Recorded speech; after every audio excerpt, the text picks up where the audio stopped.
雨の境界線で、君を待つ。第3章、隠された約束と割れた時間、隠された約束と割れた時間。拓磨は、その夜も、夢の途中で目を覚ました。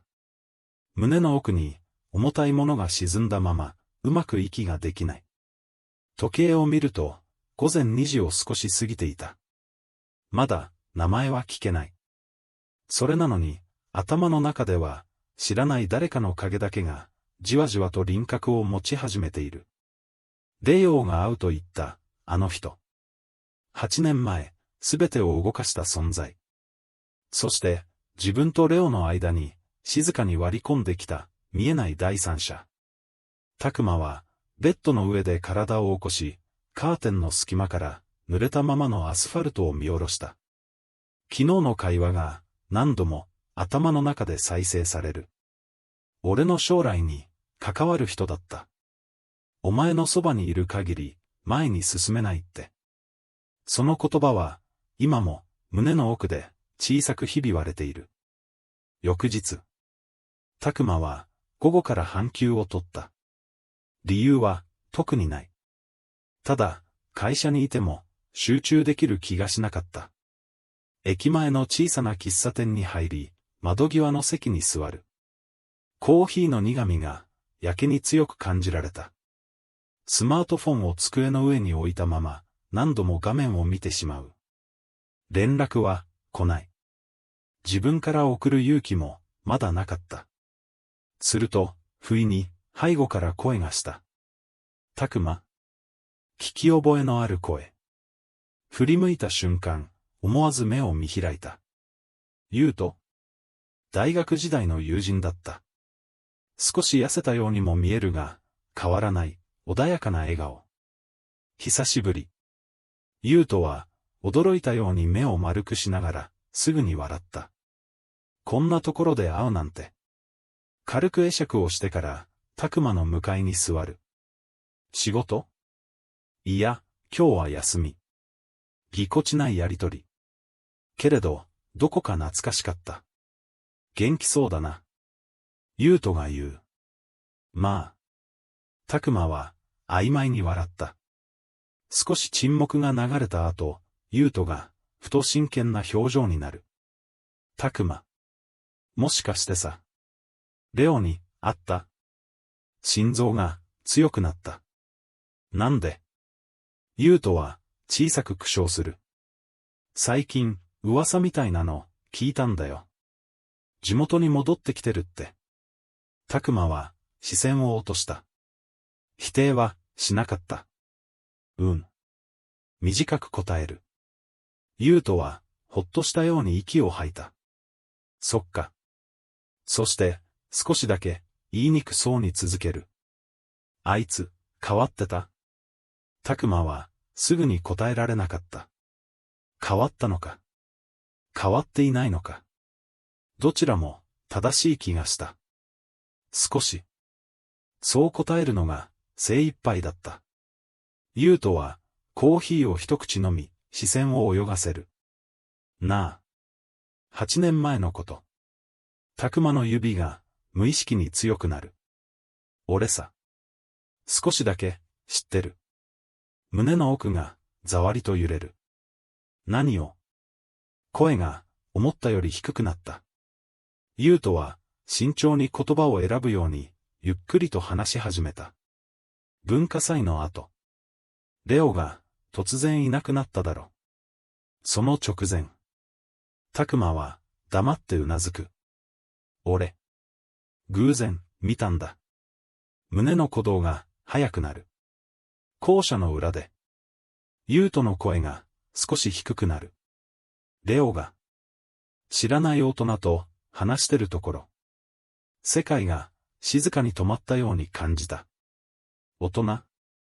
優斗は、うなずく。スーツ姿でさ。学校の人間じゃなかったと思う。拓磨の喉が、ひくりとなる。教師じゃない。それは、昨日まで拓磨が勝手に思い込んでいた像を、静かに崩していく。二人とも。優斗は、少し困ったように眉を寄せる。かなり、真剣そうだった。言い争いってほどじゃなかったけど。ただ、言葉を探すように、一瞬、間を置く。レオが、すごく、追い詰められてる顔をしてた。タクマは、ぎゅっと唇を噛みしめた。あの頃のレオの表情が、頭に浮かぶ。無理に笑って。何もないふりをして。それでも、どこか危うかった横顔。俺さ。ユウトが、ぽつりと言った。ずっと、気になってたんだ。でも、視線を落とす。タクマには、言えなかった。その理由は、聞かなくてもわかる。余計なことを言えば、さらに傷つけるかもしれないと思ったのだろう。ありがとう。タクマは、小さく言った。今、聞けてよかった。本当に、そう思った。ユウトは、少し驚いたように目を瞬かせる。責められると思ってた。タクマは、首を横に振る。違う。知りたかっただけだ。それが、本音だった。しばらく、他愛のない話をしてから、二人は店を出た。別れ際。ユウトが、タクマの肩を軽く叩く。無理すんなよ。お前、顔に出るから。タクマは、苦笑してうなずいた。その足で、タクマは、駅とは反対方向へ歩き出した。目的地は、決めていなかった。ただ、頭を整理したかった。ユウトの言葉は、確かに一つの輪郭を与えていた。レイオーが会っていたのは、教師ではない。外の人間。スーツ姿の大人。そして、その人間は、自分の存在を知っていた。その事実が何よりも重かった。夕方。タクマのスマートフォンが震えた。レイオーからだった。今日、少し話せる？タイミングがあまりにもできすぎていた。今なら、短く返す。ありがとう。その一言が少しだけ弱く見えた。待ち合わせは昨日と同じ川沿い。空は薄いオレンジ色に染まっている。先に来ていたレオは、タクマを見ると、ほっとしたように息を吐いた。急に呼んで、ごめん。大丈夫。本当は、大丈夫ではない。けれど、今はそういうしかなかった。二人は、並んで歩き出す。しばらく、沈黙が続いた。やがて、タクマは、意を決して口を開いた。今日さ。レイオーが、横を見る。昔の友達に会った。ユウトって覚えてるか？レイオーの足がほんの一瞬だけ止まりかけた。ああ。短く答える。それだけで十分だった。そいつから。タクマは視線を前に向けたまま言った。聞いた。レイオーの肩がわずかにこわばる。8年前。お前が。スーツの大人と話してたって。空気が張り詰める。レイオーはしばらく黙っていた。やがてゆっくりと口を開く。見られてたんだな。否定しなかった。なあ。タクマは声を抑えながら続ける。その人。一泊置いて。俺のこと知ってたんだろ。レイオーは歩みを止めた。タクマも立ち止まる。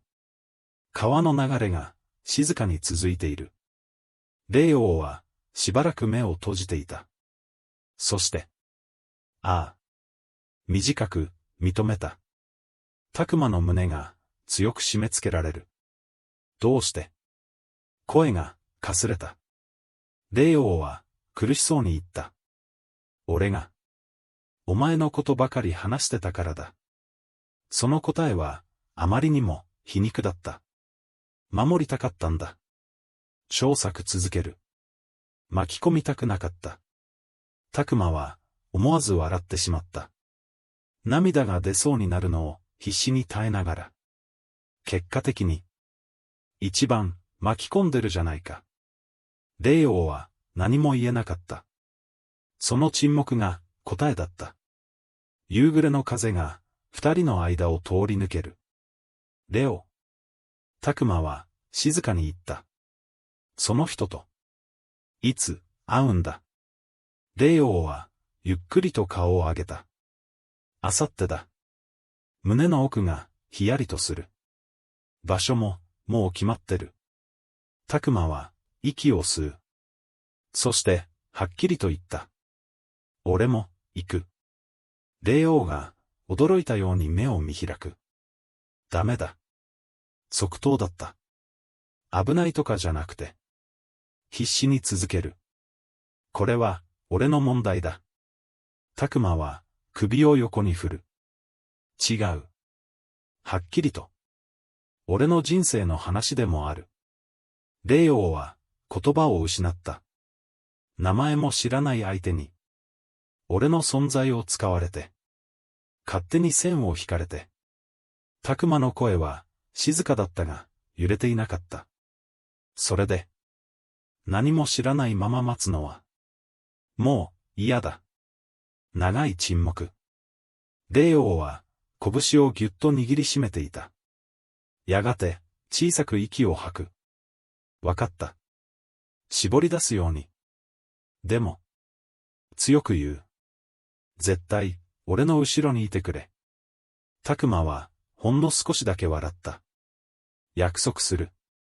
夕焼けの中。二人の影が、静かに並んで伸びていた。隠されていた約束は、もうすぐ、現実になる。そして、割れたまま止まっていた時間は、あさって、きっと大きく、動き出す。How the fuck do we monetize this game? Because people fucking love it. Why do they love it? Because somebody made a good fucking idea with no money. To be fair, I was there when they were making Battlegrounds. Like, I was there from the very beginning of when they made Battlegrounds. It was literally, like, I can explain all the things behind it and why they made it and how they made it. We get it, you worked at Blizzard. Yeah, well, I'll just give you the inside scoop of exactly what went down there. Because I was one of the 3 people working on Battlegrounds at the beginning. Like, it was literally 3 of us that were involved when it first started, and I was one of the 3 at the very earliest stage of development. Like, it was Connor Koo, I think is his name. He made the original Tavern Brawl because it was at the time when Dota was popping off with their, it was pre-Underlords, it was Auto Chess, was like coming out, and they were like, this is a really cool, fun game that we all enjoy playing. We want to make our own, like, Tavern Brawl version of this. Connor cooked up some cool, like, little version of it. And him and Mike Dene basically were like, okay, this is actually, like, there's some cool stuff, but it actually, instead of making it a Tavern Brawl, let's make it an actual mode, a new game mode. And Mike Dene worked with Connor to actually build out all the different rules and all the things. But this was like, they presented this to the current game director, Ben Lee, who actually is the one who greenlighted the whole thing and was the executive basically over this thing. It was basically like, look, he was the brand new game director. This was right after so there was Ben Brode, who had left Blizzard, and there was an open vacancy for a couple of months where there was like an acting game director for a short amount of time, and then Ben Lee was hired in. He was the person who was in charge of Gwent before coming over to Blizzard. I worked directly with Ben Lee a lot, and I think he actually, was a driving force behind getting Battlegrounds up and running in the amount of time that they did. He basically put Battlegrounds on, or like the development of it, like supercharged, in that he's like, let's get this out, and let's get this out quickly. He was like, let's not like shuffle our feet with this. So it actually turned into turbo mode. He invested a decent amount of time and effort on the development side. Like, so, like, obviously from a game design perspective, it was just Connor and Mike Dene. But then they had all the actual developers, or the actual coders and people working on it behind the scenes too, giving them the support that they needed to be able to develop the game. And then also they had me, who got pulled over to give them data and different things on it that could help them data-wise. But then I ended up quitting midway through the development of it, so I didn't see it all the way to the end. But That's like who they had at the very beginning of the development of Battlegrounds. So it's like they developed it, and it was actually Ben Lee, I think, who actually pushed for it. So it's like Ben Lee was someone who I think who really did care about games, who wanted to get things out there, wasn't only all about the money. And I think was a good position that he was in. Like he came from Gwent, I think, and you can see like from Gwent that like they didn't really do that wrong by the players, I feel like, over there either. And he did care about stuff like over, what's that company called? The Witcher people. I'm spacing, but you guys know what I'm talking about. And they, why is that stuck in my brain? Someone has to say it in chat so I can get unstuck here. CD Projekt Red, thank you. Like they seem pretty like about the gamers, I feel like over there. So it is like I think that is a company, I feel like, that they're not just trying to milk people for their money. So that's something that I think Ben Lee came from that environment, came to Blizzard and was just like, let's get Battlegrounds out there. And like he's not in charge of the monetization for it, but I remember talking to the monetization people for it, and they came up with a bunch of different ideas for like how they were going to monetize it. Like there were so many different ideas that I saw passed around, because like that was part of like my job, was to like interact with the monetization team on how they were planning on monetizing it and do some data for them and understand how they would go, basically, if they did certain things. But it's like it was like going to maybe be like a paid like arena. It was like maybe you could buy lives, and your lives would like recharge over time, to similar to how like other things, how they've done like certain game modes and like scrolls basically in Sanctum. It's like maybe going to be like that. Like there was going to be a couple different ways that they were going to monetize Battlegrounds, and they ended up going with the way that like you basically pay to get 2 extra options, is what they ended up going with. But there were like so many different ways that they had thought about monetizing it. But it was just like, it is just like, I think Ben Lee and the developers, got actually a hold of like the actual development of the game itself. I do think there probably is a problem over at Blizzard and a lot of bigger game studios, where the executives are basically pressing down and being like, look, we need things that can turn into dollars. And they seem to not care as much about users anymore as they used to. And that turns game development into a more highly monetized kind of thing, rather than an actual caring about the players and doing right by them first, which you get, I feel like, a lot of times with the more indie game studios that are more about just like making a good, fun game, and then the money comes later. I think a much better way to do something is to push out something that is super consumer friendly, super good for the players, super fun, and then turn it into money along the way, TNT is such riders push against that somewhat. Yeah, I mean, like they still, I think, have held on to a lot of the core, I think, principles of like not over monetizing in a lot of ways, but at the same time, some people at Riot have stepped in and done some things that I feel like have been seen by the community as against that. I kind of want to see. I haven't really watched this at all. I watched 2 minutes of this just to see the beginning, and he basically just talked about. He just showed the video and then said some stuff about Rarn and promoted his giveaway. I should link Zeddy's video in the chat if you guys want to give him a follow. Zeddy's a good friend of the stream and friend of. He was actually someone who I think helped make it in my early days of streaming, because he rated me, I think, day 1 of me streaming Marvel Snap. I think that kind of helped give me some credibility and blow me up a little bit, just from like him. I think it was him and like Slissa both like rated me day 1 and helped my stream really take off where it did, So I'm always appreciative. Ryan's take on Hearthstone are the same for Snap. Yeah, literally. We have seen, at least at like the major studio level, they just don't give a damn about making a good game most of the time. It's just about pumping it out. One of the only exceptions is Nintendo. Although they're charging $80 for Mario Kart, they typically will wait, right? Could you imagine Activision waiting over 10 years to do their next Call of Duty like they did Mario Kart? Mario Kart would be like an annual thing. That is kind of crazy. Like someone like Activision, like this pumps out a Call of Duty game year after year, and people buy it year after year.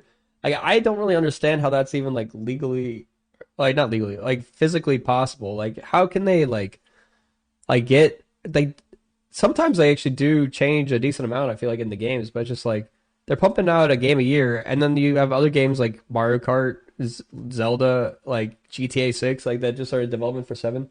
Three rotating teams. Well, that makes more sense actually. But still, that's only 3 years you get to make the game, right? So they have like, well, like the Warzone team, the Black Ops team, and the Modern Warfare. There's a, like, what are they? I don't even know what they're doing, but yeah, that's why they're all very similar. Yeah, yeah. I feel like it would be interesting if they did pump something up, but yeah, they're just like printing money. Like I don't know how much development they actually put into these games. Like how much money it costs to develop these games versus how much they actually print. Actually, I did know those numbers actually kind of because I literally have seen behind the scenes of those numbers, but I forgot them at this point and I can't legally tell you, I don't think. But I literally don't even remember them, so even if I did, I couldn't. I do remember that I've looked at all these internal documents because I used to have access to all that stuff back when I was at Blizzard. But I did have like the exact figures of like how much everything cost, but maybe pretty close. Every other gaming company, right? They would milk the crap out of it. Regardless, this Reddit thread blew up over 1,400 upvotes as we were recording this. I was actually live on Vard's stream when this got posted, and he's just like, "What are they doing? What's going on?"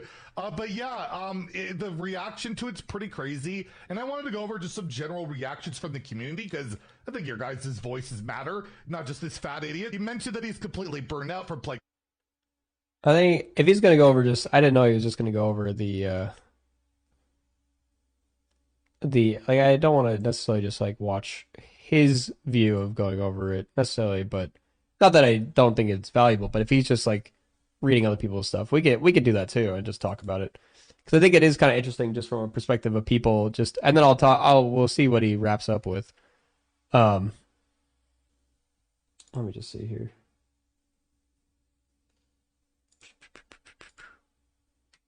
I'm just trying to zoom in. There we go. So it's just like a lot of players unsatisfied with the gameplay the last few years, and that would also affect streamers. How did we lose the last few years alone? I think it's just kind of interesting because Blizzard in general, like, he's completely burned out from playing Hearthstone since beta, but feels stuck because there's no other content than Hearthstone content gets enough views to finance his team / employees that rely on his income. This is kind of just like, it's the truth that happens, I feel like, with me and a lot of other streamers. Like, it's exactly, he's having the problem with Hearthstone that I'm having the problem with Marvel Snap, exactly. Like, but I think Hearthstone is in a healthier place than Marvel Snap is the thing. So, like, he's feeling like a little bit burnt out, but it's just like he's not having the same problem of like the game straight up dying, I feel like, in the same sense. Like, if you look at, we pull up our favorite chart of what is it? What's it called? Trends. Google Trends. Our favorite little graph. Holy, this is dipping even lower than normal. And then we compare it to Hearthstone, you know, for the last year. I actually need to put this on the actual. Click on this one. You can see Hearthstone has an upward trend here for the last 6 months, you know? Like, not that bad, you know? The only spike here for Marvel Snap is literally the ban on TikTok, and everything else is just downward sloping, you know? Hearthstone looking a lot healthier. And it's seen an upward trend just in the last, like, what is this, 2 months? Now search Dara JN. It's going to be 1 on the bottom here.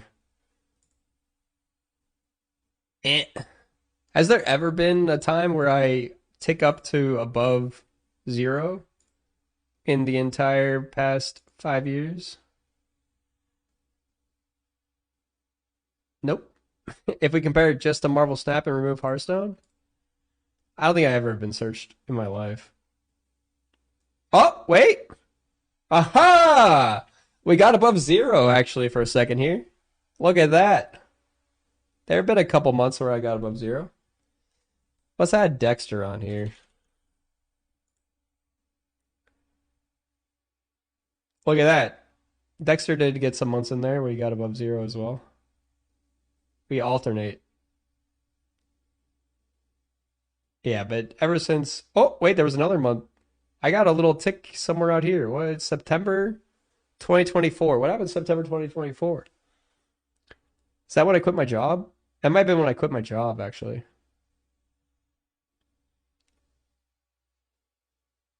Look at this. June 22nd to 28th, we also got a lot of searches. This is when we were going off. That robbed us from the bank. But yeah, if you just see Hearthstone in general is upward trending. So it's like you might be burnt out from the game itself, but at least your game isn't dying, you know? That's like another whole problem in itself. That's a like you want to switch. Being a streamer and trying to switch games is one of the hardest things actually, because you build up almost your entire viewership around this one singular game. So it's like if that game ever falls off, you have to build up. It's basically starting your stream over if you switch games a lot of times. So you have like a certain core, like this is my core right here. All you guys right here, you guys are my core audience that like show up when I'm not playing Marvel Snap, you know? No one else really like I have to build up this audience to be something more so than just Marvel Snap stream people. Like, and most of you are still like Marvel Snap players, you know? Most of you, like, I don't have any audience really that is non-Marvel Snap players that watch me for my non-Marvel Snap content. So right now, pretty much when I go play other content, it's just people who watch Marvel Snap who will enjoy that other content that I also happen to do. And not all of them are the same people. So it's like to grow outside of Marvel Snap is really difficult. Like I would have to probably actually do what I'd have to make YouTube videos. I'd have to do YouTube shorts that pop me off in whatever new content I want to do to grow. Because Twitch, you don't actually really grow on Twitch for like React content for games without getting involved in some sort of drama or some sort of external promotion outside of Twitch. Twitch itself does not grow your platform. Yeah, you have to grow on TikTok or YouTube Shorts or something else, you know? That's the thing. So it's like right now, me doing this other content isn't actually growing my platform. It's providing content for the people who are already here and giving content that, like, I still have to do this, and then I have to do stuff on top of this that leads to more people finding the stream. Create some drama, problem solved, yeah. You fully need external growth. Just make YouTube shorts and talk about how you used to work for Blizzard. Honestly, I do think that me giving a take on certain things in regards to being like in game development in some way and being a streamer, like around like the Pirate Software whole thing, could actually get some views, you know. But do I actually want to do that? Maybe, I don't know. It's just like I don't want to be known as just like another Pirate Software is just trying to like promote like, well, my time at Blizzard, you know, I did this and this and this, you know. History of Battlegrounds breakdown. I mean, what I gave you the breakdown right now. That's pretty much the extent of it. There isn't much more history behind it. It really was just like, I just remember like they showed me like the early builds of it, and then I would just give them data for the different parts of monetization wise and gameplay wise, and not to give them data. I also, one of the tasks I was tasked with was basically like what data points would we need to be able to do analytics on it as the game is being developed. So it's like I would have to be like, okay, these are the different data points we need to be extracting from the game to be able to do analytics as we go and become a live service game for it. It was mostly Connor. I think it was actually mostly Mike Dene. Like Mike Dene was doing a lot of the building too. I actually, like I wasn't sitting next to them while they were doing the actual development, but Mike Dene was the one who would show me the builds. I think it was like a pretty good mix between the two of them. Mike Dene came in and like actually honed it into like the fun game. I feel like that it was. I think Connor had a lot that he built into it, but then Mike Dene came up with I think some of the rules and certain other things. But I can't be exact on a lot of those things.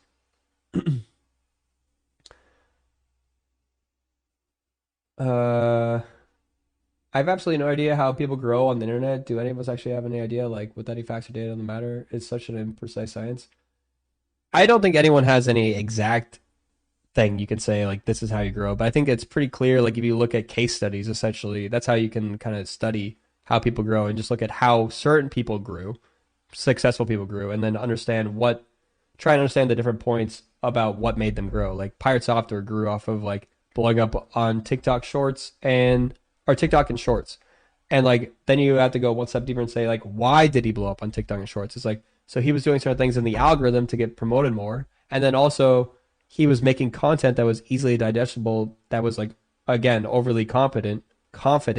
So he would say things in a way that people believed him and wanted to listen to and thought he was giving like good, real, actual advice. And obviously sometimes he was, you know. Luck, preparation, engaging content. Yeah, that's literally the combination, you know. Luck being the biggest factor. I actually don't think luck is the biggest factor. And this is actually something that you can actually show. I think Ludwig did a little series based on this, trying to show that it's not necessarily luck. I think luck has a factor in it. I don't know if it's the biggest factor, to be honest, because I see a lot of other content creators out there, and when I watch their content, I can pretty much point out, I feel like reasonably accurately, to like, this person is going to get bigger over time, or this person is going to not get bigger over time, you know? Like you can see that, like, I think skill and being a good content creator, you could definitely see like they just have to get their break and then they'll make it. And I don't think that's luck necessarily. Like the luck, like I think your break will come, I think, if you do the right things, you know? Like that's the thing. Like people will take that break as being you got lucky, but I think the bigger factor in it is that you have to have content that people want to watch. If you don't have content that people want to watch, doesn't matter how lucky you are, you will never make it as a content creator. That's how it'll go, pretty much. Like it just doesn't work that way. It's like the luck has to come after you already have all the other things. Just hack the algorithm. It's the only way. Being loud gets clicks too. Just look at Jinxie. I think Jinxie, outside of just being loud, he's not loud for all of his content, and I think he does make really good content for a lot of things. That's the thing. Like you have to actually appreciate the different things that he does. Like him and like XQC and like who else is like kind of loud? I don't know. Like there's certain people that just like when they like pop off and they're like, you know, like they just say things, whatever. But then there's the exact opposite, you know. There's like the Northern Lions out there who just like are really calm and collected and just have a lot of like funny, interesting things that they say. Valkyrie is really loud. I don't think Valkyrie is that loud. It's like the old Ben Franklin quote, diligence is the mother of good luck. Yeah, exactly that. I think a lot of people say like, okay, the way to make it big as a streamer, you got to stream every day, be consistent, do this thing, and then you'll eventually hit it big. Like, I actually disagree with that take. I don't think streaming every day is what is going to make you hit it big. It does increase the number of chances that you will get your big event. You, first of all, if you're going to try and make it as a streamer, you have to be someone whose content people want to watch. That's number one. Number two is you have to have an event that brings people to your channel. And that event can be someone rating you. That event can be a new game coming out and people going to the directory to find people in that new game. And that new event could be like a tournament that like you really do well in and that your name gets out there for. Like there has to be some sort, or it could be drama that you get brought up into and then now you're being talked about. It can be a TikTok short, or it could be a TikTok or a YouTube short that pops your name off there and then people go and find your Twitch channel. Those are all things that will get people to your channel. So if you're constantly making TikToks and shorts that are getting views, then streaming every day, you will grow your platform. But if you're not doing those things, you're not going to grow your stream. Like my stream, I feel like hasn't been growing for a while, partly because I have been neglecting my other platforms. That's part of the thing. Like and the game that we're playing is dying. Like, so it is going down in viewership and is going down in players in general. So it's like, that is one reason why my numbers personally have been going down and not up. You know?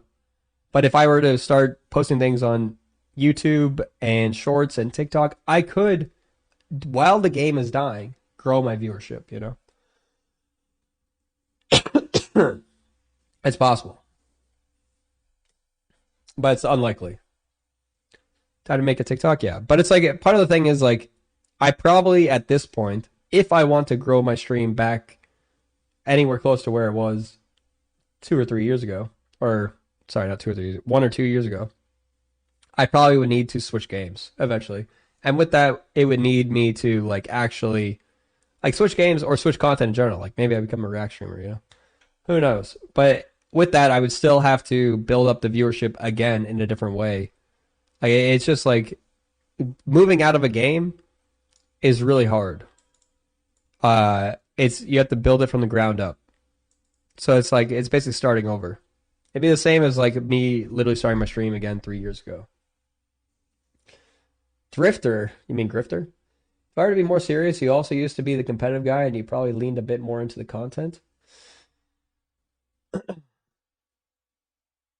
I don't know. I don't think I really started off as like the competitive guy always. I was like I think I became the competitive guy after like maybe the first tournament where I won or something. Like, because there weren't ranks when the game first came out, so there's no way for me to be like, I'm the top rank, whatever, you know? I found you from winning the first tournament? Yeah. Well, which tournament are you talking about? Are you talking about the, because I won like 2 different tournaments early on. I won the Golden Gauntlet, or not Golden, was it called the Golden Gauntlet? The Infinity Gauntlet? The Infinity Gauntlet tournament on YouTube. And then I won the one that me and Binks won together. Yeah, the Bold and Fold one. Yeah. When was that? I don't know. I don't remember. Over 2 years ago now, I think. And when he who must not be named banned me for saying that's how you pronounce your last name. Yeah.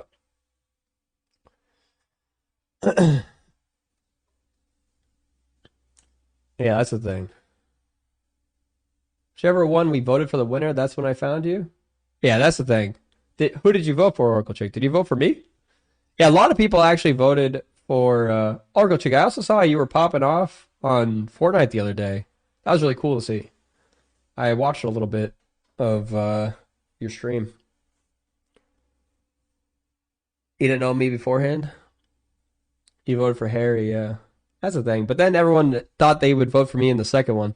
It is unlikely in a game like Marvel Snap to win back-to-back, you know, kind of modes like this. That's the thing. Like, doing super solid in these things in a Marvel Snap, like, it's like winning back-to-back in poker. I think Marvel Snap is similar to poker in, like, skill expression in some ways.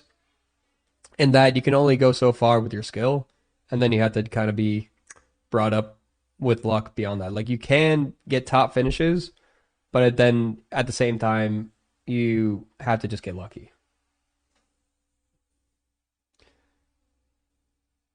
Don't even remember who you voted for. I think I picked a random person. And obviously, I don't think I'm like the best Marvel Snap player in the world either. I think there were certain times where I probably was like up in the top 10 best, but not right now for sure. But it's like, it takes a bit to be, you have to be really on the ball on a lot of different things, you know. I found Binks because of shorts. That took me to Dexter and eventually you. That's crazy. It's like the funnel to like get to somebody. That's the thing. Like, it's so many people I feel like who don't interact with Twitch really that much would never really find me, even if they played Marvel Snap, because they're not going to the Marvel Snap category and just searching for people and seeing when I'm online, you know. So it's like some people don't know I'm exist that are like super Marvel Snap fans. That's like, how do you get the name out there? Twitch drops really helped boost the profile of a lot of us because it got people to go onto Twitch that normally wouldn't, and then find it and enjoy the content and want to stick around and stay, you know. So Twitch drops is one of those things that I think really can boost a streamer. So if I were to get into a different game and it's like a new game and they do Twitch drops and people go and want to watch Twitch and then they end up choosing me as like the person they want to watch, that's a good way to grow, you know. I want to see what is, so I actually don't know the context behind why Roran is saying this. Does anyone know? Like, is he talking about some decisions they made in Hearthstone in general? Because, like, I thought Hearthstone was doing pretty good right now in terms of like monetization not being too crazy and like giving a lot to the old players. Like obviously it could be better. Like, and I really was pushing for a lot of things that they're already doing right now today, trying to make it cheaper for people to come into the game. Yeah, I saw Blizzard's killing off Rumble, but that's actually not surprising me at all. I'm surprised Rumble ever even got released, to be honest. Like, I thought that game, like, I saw that game back when I worked at Blizzard in development, and I was like, this game's gonna fail, is what I thought. I was like, this is just a worse Clash Royale in every way, is what I thought. I was like, this is just a game I would never want to play. I know some people got into it and like played it a bit, but really monetized it like a mobile game. You know, made it not really fun in ways that like for the reasons why I liked Clash Royale. Yeah, I don't know. If only Saito cared about competitive players. Well, that's the thing. I saw this firsthand. It was like me and like two other people on the entire Hearthstone team that cared about competitive players. It was like me, TN, and one maybe game designer, you know, maybe Chalky. Like literally just them. And the rest of the 200-person team couldn't care less about competitive players on Hearthstone, you know. I literally had to do so many analyses there to basically be like, look, this is the data. Like the competitive players are our bread and butter. I had to be like, they are the reason why this game is functioning. They are the people who are actually paying and playing the game. I had to like literally point this out to people and be like, look, I know that like 50 to like 60, 70% of our player base are not competitive player, like are these people who have barely played the game. But guess what? They're barely playing the game and they're barely paying into the game. Like they pick it up every once in a while. It's like, but we shouldn't focus on those 70% of people who touch the game for like 20 minutes a week. We should focus on the people who are actually super engaged in the game, and then people will want to be more engaged in the game. Like obviously you shouldn't alienate those people. You want to turn them into like one of my whole analyses at Blizzard was trying to understand a funnel to create what we call super users, I think, like super players, essentially, like people who would the funnel from basically the average play thing to becoming actively engaged, you know. That's something that like I wanted to look into. The thing is, I think I quit right when I was like going into that, so I didn't actually get to implement any of that stuff, which kind of sucks. They're trying to massage the data to suit his pro-competitive player extremist ideology. No, but really, actually, by massage the data, you're not wrong. Like it is one of those things that like you could find whatever you want in the data and use it to promote your things. Obviously, I'm going to use it to try and promote the things that I care about or I think are right. Like, because I think part of the thing, there's a difference between being like a data scientist and being a data analyst in a sense. Like if you're analyzing data and you're trying to come to conclusions, it goes beyond just the numbers itself. It comes into contact with the context around it of like what are the things that actually matter in the game, you know? So if me, someone who plays the game a lot, interacts with the community a lot, literally is playing the game, the live game, more than anyone else who is working on Hearthstone, and I had the numbers to prove that because I literally could see how many we had an employee like ranking, and I could see how many games people played. I literally played the most games on the live game than anyone else almost the entire time I worked at Blizzard. So I was just like, I was playing the game the most, and I was involved in the data back-end data the most. Like, so literally all these things checked out. Like I have the most context out of anyone there for the live game. Obviously, I'm not the one making the game or like designing the cards or doing the thing, so I don't have that context. But I can talk to the people and get that context from them. So that's what I'm trying to say. Like having that context and then giving it to the executives who are making these decisions I'm going to push for the things that, from my experience of being in the game and looking at all the people, seeing the community, I'm going to try and give what I think the data represents based on all that context. You know?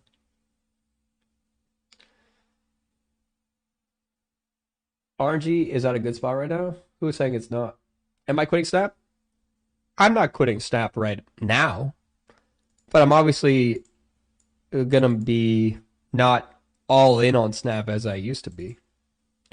Like, I think if I see a game that fills the Snap void in a way that feels pretty good and it resonates with people, I might switch to that being a main game. There's a chance that happens, being real with you, you know? Like, I don't know if that's going to happen in 6 months, a year, 2 years, 3 years, you know? I don't know the future. But I know it's probably going to happen before. Like, I don't think I will have Marvel Snap as my main game for more than, I would say, unless they do some big update, I don't think like 2 more years, I think, is probably my cap where it's my number one game. 6 months is potential. I think 2 years is probably the cap, where like unless they do like basically a Marvel Snap 2.0 kind of patch, like I don't see it being my top game for another 2 years. Some people I've seen transition to more variety do things like having a weekly schedule with a dedicated variety day that they gradually expand over time.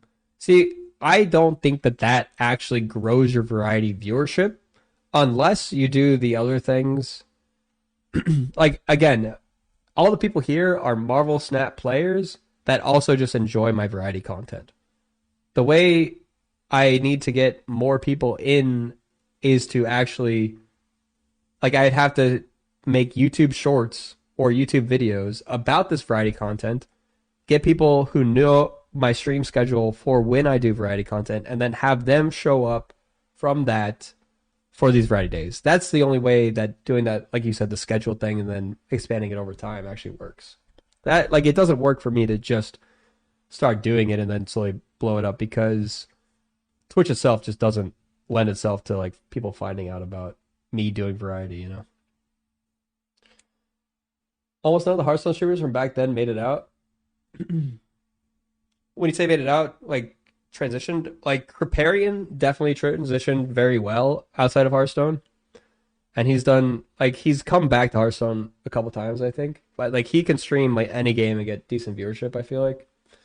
Like obviously not nearly as much as his prime Hearthstone days. But I think he made it out pretty successfully in that he is now just like a solid overall streamer.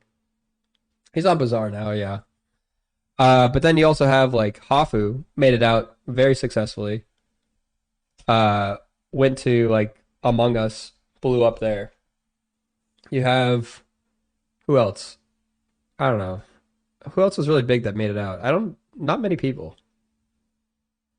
Rodan was in Hearthstone. He's now full in on TFT.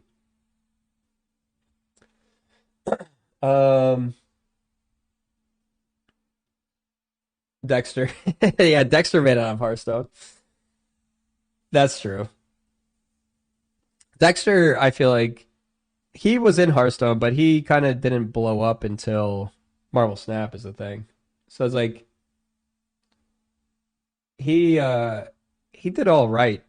He was like a Zeddy level streamer, which is like still pretty big, well known, you know. I think Zeddy's now bigger. Like obviously he's got 100. Zeddy's blown up a little bit more in the recent months. Dex was 300-ish. Yeah, he was like 200 to 300, wasn't he? So he had like decent viewership. That's why like Zeddy gets around there, doesn't he? Doesn't really count if you just pick a new Hearthstone. Only Forsen and Hafu are doing variety, I think. Yeah, Forsen definitely. I think Trump SC made it out, but then he retired. He was doing a variety for a while. I'm trying to think of who else was big in Hearthstone and then made it out. Like Dog sometimes. I don't think Hafu streams anymore. I don't think I've seen her stream recently. Dog could make it out if he wanted to. Honestly, he did a pretty successful TFT stint when TFT was first coming out for a while. I think Dog could have made it out. He obviously gets way more viewership streaming Hearthstone, but I think if he wanted to transition out, he could. Can't think of anyone else. What is all too common in the games industry? Prophecy projects that look like they'd be fun get canceled before they even release. Yeah, I can't believe Battle Aces got canceled before it's even released. Because the executives feel like they wouldn't be worth the investment. They didn't even give it a chance. Like, it didn't get enough. Like, their social media presence was really bad. Their overall marketing was really bad, I think. And the game itself was really fun, I think. But just, like, it didn't quite hit the mark of, like, broad appeal. It looked too much like a mobile game that wasn't a mobile game, that, like, it literally had monetization problems and branding problems, I think. They said any information on why. I think it was just because it just didn't have the appeal that they wanted to see for it. That was one of the things. For real, it's crazy how much better the game could be. New players might not ever know what it might feel like back in 2014, 2018 when it was the most popular game on Twitch. It was so much fun to be part of the community. Hearthstone was really big for a time. What are people thinking? I don't understand. I just want to know what the Hearthstone community thinks is the problem right now. Because he knows Daddy is paying the bills. Like, I don't know enough about Hearthstone right now. Owned themselves, owned by Davidson Associates, owned by CUC International, owned by Senate, owned by Vivendi, merged with Activision, no longer left on their own. Yeah, they left on their own, on their own. Owned by Microsoft, same shit, different toilet. I don't know why they think. I also think the devs are not doing such a great job with the few resources they are given. One of the things, so when I worked on Hearthstone, like I've said this before, it's like they would treat the devs by like how much money they thought, like they thought of the devs as how much money they could produce, not how much they got paid as like their cost, right? So they were basically like, okay, this dev is worth like $2 million a year because that's how much like their effort into making this content is going to turn into revenue. But they're paying that dev like $80K a year, you know? It's like, it's crazy that they think of their value as like in the millions, and then they think of how much they're paying as $80K. So it's like, they're like, okay, the cost of this dev is $2 million if we want to move it to this other project. So if we put it on here, we get $2 million, but if we put it over here, we only get like 300K or something like that, you know? So it's like, that's how they allocate the resources for what they're doing when they're thinking about it. So it's just like, it's kind of annoying. But I'm like, just hire another developer then. That if you can pay a developer $80K and do something that makes $300K, you can just hire another developer and get them to work on this other thing and develop this cool new thing. Like, I always thought that when I worked at Hearthstone, I wanted to push for a Hearthstone 2.0 essentially. I wanted a full revamp of the model of the engine, because there's so many things that were limited based on the technology they used, and that also caused issues with like monetization and other things because it was limiting on like the different things that they broke out. They did end up doing some big reworks to get some different monetization things in there, but it's like they were limiting themselves on like future builds of the game and different things that you could do with the game because of the engine that they were built it on originally. And the whole disconnect thing, you know? Well, you say the disconnect is weird. Disconnect. But actually, like, disconnecting in the game was, like, a big problem, and, like, reconnecting and all these other things. There was so much infrastructure that they could have just rebuilt from the ground up. And I think if they just paid, like, 40 developers, get hired on just to, like, remake Hearthstone, they were printing so much money from Hearthstone, they could easily afford that. And then they could have got the game alive even longer. But they don't see it that way. They don't see it as like a future investment. They see it as like, the money people see it as like, let's just milk this until the end of cycle. They're like, let's just keep the good thing going that we have going. I saw that at Hearthstone too. That's why I think that I know that they're doing it over at Second Dinner as well. I think the recent crime is adding €50 customizations to the boards. 150. I think running customizations, I really don't have problems with people, with companies making cosmetics like expensive. People who like are like, I can't get my cosmetic. Like, that is literally a first person, like, a first world problem, like a woe is me. Like, who cares if you can't get your cosmetic? Like, that's something I think you should not be complaining about. Like, you can't get your little dinosaur to pet. It's like, it's not meant for everyone. Like, you're like, oh, you really want the little dinosaur? It's like, that has nothing to do with the actual gameplay or the actual thing. Like, it's literally collecting, you know? It's just like, that is something that by people buying that for $150, you get to play the game for cheaper. You should be thanking them for making it a price that people who can afford it pay it and give money to developers. But that's the case. Like, it has to go hand in hand with making the game more playable and affordable for people. Is the cosmetics doing that?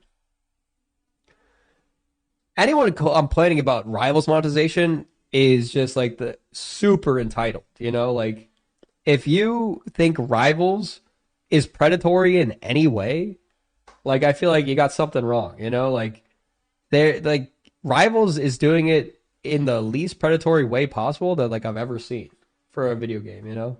It's literally giving you a complete full game for free, every new hero for free. And it's like, you don't have to buy the battle pass. Snap is predatory. I agree. That's why we talk about this stuff. All right, we're gonna just hop into this. Do we want to save this video? Maybe I'll save this video. We spent a little bit too much time on some of the games. I was gonna go over this John Oliver AI slot video. I actually don't know anything that it says in here, and I probably will have a lot of takes on this. But we'll probably talk about. We'll go over it maybe next stream after some Snap. So that video's good. Yeah, we'll watch it. But we're gonna go play some 2v2s with Livy, I think, instead, because I kind of want to play some 2v2s.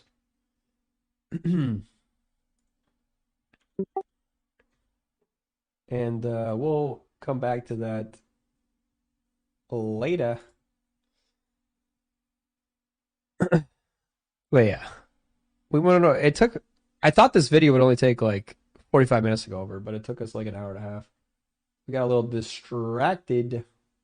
Your Discord, yeah. I have a hotkey to mute my Discord, and it's like I, because, or is it L? Because I have a foot pedal that I wanted to be the mute button. So, I actually haven't been using it. All right, I'm going to go raid Livy, and we're going to play some 2v2s.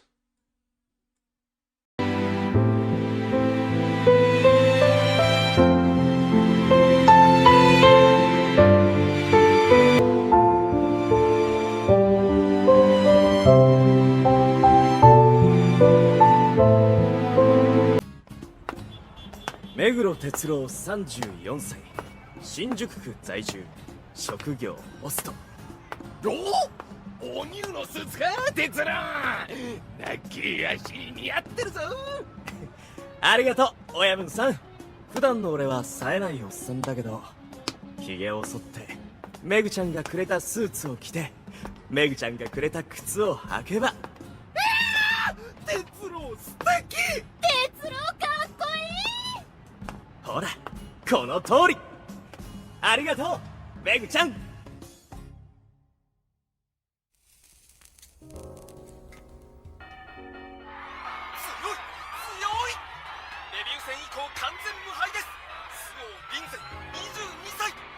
元格闘王にして現在はリーグオーナーの周防一陣氏長男強さはもちろんそのモデル顔負けの容姿で観客動員数は5倍に達していますなあリンカこの周防リンゼって顔そっくりだけどお前の親戚かなんか頑張ります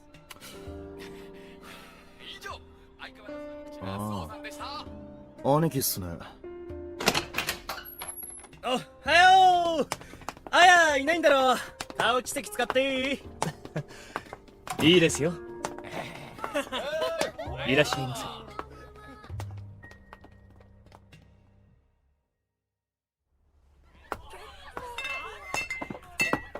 哲郎さん俺の記憶が正しければなんですが、あそこにいるご老人は某大手メーカーの会長さんですよ。マジか。哲郎さん、ここはガツンと金引っ張りましょう。だあ、お前ら心が真っ黒だよ。金より大事なもんがあるだろう。俺は友情ってやつをお前らにだな。哲郎、おじいちゃんが早くって。はいはい、今行く。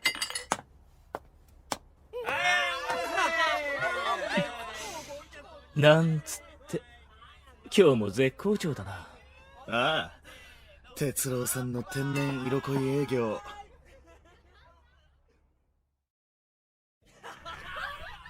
俺そろそろ帰ります。もう灯さん帰ってくるから。あ、すみません。リンカ、久しぶり。お前全然顔見せねえし心配した。兄貴、知らなかった。お前が家を出てたなんて。あ、いや、わざわざ言うことでもねえかなと。それより兄貴すげえじゃん。今日の相手ブラジリアン柔術出身だろ。よくあの相手かわしたな。やっぱ兄貴はほんまもんの天才だわ。えなこ、ベリー頼んで。あと生中追加。哲郎さん。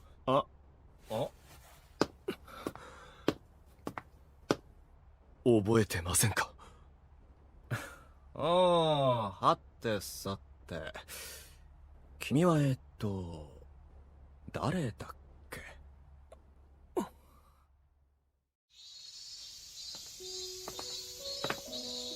ここが今日から君の入る寮だ。はい。おい哲郎、起きて案内しろ。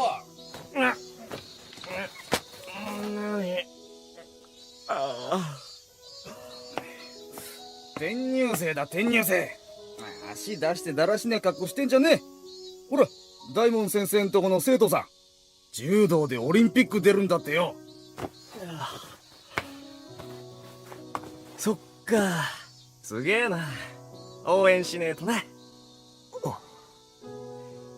俺、目黒哲郎、この寮の管理人。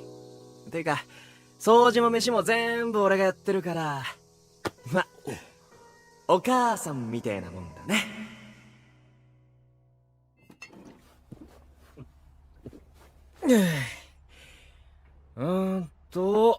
日本に帰ってきたのが2年前。ここのオーナーと知り合ってさ、試しにホストやってみたらまあ悪くない感じだったんだ。生活するには十分なくらい。懐かしいな。梁山学園高校が4年近くあそこの管理人やってたのにな。君のことを思い出せねえな。奥さんはお元気ですか？メグちゃん、もちろん元気だよ。今ローマにいる。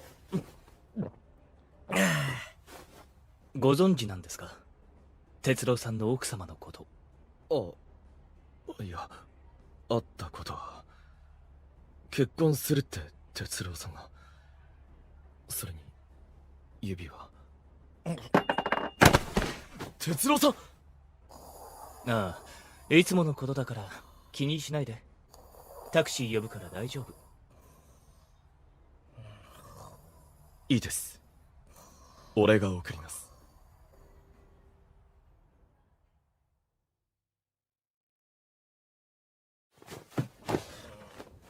お水持ってきますから寝ててください。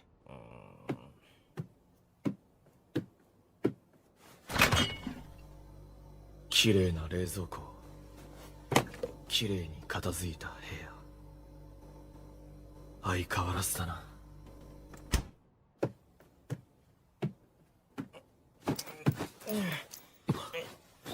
哲郎さん、何してるんですか？脱いでるなよ。メグちゃんのスーツらもシワになったら大変だ。やめてください。人前で素足を晒すのは。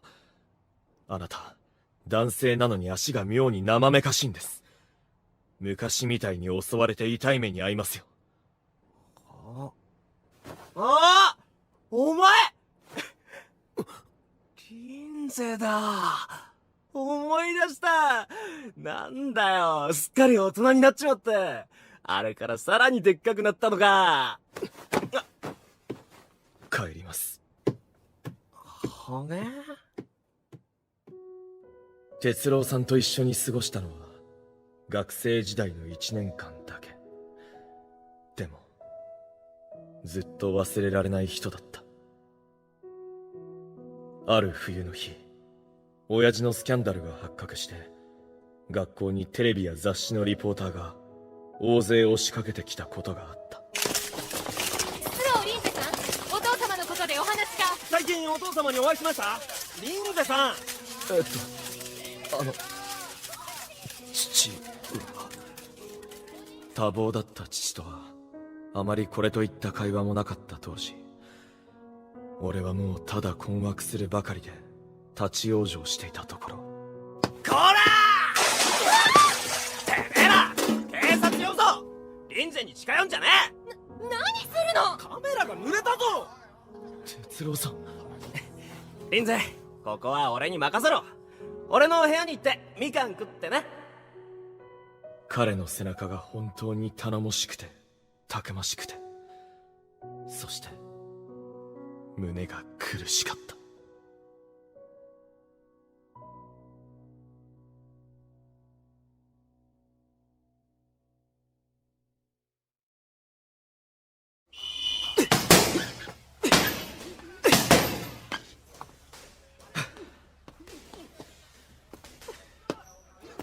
ビルの下で女の子いっぱい待ってるぜ、リンゼ。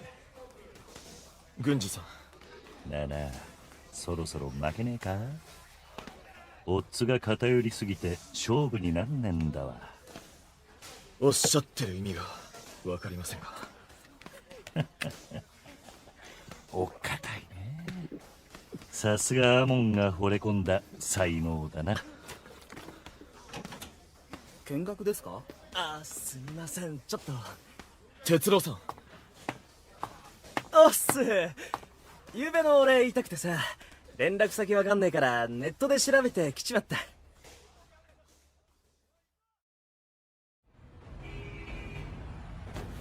すまん、お前のことすぐ気づかなくって。別に気にしてません。お前今22歳？あの頃は俺と同じくらいで細っこくて可愛かったよな。つか、お前今すんげえことになってんじゃん。テレビで見たぜ。どこのスーパーモデルかと思った。ところで俺ずっと気になってたんだけど、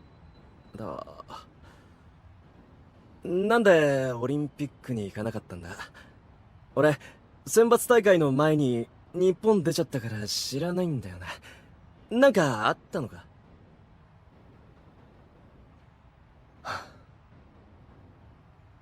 哲郎さん、俺は行かなかったんじゃなくて行けなかったんですよ。それより何ですか、夕べの飲み方は。いくら仕事とはいえ毎晩潰れるまで飲むなんておかしいですよ。奥さんはご存知なんですか？メグちゃんは俺と違って超エリートなんだ。俺のことなんかで困らせてたまるかよ。だいたいお前な。なんだ、なんで避けるんだよ。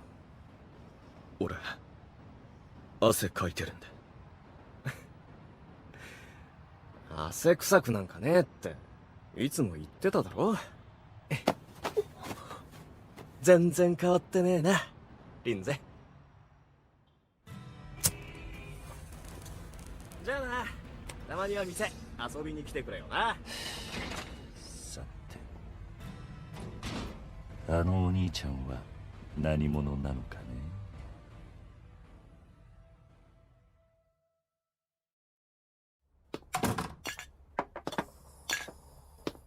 ちょうど今タクシー呼んだところなんだけど。俺も一緒に乗ってマンションまで付き添います。もうごちそうさま。本当にこれが毎晩なんですか？うん、毎晩。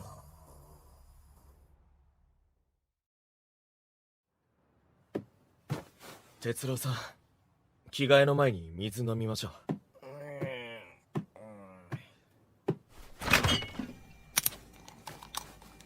これが毎晩。どう考えてもおかしいだろう。哲郎さん、またズボン脱いで。いい加減にしてください。あなたは自分の魅力を分かってない。女性に限らず同性でもあなたに性欲を感じるんです。今日だって俺だったから良かったようなものの、別の男が部屋に入ってたらどうするんです。あなたのこんな状態を奥さんは。うるさい。メグちゃんは目なんだからな。目知らねえのかよ、あの永遠の名作アニメを。これだから20代分。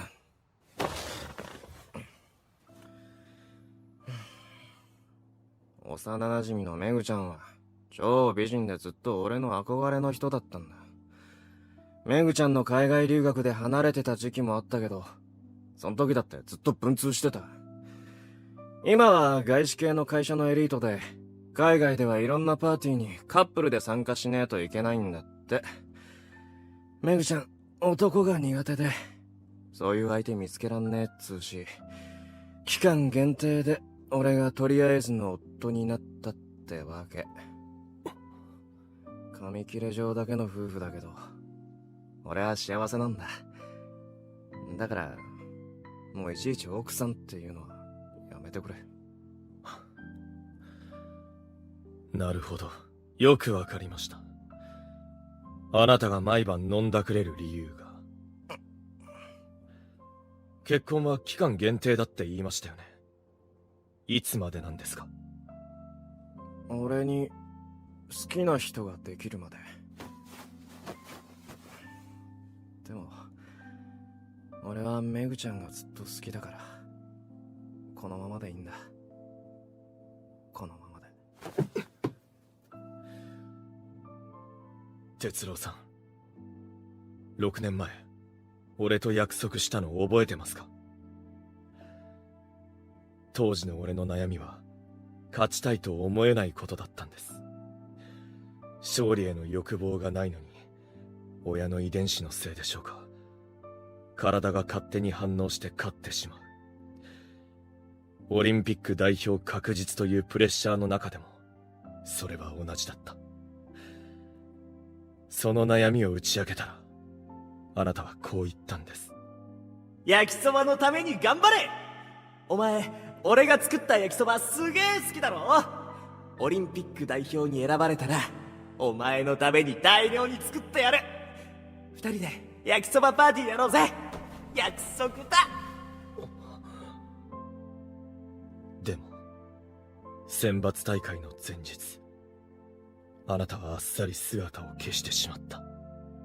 リンゼ、突然だけどさよならだ。今日寮を辞めて出てくことになった。俺結婚するんだ。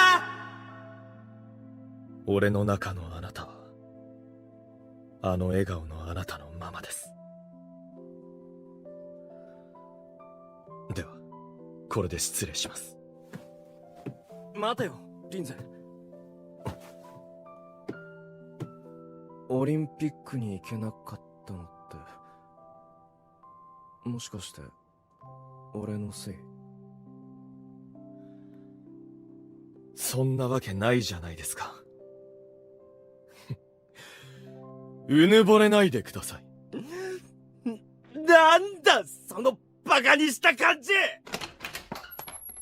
あれ、リンカどったの？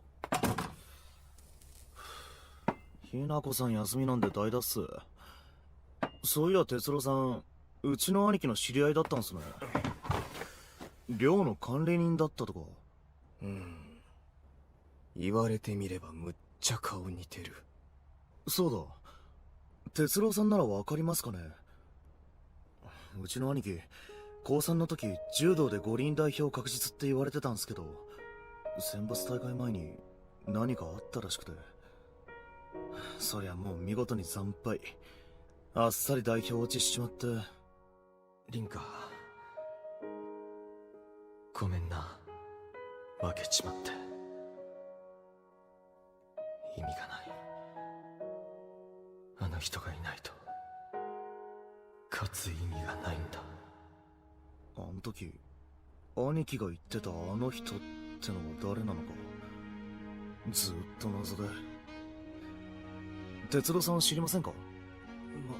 そっか。兄貴はずっと柔道一本で女っ気もゼロだし、全く思い当たらないんすよね。初めて見たんすよね、あんな弱った兄貴。まさかな。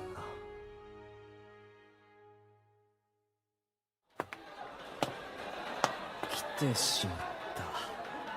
リンゼの試合。哲郎さん、こっちこっち。悪いな、ひな子。急にチケット頼んで。いえいえ、スポンサーの知り合いなので。うわぁ、リングサイドの超 VIP 席じゃんか。リンゼ白に50口だ。お隣はどう見てもヤーさんだな。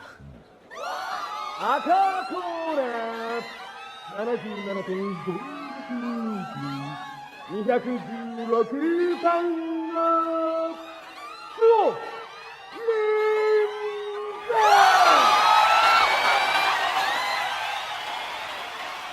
うだ、ありえない。こんなにすごい男が俺のせいで負けたなんて。リンゼの言う通りだ。うぬぼれるのもいい加減にしろ、俺。リンゼ、頑張れ頑張れ、リンゼ。ああ、もしもし。さっきもだけどやっぱやめ。キャンセル。リンゼ黒に200口だ。そう。リンゼ初黒星に2000万ぶっ込むわ。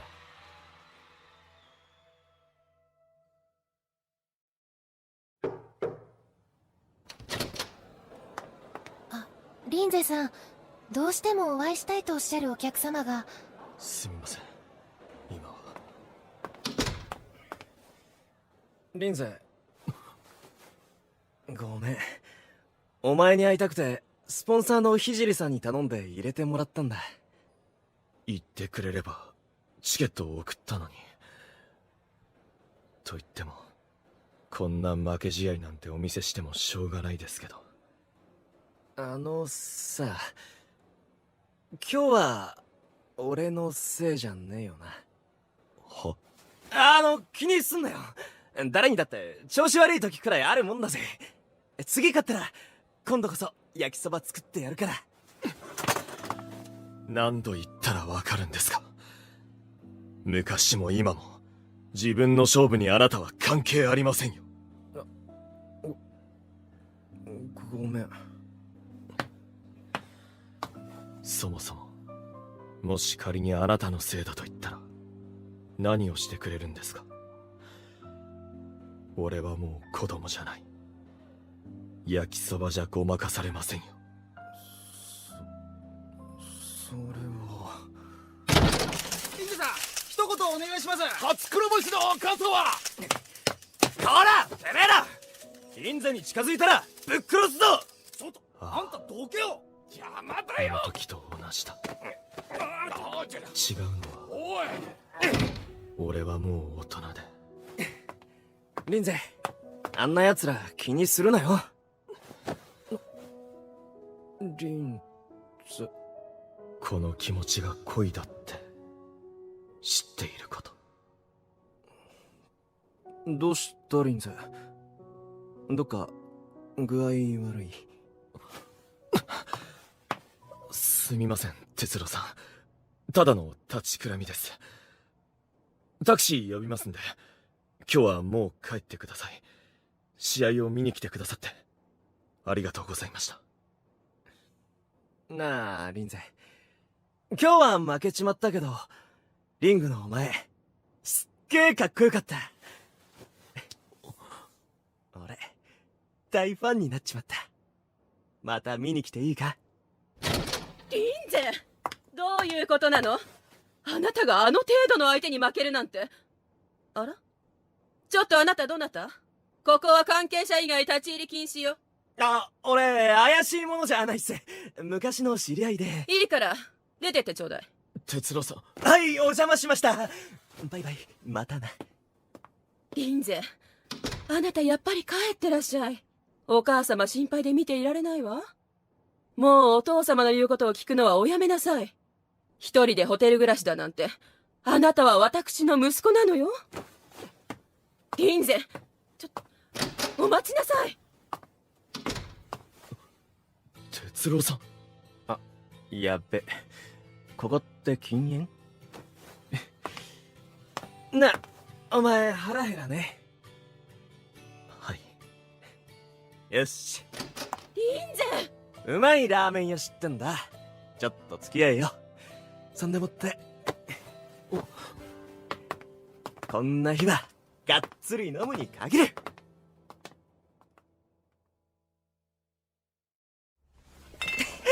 にゃー、うまい、最高。リンゼ、お前さ、いねえの彼女。高校の時はいねえって言ってたけど。いませんよ、今も。トレーニングに忙しくて、そんな暇ないです。忙しいって、ありえん。お前、今、22歳？一番キンキンじゃねえか。寝る間も惜しんでやりたい盛りだろ。あ、わかった。彼女はいねえけどセフレはいるってやつだろ。こんな。俺がお前の年にはな、メグちゃんという最愛の人がいてだな。哲郎さん、変わってないですね。6年前も今日と全く同じことしてました。そうだっけ？覚えてないですか？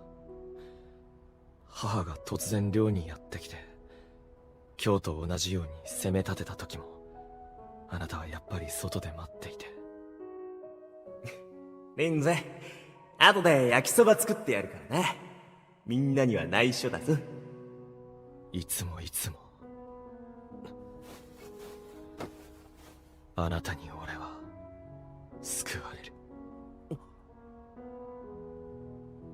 なんか照れんな、おい。ドキッとしちまっただろ、このイケメ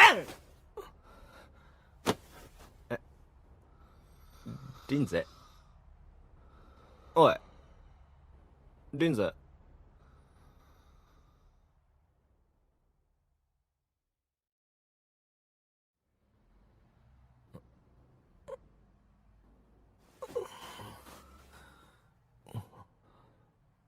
どこだここ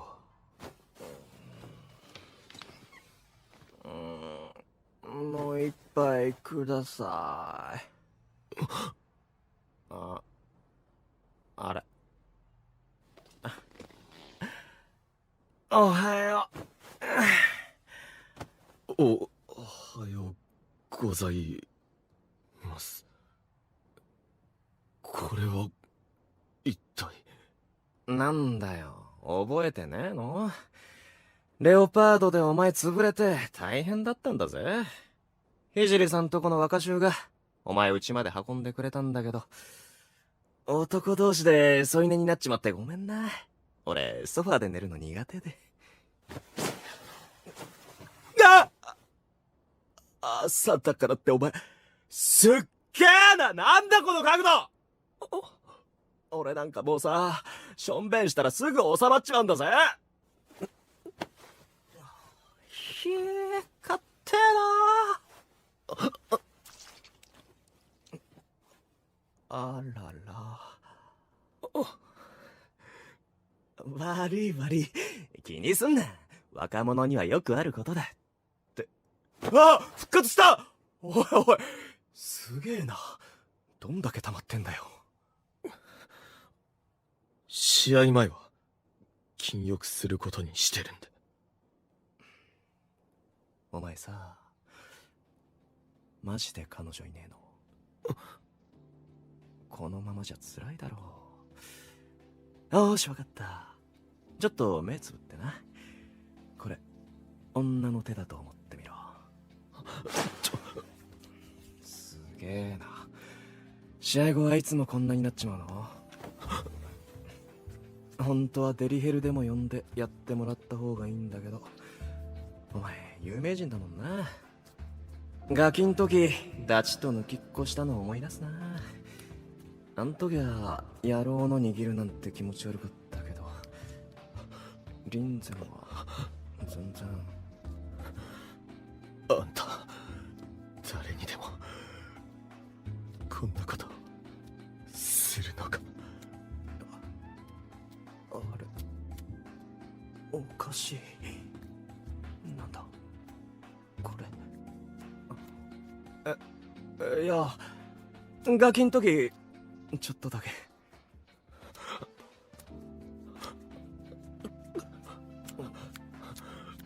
もう出る？哲郎さ、いいぜ、思いっきり出して。ちょっと哲郎さ、やばい。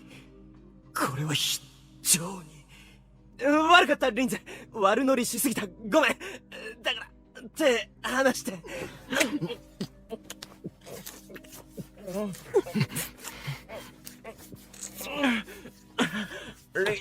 リンゼ。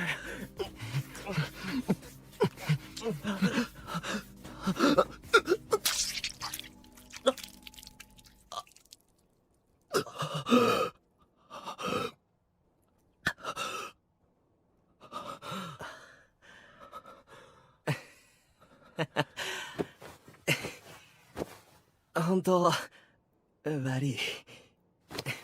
気にすんなよ。俺から仕掛けたことで。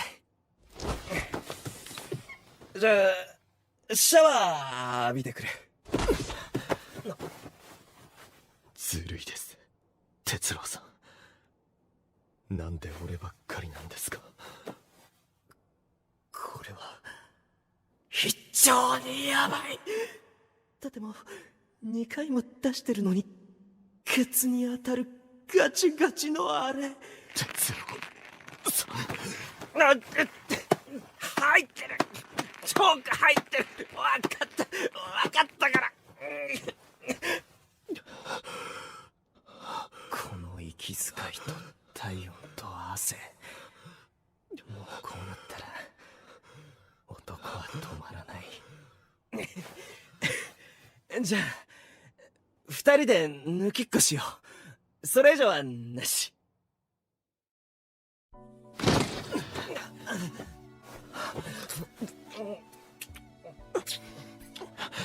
哲郎さん、さすがだ。力を使わないで的確に体重をかけて抑え込んでくれ。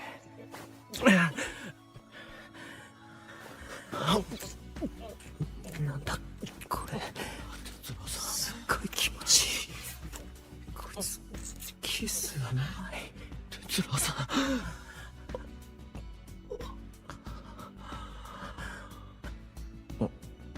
ん、何見てんだ？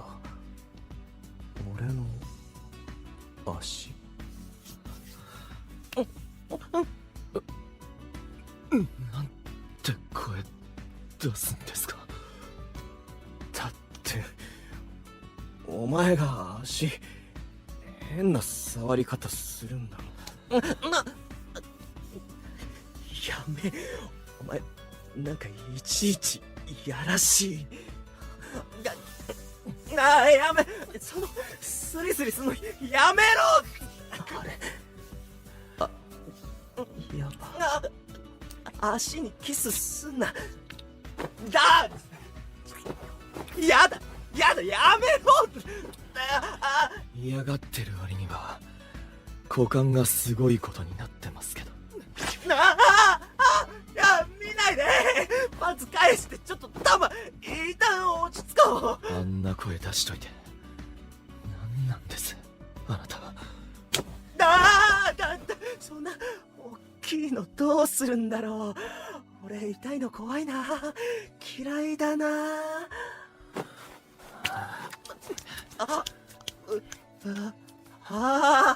そっちか。目黒哲郎34歳。まさかここに来て22歳の野郎にすまたされるとは。人生って不思議。でも裏筋んとこぬるぬるして気持ちいい。それ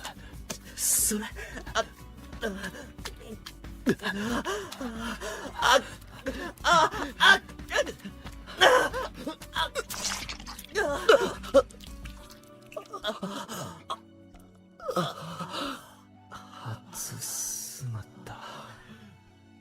むっちゃくちゃ気持ちよかったっす。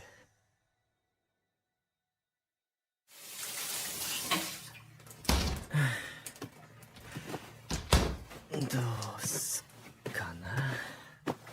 とりあえずあの猛獣に飯を食わせて落ち着かせよう。腹いっぱいになればおとなしくなって我に返って。何してんの？リビングにいろよ。何か作ってやるから。哲郎さん、俺冷静です。もしかして俺のこと試合が終わった解放感で見境なく暴走してるとか、そんな風に思ってたら大間違いです。哲郎さん、俺は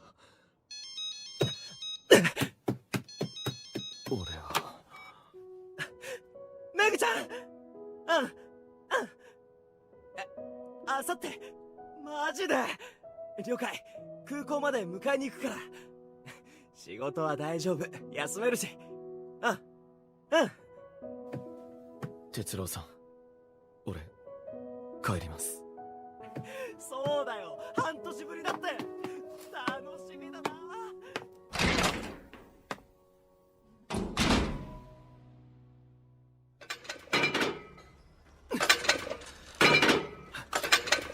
なんかさ、負けて逆にファン増えてねえか？出待ちがいっぱい。何か用ですか？人払いまでして。仕事の話？あのさ、リンゼ、試合に勝ちたかったらあの兄ちゃんとはもう会わない方がいい。は？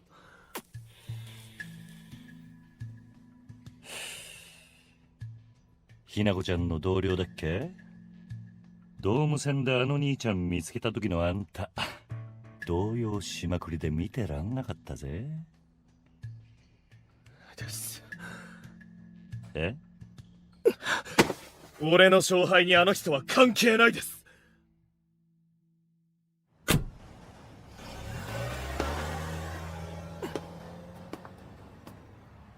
何やってるんだ俺。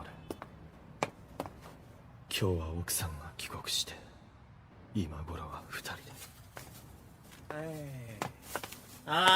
リンゼ何してんの？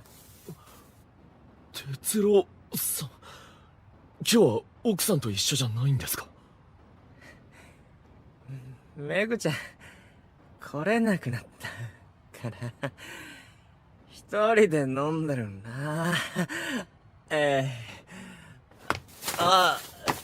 じゃあ危ないです、哲郎さん。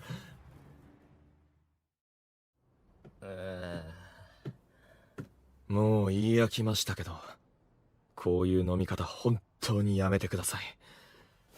はい、水です。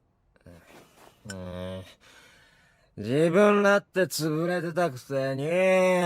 あれは試合終わって疲れていたからで。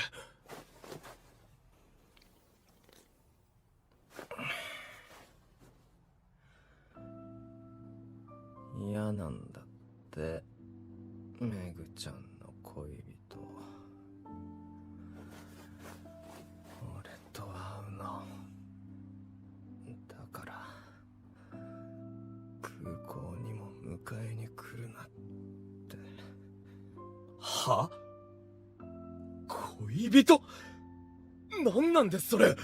なんで哲郎さんの奥さんに恋人がいるんですか？黙ってないで説明してください。哲郎さん、あなたが前に言ってたアニメ、俺あれから借りてみたんですよ。でも全然違います。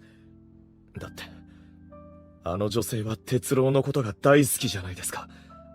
けどメグちゃんはあなたのことを。いいんだ、俺が思ってるからいいんだ。酔っ払いでこんなにグズグズで、俺ではなく他の人を思っている。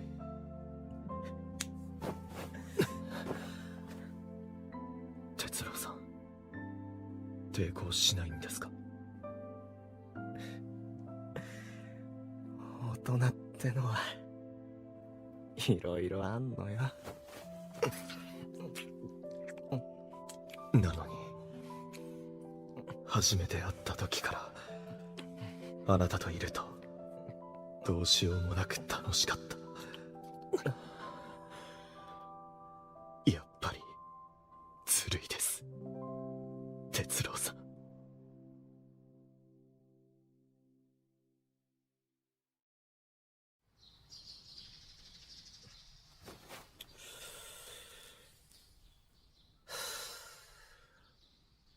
ああ、神様。俺は最低です。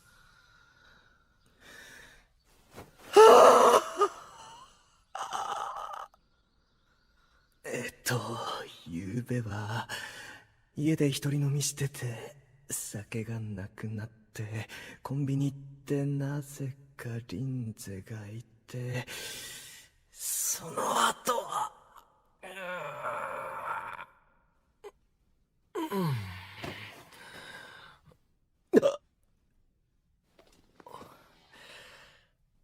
おはようございます、哲郎さん。おはよう。ああ、俺シャワー先に使うな。飯用意するから食べていけよ。ありがとうございます。日本格闘界の若きスーパースターに対して俺みたいなおっさんがなんてことを。はい、コーヒー。どうも。米5合ペロリ。相変わらずすげえ。リンゼ君、俺たち一線は越えてないよね。抜き越しただけだよね。はい。昨べの哲郎さんはすごく酔っていました。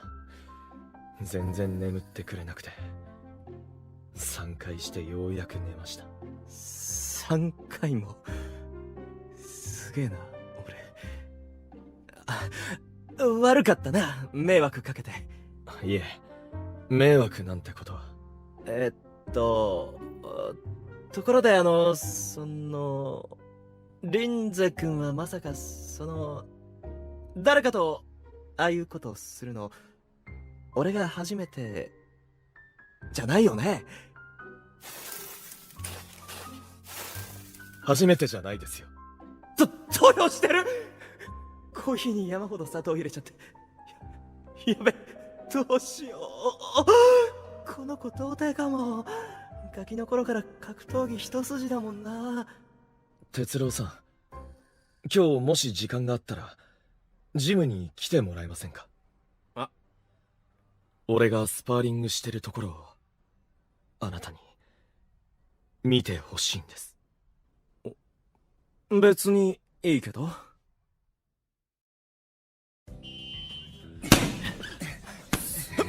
絶好調だな。大丈夫か？全てが止まってみる。幼い頃からいつもこうだった。対戦相手が必死になればなるほど自分の心はどんどん冷静になっていく。20分休憩な。相手をかわしているうちに気がつくと勝利している。公式戦で負けたのはたった2回。1度目はオリンピック代表確実と言われた選抜大会。2度目はついこないだ。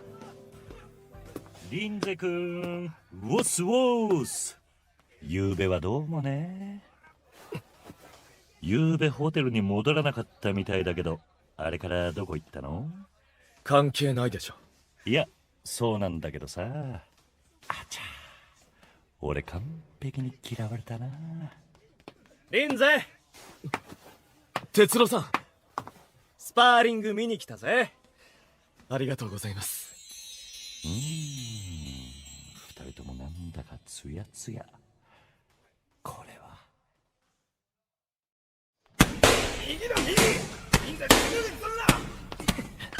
すげえよな。対戦相手激弱に見えるけど、リンゼが帰国するまで国内チャンピオンだったんだぜ。そうなんすか？ああ。ところでお兄さん、リンゼとどういう関係？ああ、俺はリンゼが高校生の時の。哲郎さん、郡司さんと。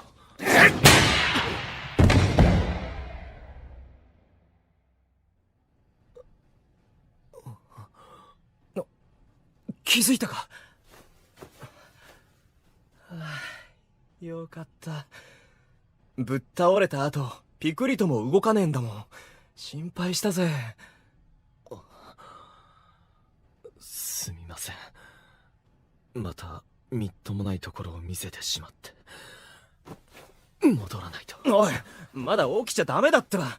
今先生呼んでくるから。髪が汗で濡れてる。色っぽいな。哲郎さん。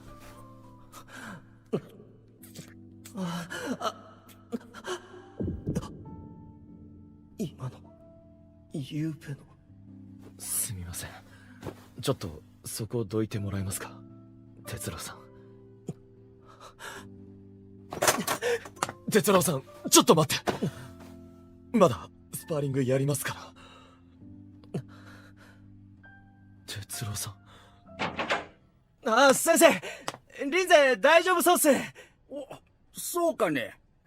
じゃあな、リンゼ、俺仕事行くね。全部思い出した。童貞君相手に何やってんだ俺は。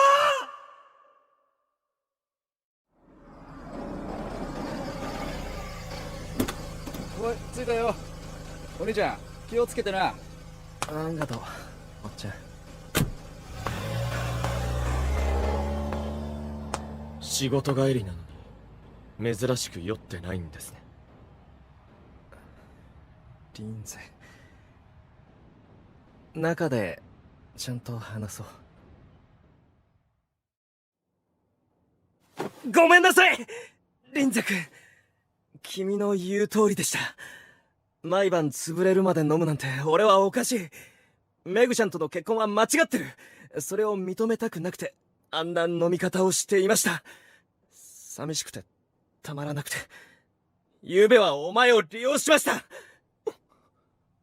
リンゼ、お前は純粋だ。俺なんかじゃなくて、ちゃんと可愛い女の子とああいうことはするもんなんだ。もう会うのはやめよう。お願いです。顔を上げてください、哲郎さん。俺の話を聞いてほしいんです。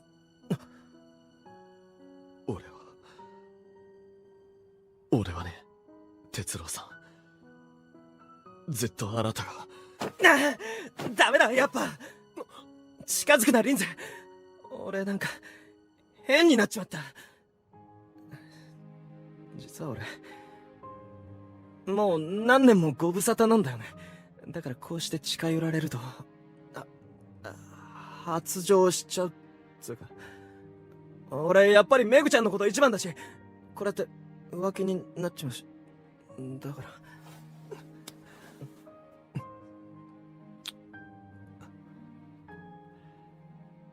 いいんです。利用してください。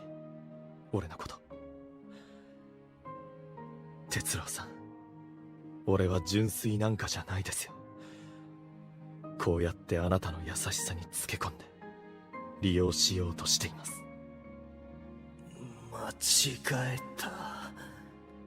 こいつ童貞君じゃない。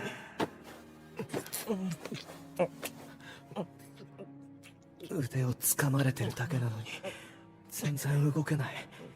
片手だけなのに。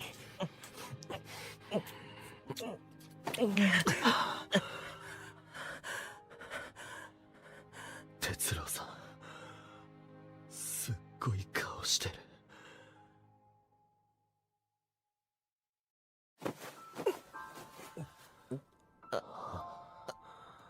あのさ、なんでリンゼ君は俺にこういう格好させたがるわけ？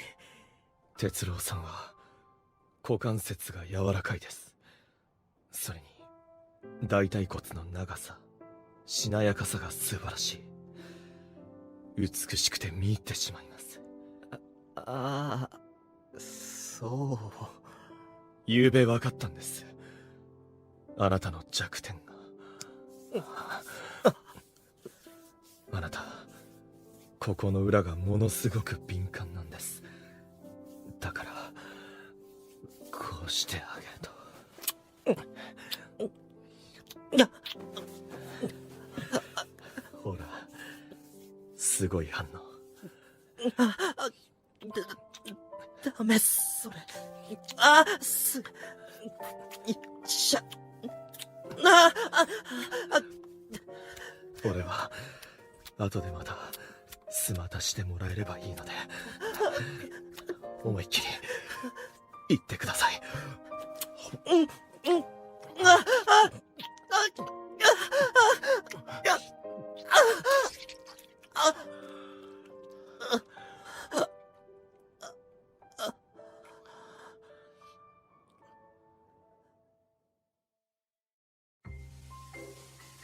死にたい。またしてしまった。2回も。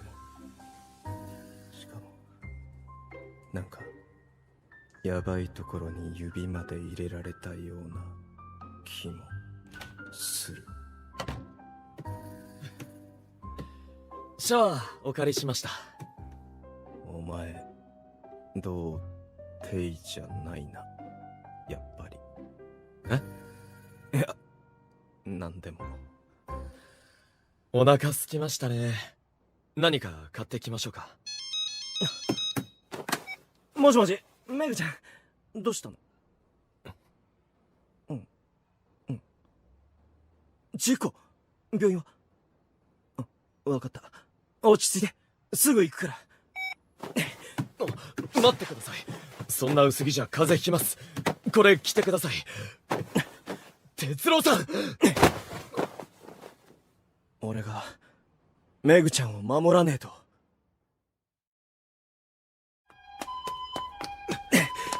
メグちゃん！哲郎くん。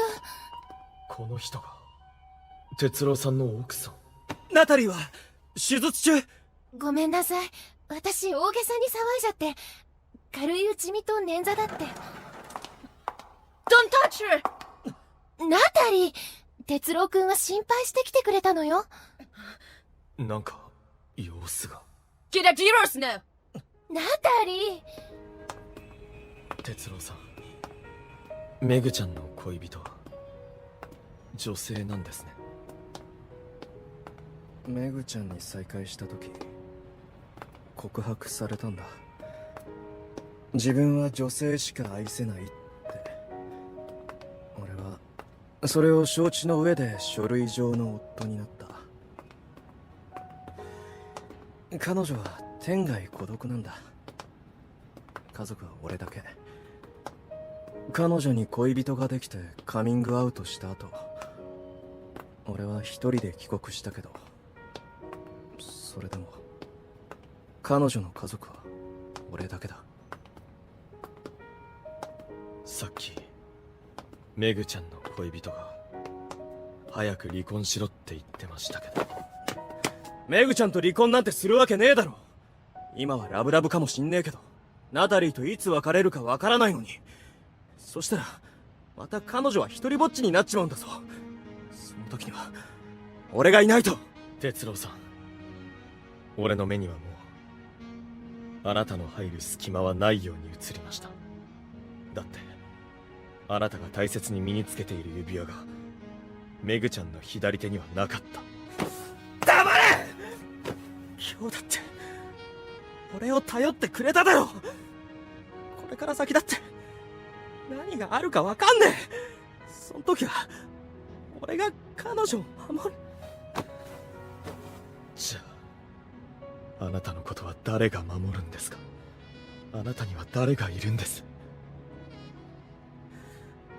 俺は男だから平気。一人でも平気じゃないです。もう認めてください、哲郎さん。あなたはそんなに強くないんです。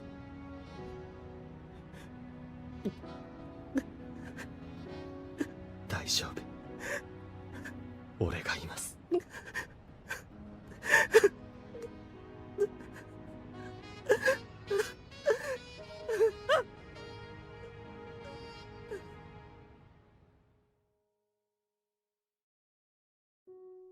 結局あの夜リンゼはうちに泊まった。飲まないように見張ってます。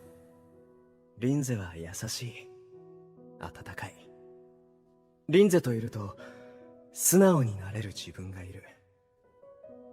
あの大きな手で抱きしめられると堅くなな心がほどけてく。しばらくこちらに来られませんが、また連絡します。飲まないでくださいね。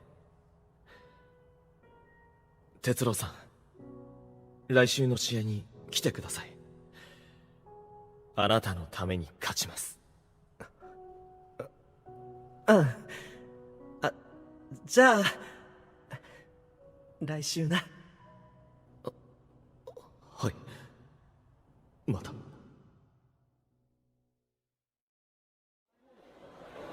赤コーナー 77.6 198番のスゴーリンゼ。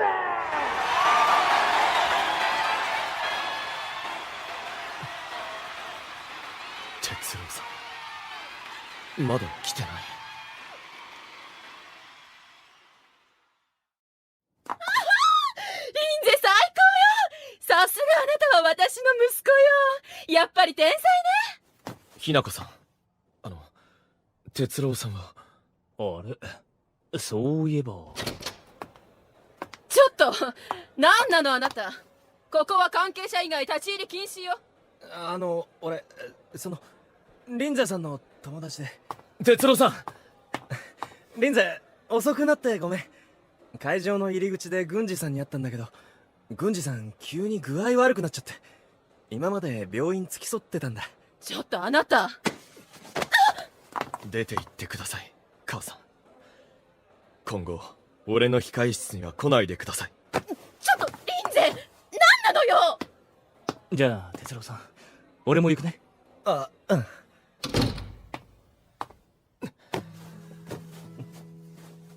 リンゼ、すみません。俺まだシャワー浴びてなくて服に汗が。俺お前の汗好きだ。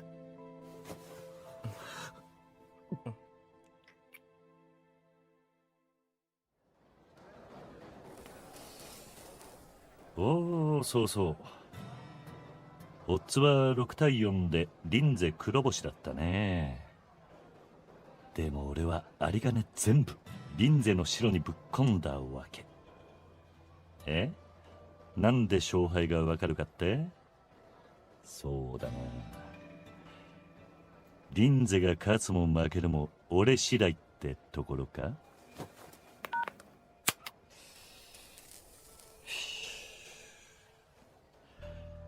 本当は哲郎くん次第だけど。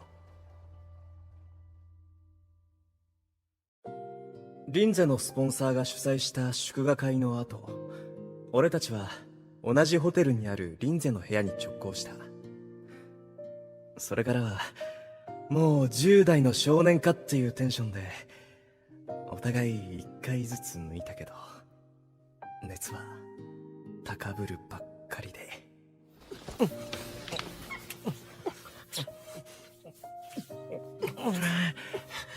哲郎さん、哲郎さん、リンゼいいぜ。それ俺ん中入れていいから。何言ってるんですか哲郎さん。絶対にダメです。なんで？あなたを傷つけてしまうじゃないですか。そんなこと俺にはできません。大丈夫だってば、死なねえし。いけません。俺初めてなんです。だからその自信がなくて。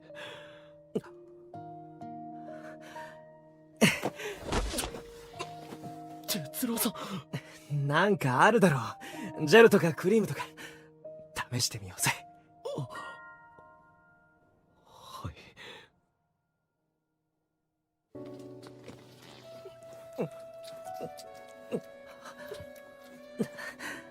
ほら、全然平気だし。そう、ちょっと気持ちいいかも。もう入れてもダメだ。理性が飛んでる。落ち着いて、ゆっくりゆっくりな。いきなりはダメだぞ。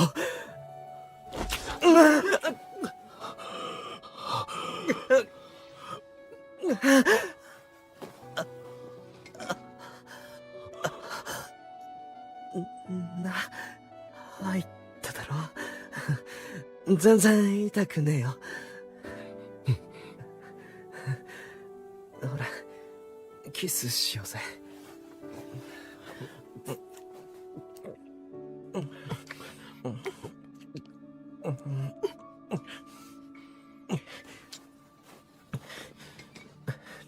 リンゼ。はい。動かねえの？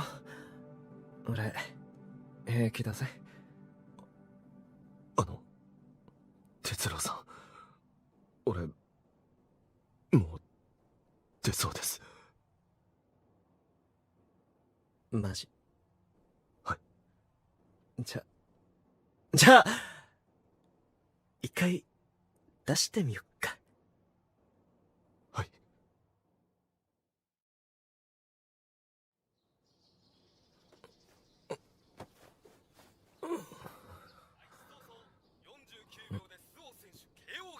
哲郎さん。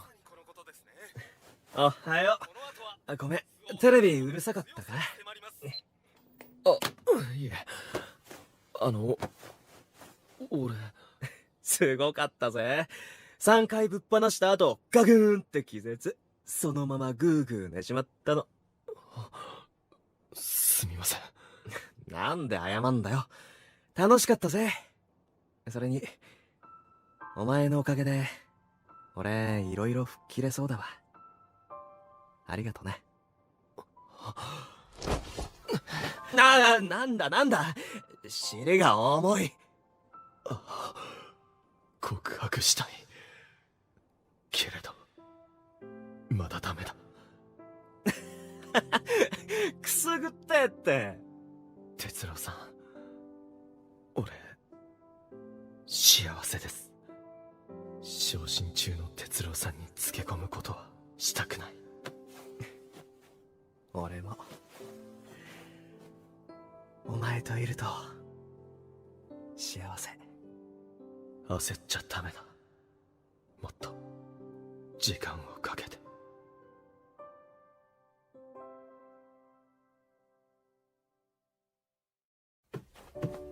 あったあった、お前の携帯。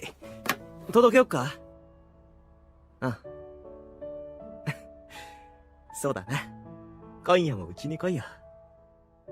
またまた1週間。俺たちは急接近している。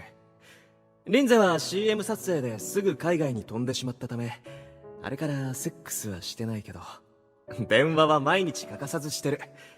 昨日は帰国してすぐうちに来て、アルコールと時差ボケで爆睡。朝起きたら半泣きだったのは可愛かったな。メグちゃんは恋人とイタリアへ帰った。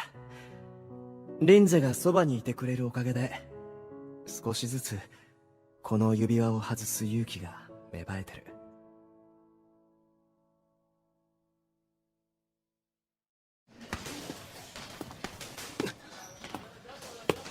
リンゼ君、おかえり。どうも。ちょっと付き合ってよ。話があるん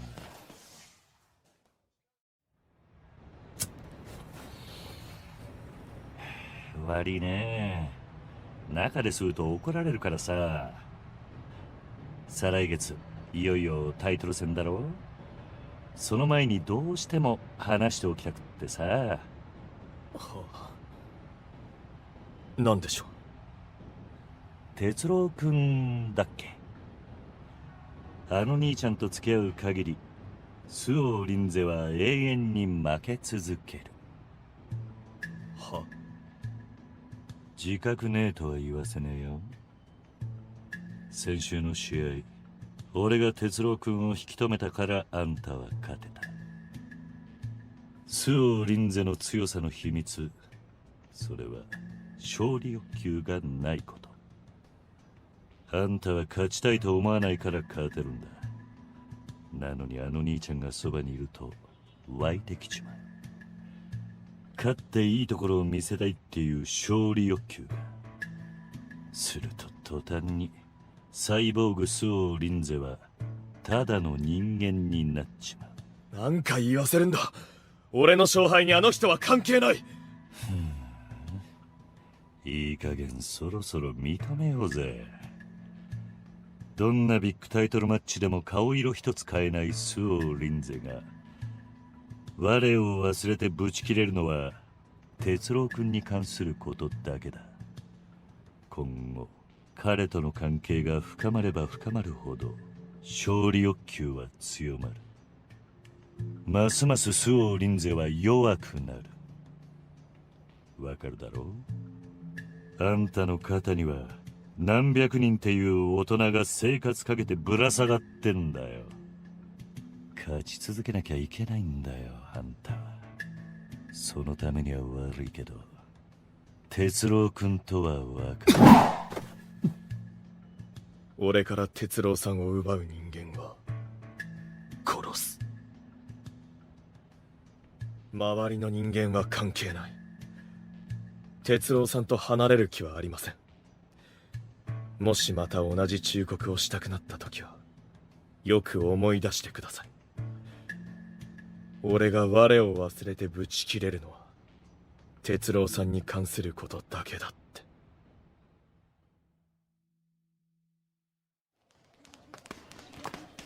リンゼ、これお前の携帯。ほら、なんだっけ、すげえ足の長い兄ちゃん、さっき遠くに来た。お前呼ぼうとしたらいいってすぐ言っちまったけど。哲郎さん、嫌な予感がする。まさかさっきの会話を聞かれたんじゃ。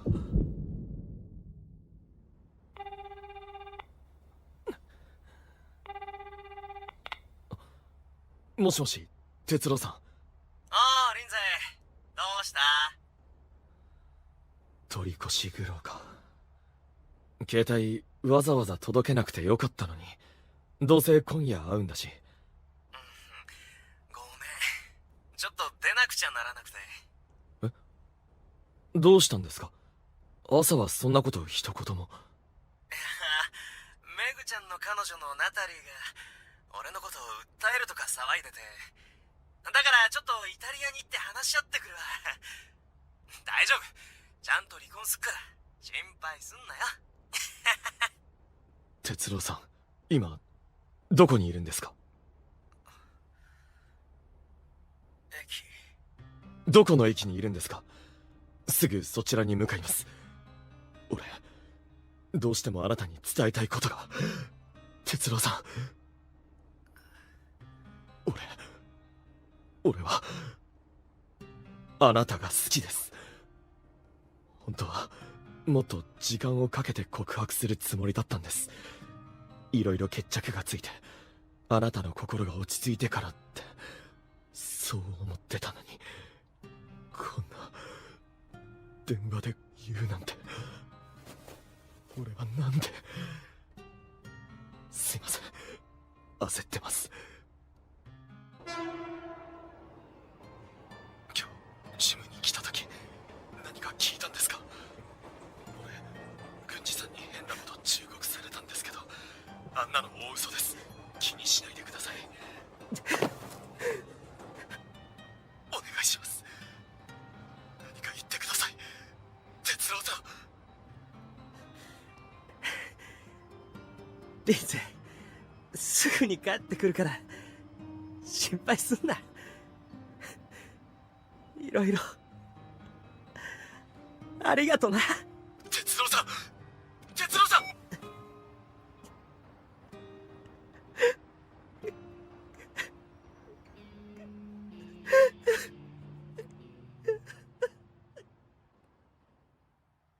俺の嫌な予感は的中する。哲郎さんはそのまま姿をくらましてしまった。なあ、ママ。哲郎くん、今日は来ないんかな？自分探しの旅だとか言ってたけど、ずっとここにいてもらえんかな。そうね。ここにいてほしいわね。ほら、噂をすれば。いらっしゃい。ごめん遅くなって。朝から沖で釣りしてたんだ。たけちゃん、りょうちゃん、今日も飲もうぜ。哲郎くん、ずっとここにいてくれっていうか、もう俺の嫁になってくれ。そりゃ無理だって。そうよ。哲郎くん、離婚したばっかりなんだから。なんでわかっ。左手薬指の日焼け跡。つい最近でしょ、指輪外したの。何年続いたの？6年だけど、ずっと別居だったからな。あら。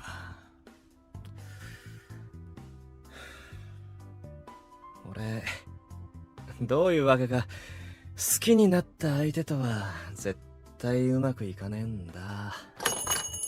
はい、いらっしゃい。哲郎くん。軍司さん。ちょっといいか？俺、軍司さんとリンゼの話聞いてしまったんです。だから消えることにしたんです。なのに、どうしてここが分かったんです？ある筋に頼んで携帯の GPS を追ってもらった。緊急事態だ、哲郎くん。あんたが見つからない限り試合には出ないとリンゼが言ってる。なんだって。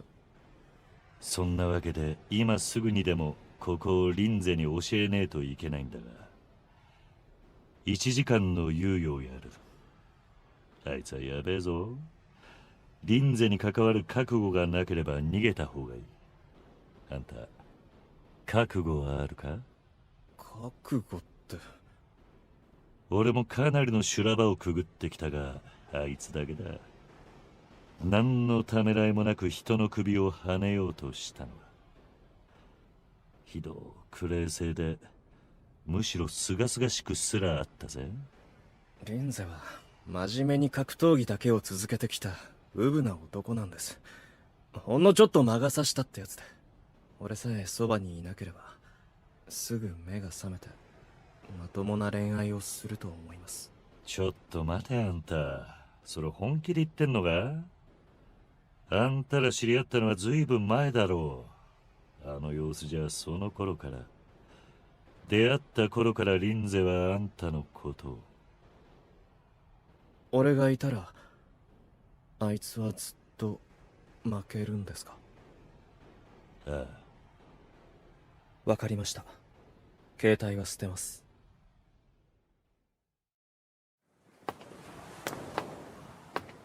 哲郎さん、覚えてませんか？まさかあいつは昔からずっと俺のことを。あんなに輝いている男がどうして。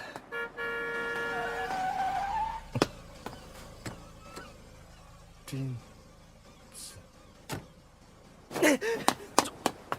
哲郎さん、なんで逃げるんですか？いや、なんかもう反射的に逃げられると思ってるんですか？現役アスリートから。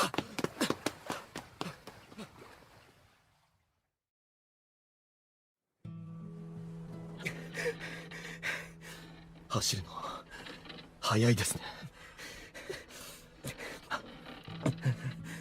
もう逃がしませんよ、哲郎さん。ダメだ、リンゼ。お前は俺なんかじゃダメなんだよ。ダメじゃない。ずっとずっと好きだった。なんで俺なんてそう思うのに。哲郎さんが好きだった。もう離さない。でもこんなに愛おしくてたまらない。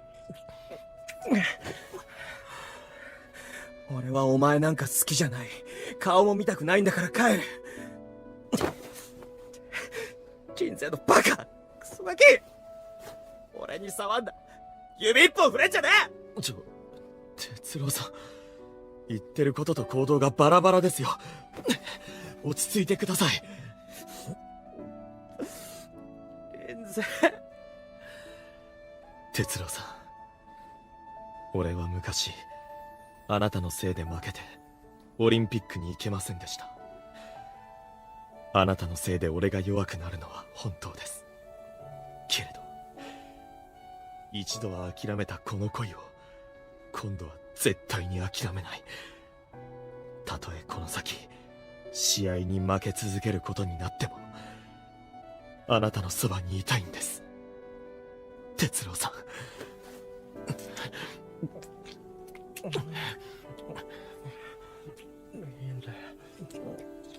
俺もお前が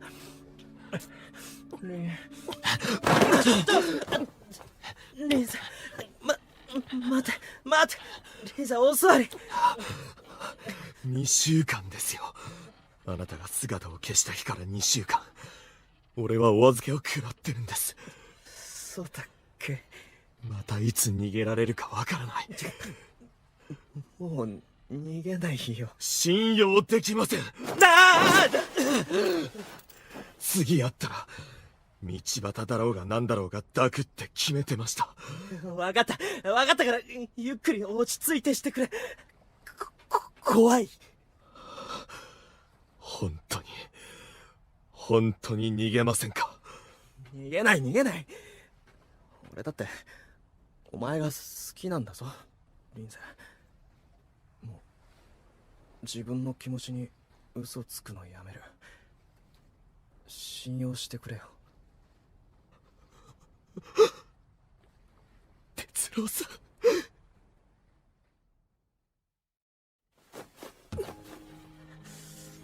ん、いいか、慌てずゆっくりだぞ。哲なんていう。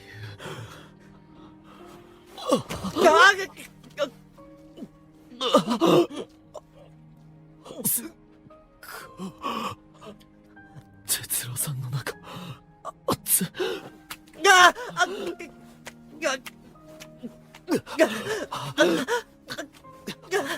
哲郎さん。哲郎さん。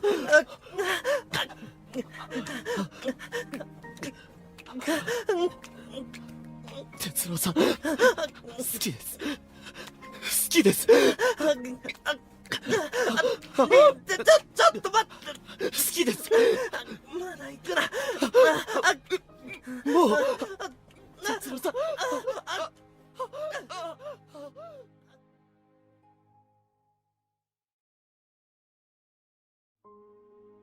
その後、リンゼは無事俺を連れて帰り、一件落着。とはいかず、やはりリンゼはさらに弱くなっていった。負けたら俺がいなくなるという恐怖が、リンゼを弱くしている。俺は覚悟を決めた。仕事は休業、24時間体制でリンゼのトレーニングに付き合うことにした。大事なのは信頼だ。リンゼが勝っても負けても、俺はずっとそばにいるという信頼。なあリンゼ、お前郡司さんに対して態度悪すぎ。仕事相手だぞ。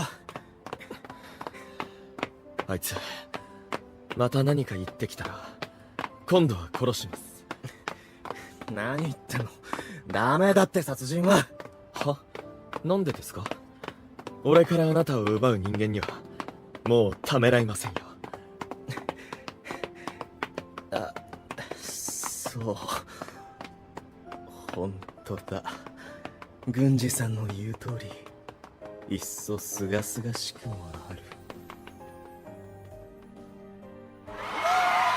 ついにこの日がやってきました。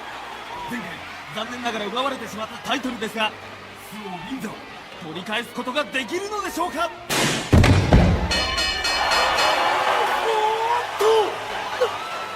と開始30秒にしてノックアウト。周防リンゼ勝利。圧倒的だ。なあリンゼ、勝っても負けてもどんなお前でも俺はずっとそばにいる。そう心から信じてもらうために、この先もずっとそばに。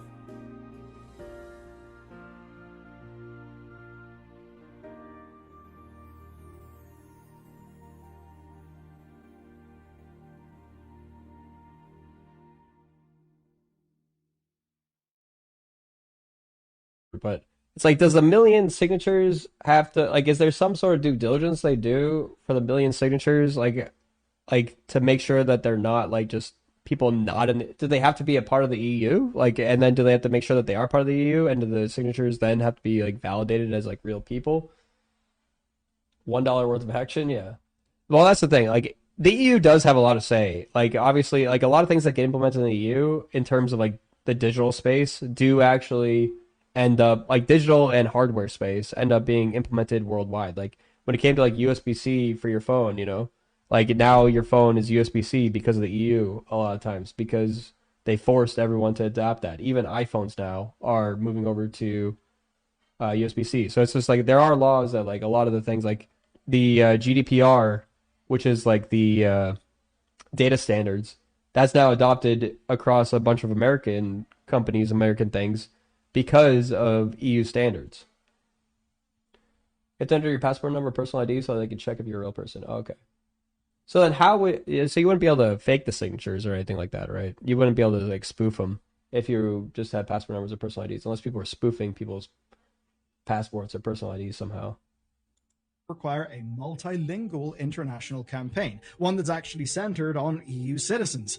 Who is leading it? Well, an English-speaking YouTuber with a cult following, which I mean in a positive way, just so I'm being clear. But basically, it's not a huge number of people. Now, this story obviously did cut through. Loads of people covered it, us included, and the early momentum was really strong. Until it wasn't. Now, this is because some things fell through. One being a planned feature in GOG's email newsletter that was tanked by that company having layoffs. Even Heineken, yes, Heineken, the beer people, wanted to include the campaign in their marketing, but only after the petition ended. But there is another one, and I think I know it's the one you want me to talk about. It's the pirate. Okay, here we are. Pirate Software opposed the initiative. This, I don't know if you guys have seen this. This has just been over, like, all around all of my feeds for the last, like, 2 weeks.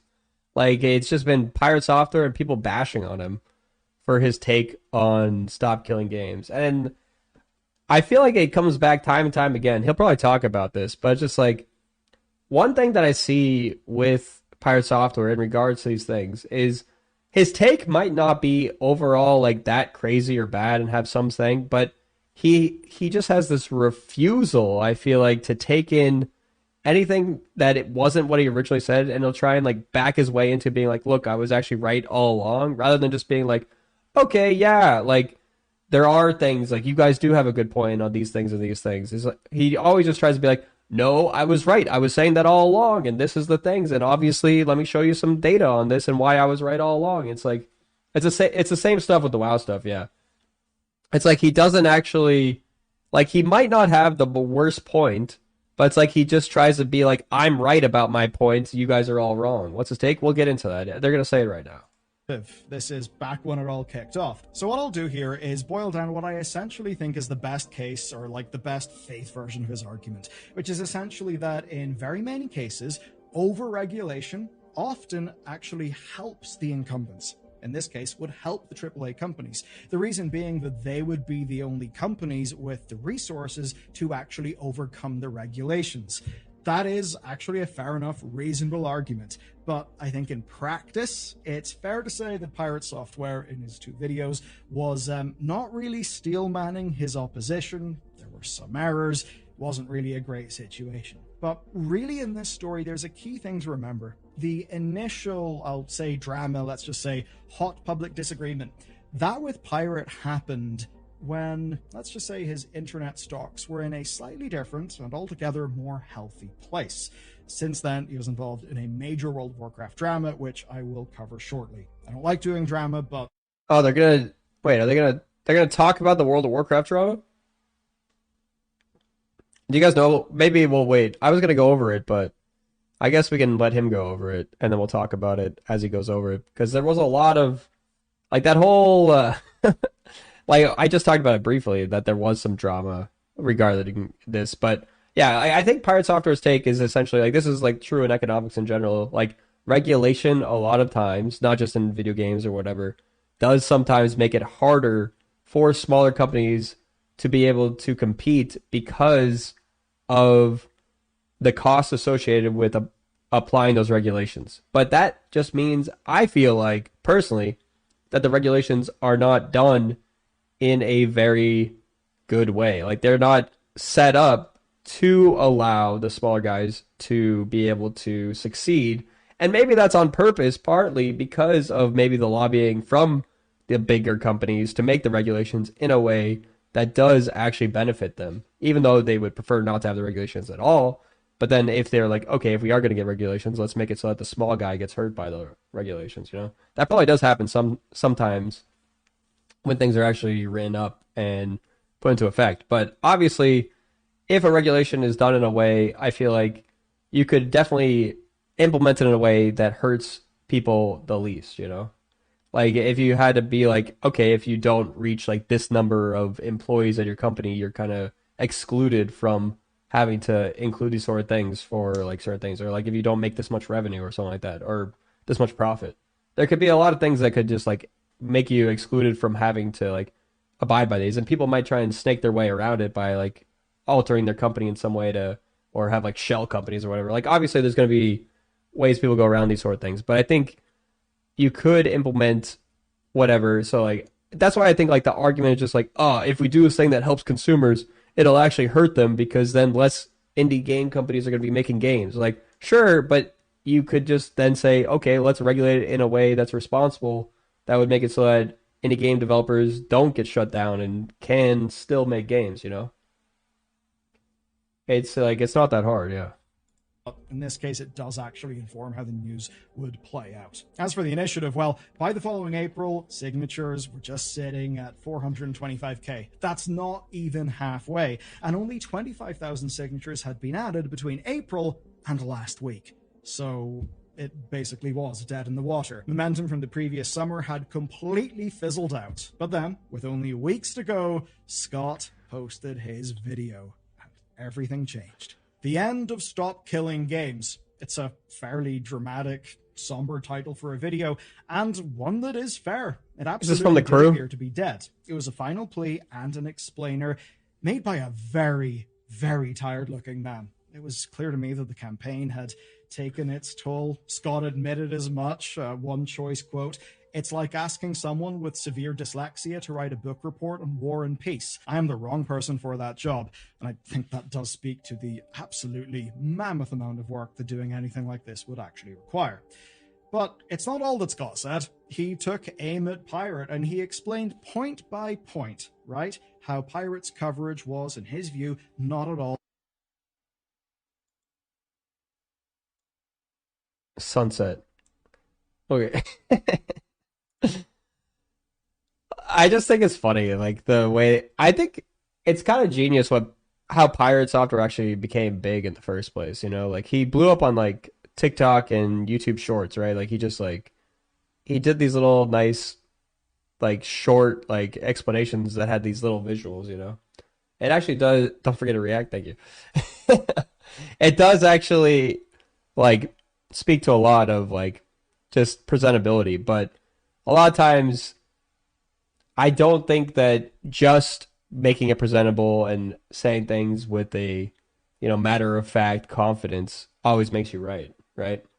High confidence gets you a lot of people who are going to listen to you and believe you, because that's just how the world works, is people are very gullible in a sense that when you say something with confidence, they think he must know what he's talking about. He said it so confidently. There's no way he would just straight up be telling us lies, you know?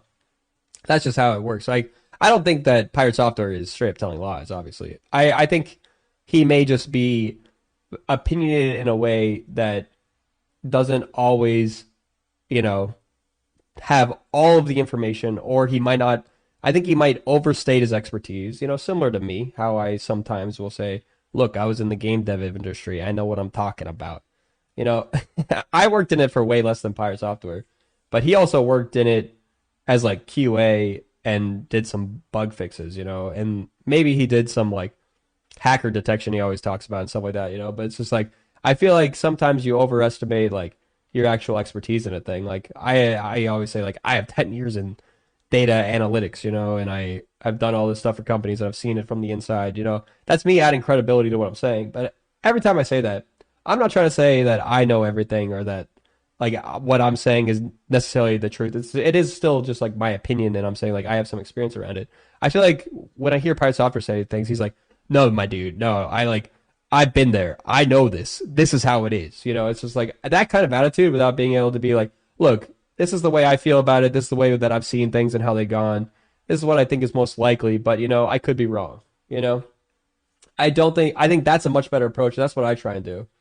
And I try and be a little bit more open to the fact that, like, look, I think that if we did it this way, it would go this way. But, you know, I can recognize that, like, I'm not the most knowledgeable person in the world on every single little thing. And maybe someone else has a better idea, you know? Was I both at Blizzard at the same time? I might have been there at the end of the time that he was there. We might have had like a year or half a year overlap. I don't know. But I didn't interact. Like, there was 5,000 people on campus at Blizzard, I think, when I worked there. And I probably interacted with maybe 200 people there. So 4,800 people I'd never talked to. So, and most of the people I interacted with were on Hearthstone and analytics teams. So it's like those two groups were the main teams that I interacted with. So if you weren't on Hearthstone and you weren't in the analytics department, I probably didn't talk to you very much. There were a couple people outside of that I worked with, or that I socially had like not networked with, but like friends of friends, essentially, you know, that I like then talked to there. Or like we had like a weekly poker game at Blizzard that I would meet some people from different departments that we'd all play with. So like there's like things like that, you know. So there was times where I would branch out, but Thor, aka Pirate Software, did not interact or see him at all. Pretty much anyone he was on QA, I think, for WoW. So it's just like I did not interact with the WoW team almost at all. Like I interact with the two analytics people on WoW, not anyone else. That's pretty much it. Yeah, Blizzard was so big. I never went and really talked with the other teams much at all. Just stuck with the Hearthstone crew. A fair representation of the overall initiative, its goals, its specific language, and I would say from my read of it, I think Pirate almost immediately jumped straight to some worst case outcomes of a maximalist version of the campaign.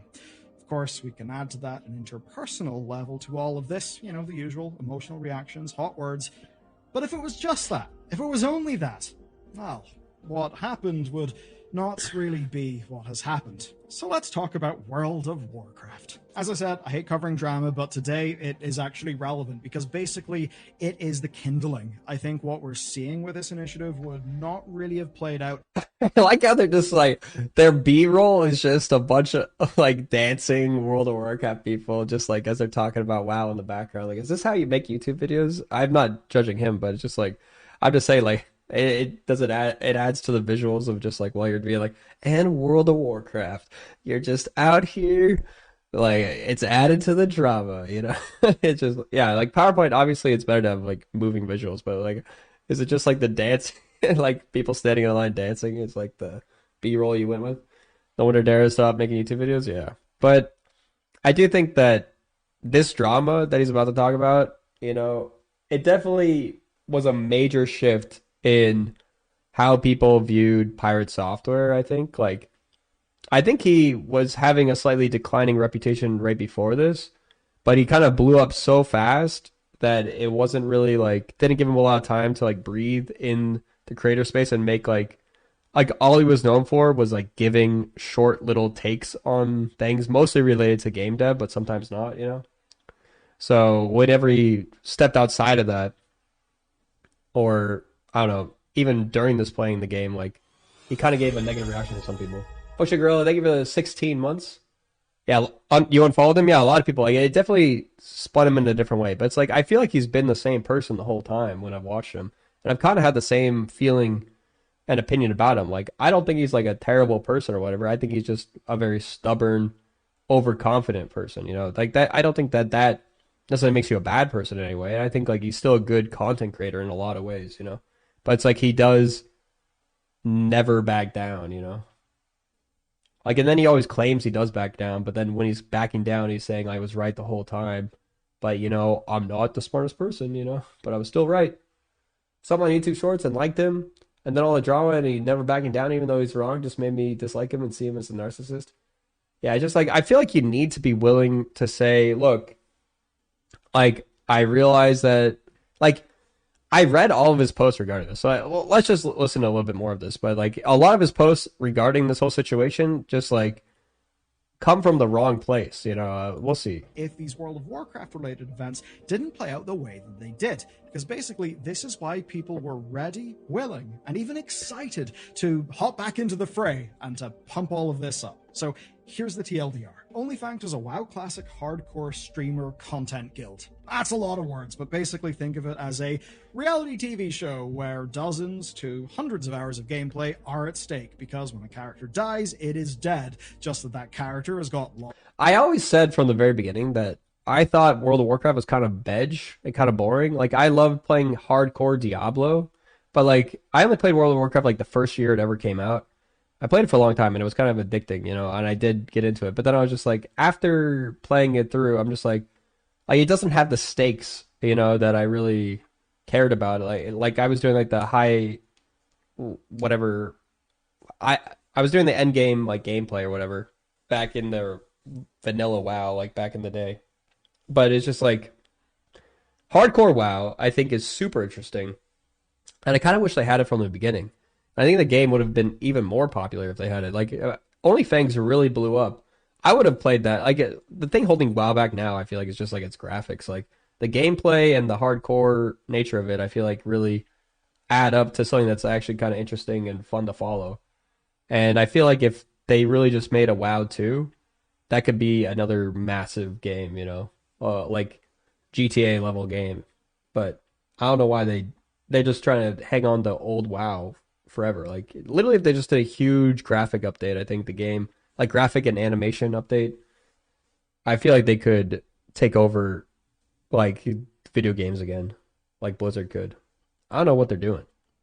Lots of fans in Twitch chat and some sort of big name behind them in the form of the streamer.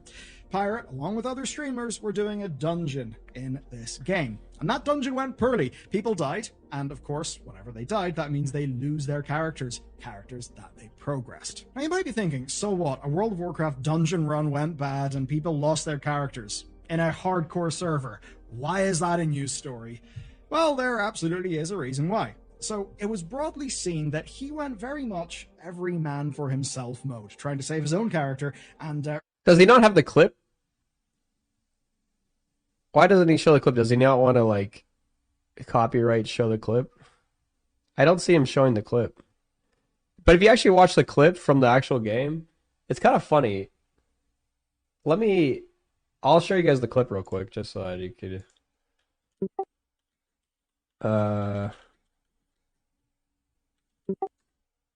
Let's see. Pirate, why are you walking, bro?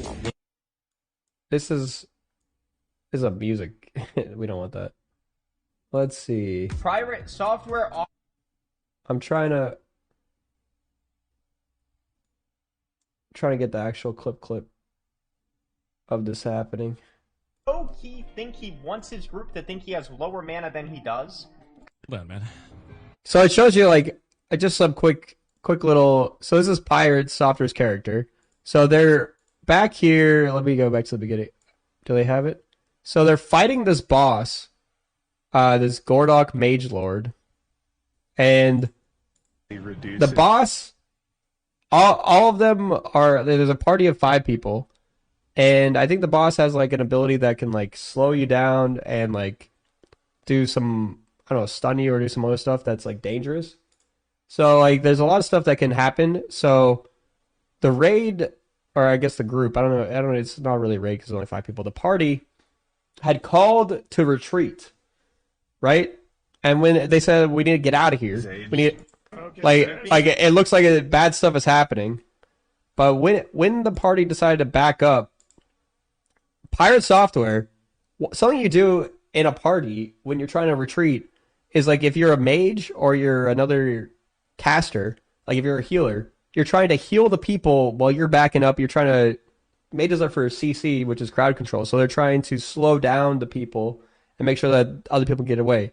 So what you're supposed to do here is actually slow down and cast different spells and do other things that will kind of stop the boss from killing your party members and help them escape. What Pirate Software did was just like, okay, they called for retreat. He casts this one blizzard, cancels it, which is a channel spell, I think. So it takes, and he didn't even keep going. So then he just continues to run. That was all he did, was cast that one spell, and then he just ran, and his party is over here in the corner. He's all the way across the map, and he's just running, barely looking back, so far away, trying to keep his character alive. Like, he should have been closer to the party, still not close enough to die to the boss, but close enough that he could cast more spells as he's going. And he blamed it on the fact that he didn't have enough mana. He was like, oh, I was going to be worthless. I didn't have any mana. But he had these things in his items that I read that could basically give him more mana. And he also wasted a bunch of mana when he cast the Blizzard early on, and he used a bunch to use his Blink spell to get away. So he's literally Sir Robin. He literally just ran so fast away. So a lot of people just said, look, bro, you ditched the party. You roached out is what everyone says. You know, it's just like you just left. You didn't stick around and help people out. And then if Pirate Software had just been like, look, I got scared. I shouldn't have done that.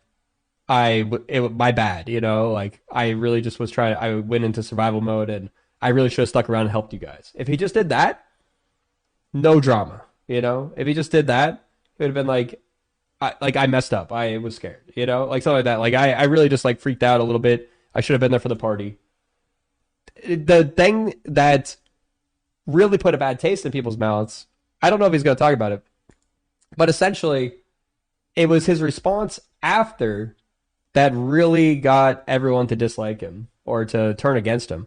It was the fact that he said, look, I was out of mana. There was nothing I could have done. You guys messed up the raid. You guys you pulled wrong, and now we got stuck in a situation. You're the one at fault. Like, it wasn't on me at all. You know, like, I did everything right. I did anything I could do. I got out of there, you know? You called for it to be, for us all to... Did you pull up Grayson? No, I didn't know. This is just... Yeah, he criticized someone for doing this weeks before. Yeah, that's the thing. Like, he should have been there for his party, and he should have done it. Like, it's no big deal if you mess up. It's no big deal if you run away and you just say, sorry, my bad. Like, I got a little scared, you know? So, like, it's the fact that he doubled, tripled, quadrupled down on the stance, that, like, he did nothing wrong, and that, like, it was actually the team, they all messed up, and, like, they had made the call, and he was just listening to the call to retreat, you know? And it just, like... Yeah, so it just like it was pretty bad response, and then with the stop killing games, I think that comes back. You know, it comes back to that kind of response of like not backing down. Really, to the detriment of his teammates, a few of whom died. Now, Wait, trying to save his own character, and really to the detriment of his teammates, a few of whom died. Now, at the time, tensions were high, and those tensions were pointed at Pirate Software, both from viewers and from his fellow party members. And what followed was, I think, to put a very messy thing in simple terms, in an emotional sense, the opposite of saying, shit, my bad, I'm sorry, I absolutely could have done more there, my bad. Basically owning the L, doing so in public, and doing so in a way that feels authentic. Of course, you know, feels authentic because it actually is authentic. So if you ask me, what actually happened is a common downfall of very smart, very rational people. Yeah, this is just like what he said. He said, to those trying to character assassinate me online for a bad pull and dialogue, wow, this is a hardcore wow, and it is a lot on the line when you step foot in the dungeon. Here's a light breakdown. Our party went the wrong way, overpulled, shot caller made a call to run, and then went back on the call. During the run out, another pack was pulled, and we opted to skip it previously, which was never a good thing. Communication was completely broken throughout this, and it was our second time failing the dungeon. Everyone played poorly, and 2 people ultimately lost their characters for it. Each person in their group made mistakes, including me. Everyone's at fault, including me. I never once said I was perfect in my play, nor was a god gamer. I'm just an ex-Blizzard employee, throwing that out there again, that has played Mage for a long time. To pin that on a single person is absurd. There are, like, one of the things is, like, I actually, for a while I was streaming, like, I typically try not to throw around that I'm ex-Blizzard that much because of this exact kind of, like, vibe I feel like that puts off, to be like, you know what, I worked on Hearthstone, I worked at Blizzard, I'm cool because I worked at Blizzard, and all this stuff. I usually try to only say it when it's like relevant to the actual thing that I'm talking about. That's like, look, we're talking about literally making a card game, and I'm saying like, look, I worked on the inside of a card game team, that I have literal experience, that I've seen the inside operations, and I want to give you take based on this, so you know that like I have some sense of what I'm talking about. I don't just say, look, I play games, I'm an ex-Blizzard employee that plays games. You know, I try not to do that, you know, because like I feel like being an ex-Blizzard employee doesn't really make you an expert on pretty much anything beyond like the exact thing you did at Blizzard, you know. The fact that he worked on WoW, I feel like is somewhat relevant. He didn't even say like an ex-WoW, you know, dev, you know. He just says ex-Blizzard employee. Like, he worked on WoW in QA, didn't he? So it's like, why wouldn't he just say that instead? But just an ex-Blizzard employee that has played Mage for a long time. He's trying to add credibility that, like, he worked at Blizzard and he plays Mage, you know? But did he work at Blizzard for 7 years? No, I don't even think I quite hit 2 years. I was like a month or two short of 2 years or something working at Blizzard. Like, I didn't work there that long, honestly. Actually, I feel like my time at Blizzard, I would consider like a mistake in my career, to be honest. Just because it held my career back and it actually made me less money. So both of those things. Like, it stopped the progression of my career. It was cool to be able to work on the game that I really enjoyed, but it kind of lost a lot of the magic behind the game working on it, you know? So it's like, I wouldn't consider working at Blizzard actually a bonus, like a good thing, you know? It says, depending on one single person is absurd at best, and if you're calling for death and cancellation over it, you're too invested in the content in a very unhealthy way. Yeah, like, obviously you should never call for death. Like, or necessarily cancellation, but, like, obviously I think you can be like, look, I don't really like this dude because of the way he handled himself in regards to the situation. That, I think, is not canceling someone. That's basically being like, look, this person is someone that, like, I thought was kind of different, but they've kind of shown their true colors in a way that I don't really like, and I don't really want to watch their content anymore. You know, I think that's perfectly fine. If you're a creator engaging in this kind of behavior, then eventually a content wave will end. I mean, that's kind of projecting a bit. But the relationships you've sullied will be permanent. Hope it was worth it for you. It's like, I don't think talking about drama necessarily, like, there have been a lot of drama channels that get a little bit too fed up on the drama, that they feed off of it and they almost create it in a sense, and they try and be the ones who, like, stoke the drama. I think that's problematic if you're stoking the drama. But if you're someone who's just covering the drama, I don't think that, like, as long as you're doing it in a way that's not trying to be overly inflammatory, or definitely not, like, try to say false things about the people, like, I think that you are fine to cover the drama in a way. It's kind of the same way of, like, journalism. Like, you can cover the bad things happening in the world, and because you're covering the bad things happening in the world doesn't mean that you're participating in the bad things, you know? Like, obviously, if you're trying to stoke war as a journalist, like, I think that that's a problem, you know? But if you're trying to just, like, cover streamer drama, I don't think that's a problem inherently, because it is just, like, it's, people are interested, and I enjoy watching drama content. Like, I think it's fun and interesting sometimes to see what's going on, but it's just, like, I don't want someone to be, like, causing hate towards someone. I don't like that. But, like, to see someone and their behavior be exposed, and, you know, something that you are in a very public setting in this, like, OnlyFans guild where things are happening, and you are putting yourself out there, you're a streamer in the first place, you know, you should be held accountable if you, you know, do things that inherently hurt other people in your game that you played, you know? What's up, Zach? You're leaving? To those trying to defend me, don't worry about it. This too shall pass. It has not passed. Do not attack anyone else on my behalf. I've always hated that kind of behavior. I have no intention of stopping making things or doing stuff, as I already have. He's basically saying, I'm not going to back down. I'm not going to admit I'm wrong. Those were banned will say so. Those who were banned will stay so. He's saying he's going to keep the people banned that he banned. I've never liked that kind of knee-jerk reaction behavior in our community before, and I will not be changing that now. For those who don't understand why they will stay banned, but a 10-hour-long hate raid over it live on Twitch. Who raided him? I actually don't know. We had to ban nearly 4,000 accounts across all platforms, and our moderators received death threats regularly throughout it all. I do think people get a little bit too invested, and they definitely shouldn't be spreading hate or death threats to anyone over this kind of stuff, and they are too invested. Like, I don't disagree with any of this. But it's like the way that you're calling it out in this way, I feel like isn't going to actually dissuade people. It's going to just stoke it even further, I feel like. They try to make disparaging comments about our ferret rescuer. That's where we somehow hurt animals. Like, I do think that Pirate Software does do a lot of, like, good things.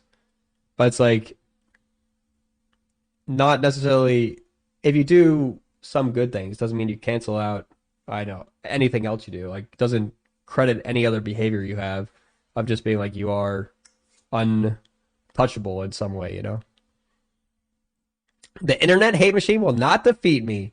He is still doing really well with all the hate he gets. It is really hard. I feel like once you get, like, your reputation tarnished in some way, like, I'm not gonna lie, I genuinely think, like, me personally, like, I've had my reputation tarnished in a way from another content creator who you guys all know, who genuinely has attacked me and lied about me in a way that has turned a lot of people to think a certain way about me, you know? And I think that has genuinely harmed my reputation from those lies. Like, I think that is something that, like, I now have to deal with as a content creator forever, you know? Like, because those people will forever believe what this other content creator said. So that kind of does suck when someone else comes out and says things about you that are straight up lies, and then people go and they never watch my content, they'll never see my content, and they just believe those lies because they're a fan in the cult of another content creator, you know? But that's the thing. It's just like, as a content creator, you kind of put yourself out there, and you will have to deal with hate. You will have to deal with people who think things about you regardless of what is actually true. Like, a lot of things about Pirate Software, like, I think are overblown. I think he's not necessarily that terrible, whatever, just insane narcissist. He has, like, obviously some small character flaws in the fact that he can't back down, he can't admit he's wrong, and he's a little bit too overconfident. I feel like that you can learn from those things, and you can come back from those sort of, like, character traits, you know?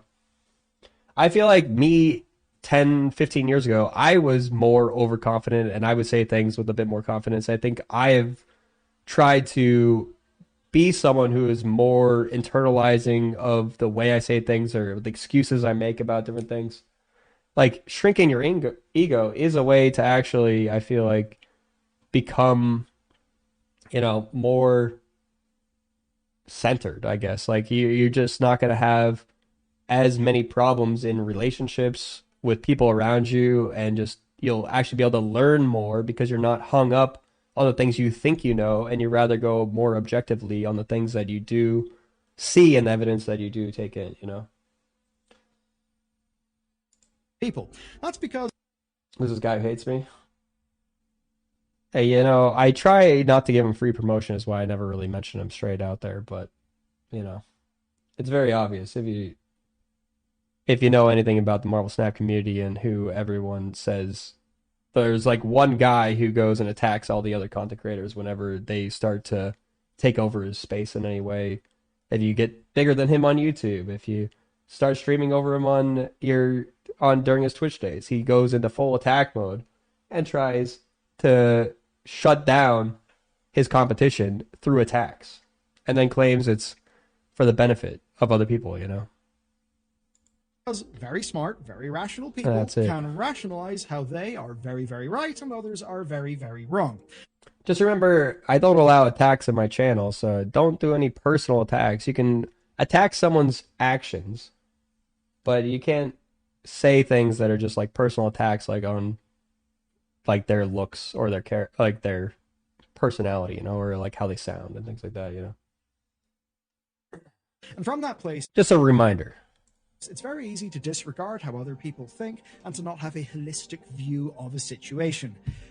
I mean, to put it in very simple terms, people thought he came off really defensive. And what all of this meant was fuel for the fire, an abundance of fuel. And I've got to imagine that from Pirate's point of view, it really must have looked like the entire world was against him. And, I mean, in a few ways it was. It was a total mess. Or, you know, per the dynamics of Twitch, it was an incredible content event. And the reality is that once people are against you, it's very hard to change minds. Especially when, as I think Pirate was, you're feeling quite defensive and you're very much feeling the toll of thousands of angry people being very angry at you in just about every way they can. Meaning that, yeah, some people were, let's just say, going beyond having just a civil disagreement. Now, after that point, some aftershocks followed. There was a clip of an Ashes of Creation raid pool that sparked a bit of a drama. There were then... You know, I feel like there's like drama that happens on Twitch, and I feel like you can definitely flip the needle of like likability for someone based on certain drama. But I feel like there's some drama that happens and people just like, they blow up even bigger from the drama, right? Like they're feeding into their base and their base grows, but they still get more people that hate them, but they also get more people that like them. So sometimes like being involved in drama actually grows your online presence. Pirate Software, unfortunately, that did not happen for. And by unfortunately, I mean unfortunately for him at the very least. Like he did definitely shrink if you look at his stats. I looked at his stats when it all went down. Like he lost so many followers and he lost a lot of viewership just after this event. Like it blew up for a very short amount of time, I think, and then he started going down. If we look, we can take a look at it real quick if you guys want to see. Let's see. Pirate Software. Like, if you just take a look, like it really like fell off a cliff. So it's just like he was having all this success, growing, and then drama. Boom. He goes from a 16K average viewers per month to 8,000 viewers per month. I mean, part of this is like he was streaming the OnlyFans stuff, and then he stopped streaming the OnlyFans stuff. So obviously your viewership's going to drop because the WoW stuff like is going to be just better viewership in general. But it like he was streaming non-WoW stuff back here, right? So like all back here, this is like his viewership just dropped off. So that just shows that like the drama did not go well for him. Like he went from getting 50,000 followers to 100,000 followers a month, and then started losing followers. So 200 followers lost, 20,000, 800, 3,000, 700, 20,000, 25,000, and his viewership tanked. So it's just like the drama was not good. It really hurt him overall. So that's just like it really is a thing that like sometimes the drama follows you and it can help you blow up. Like there's like the whole like, I don't know if you guys know, there's a lot of other drama that goes on in Twitch that people like kind of blow up from. I know like at least one, like there's the people who are getting sued by Ethan Klein. So like Denims, for example, is someone who's like getting sued by Ethan Klein, and Ethan's trying to like turn a bunch of people against Denims and Hassan and all these other people, and Denims actually blew up all during this drama. So it's like went from being like 1,500, like 2,000 views, and now is averaging like 3,700, getting up to like 10,000 viewers some days, you know? It sucks, yeah. Well, it's just like, that's the thing. So it's just like, there's like drama sometimes when you're involved in drama, your profile raises. Like, I think it depends on what side you're on the drama too, you know? But it's like, that's just like a thing when you look at this thing. Dr. Disrespect, I think he might have blown up bigger if he didn't get banned off the Twitch platform. Like, obviously his drama is definitely a lot more intense and has a lot more implications. But I think there are just like people who will support you even if you do bad things, you know? That's the thing. Like, if you are someone who like gets caught for doing despicable things, there will be people who will be there to defend you, and sometimes your community becomes a different community, but it can still grow. And that's one of the things, like, if I were to, you know, embrace certain ideological talking points, I'm sure I could grow a community, but like I would have different viewers, you know, for sure, if I were to do certain things, you know.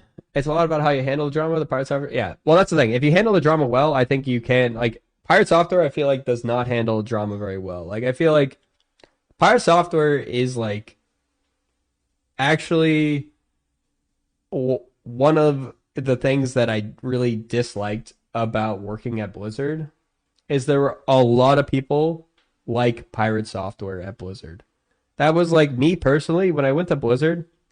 The people I did not like interacting with were the people who thought they were always right, that they thought they were super cool for working at Blizzard, and they thought that they were like handed down from God to give people games, and they're like, look, I'm working at this amazing game company, you should respect me. And they were the people who would like go to events and be like, yeah, I'm a Blizzard employee. What can you do for me? You know, like they're like, they have so much ego, all these people. Like, and I feel like that is Pirate Software. And he's like not even someone who had any say at Blizzard, you know? Like, he's literally like, he got into Blizzard probably through his dad, first of all. And then secondly, he worked in like QA, and I don't know what else he did there, but it's just like, he's not like the director of a game of WoW at Blizzard, you know? So he doesn't actually have any say of what actually happens. That's one thing I realized is like the people who actually make decisions at Blizzard are the only people who really create anything in the end a lot of times, you know?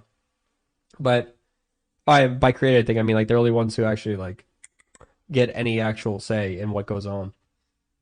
The Workout Rumble team, yeah. But I think that is one of the problems, and like this doesn't only happen at Blizzard, but it's just like I feel like it was much more prevalent at Blizzard because it's kind of hyped up. One of the problems, Blizzard underpays its employees, so the only people you get at Blizzard are hyper fanatics most of the time, like people who are really into games, people who are really nerdy, obviously, like you love that kind of culture, that kind of games, because you could just go get a job somewhere else, get paid more, do the same thing, right? So if you want to go work at Blizzard, you're doing it out of passion, 99% of the time. Or nepotism, in the case of Pirates of Like, it's overqualified people for the positions that they're in a lot of times, doing things for less money. So you're going to be a nerd. And you're going to be, a lot of them were egotistical nerds that thought that they were better than other people because they worked at Blizzard. That's just one of the things. So I think you got to drop the ego. You got to be willing to admit you're wrong in certain circumstances, and you got to be willing to listen to other people and their ideas and other things like that. That's, I think, a really difficult skill for a lot of people, I think that's what you need. You need to, I try, every time I'm here in chat, I try and get all of your guys' ideas whenever we do anything a lot of times, I am not the expert on any, I do, have certain expertise more than other people in certain areas, but at any point, someone can come in and say something that I don't know, and I'll listen to it, and if it's backed up by the truth, I'll take that into account when I'm discussing things, when I'm making decks, when I'm doing anything, when I'm making plays in Marvel Snap, when I'm discussing these React videos. That's what you need. You need to be able to read chat and not just you need to be able to talk with anyone in the community, any of you guys talking with each other, and be able to say, look, you're right. I don't know everything,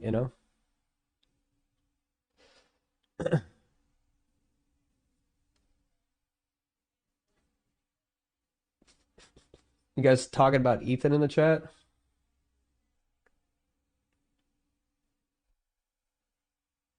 What are you guys all?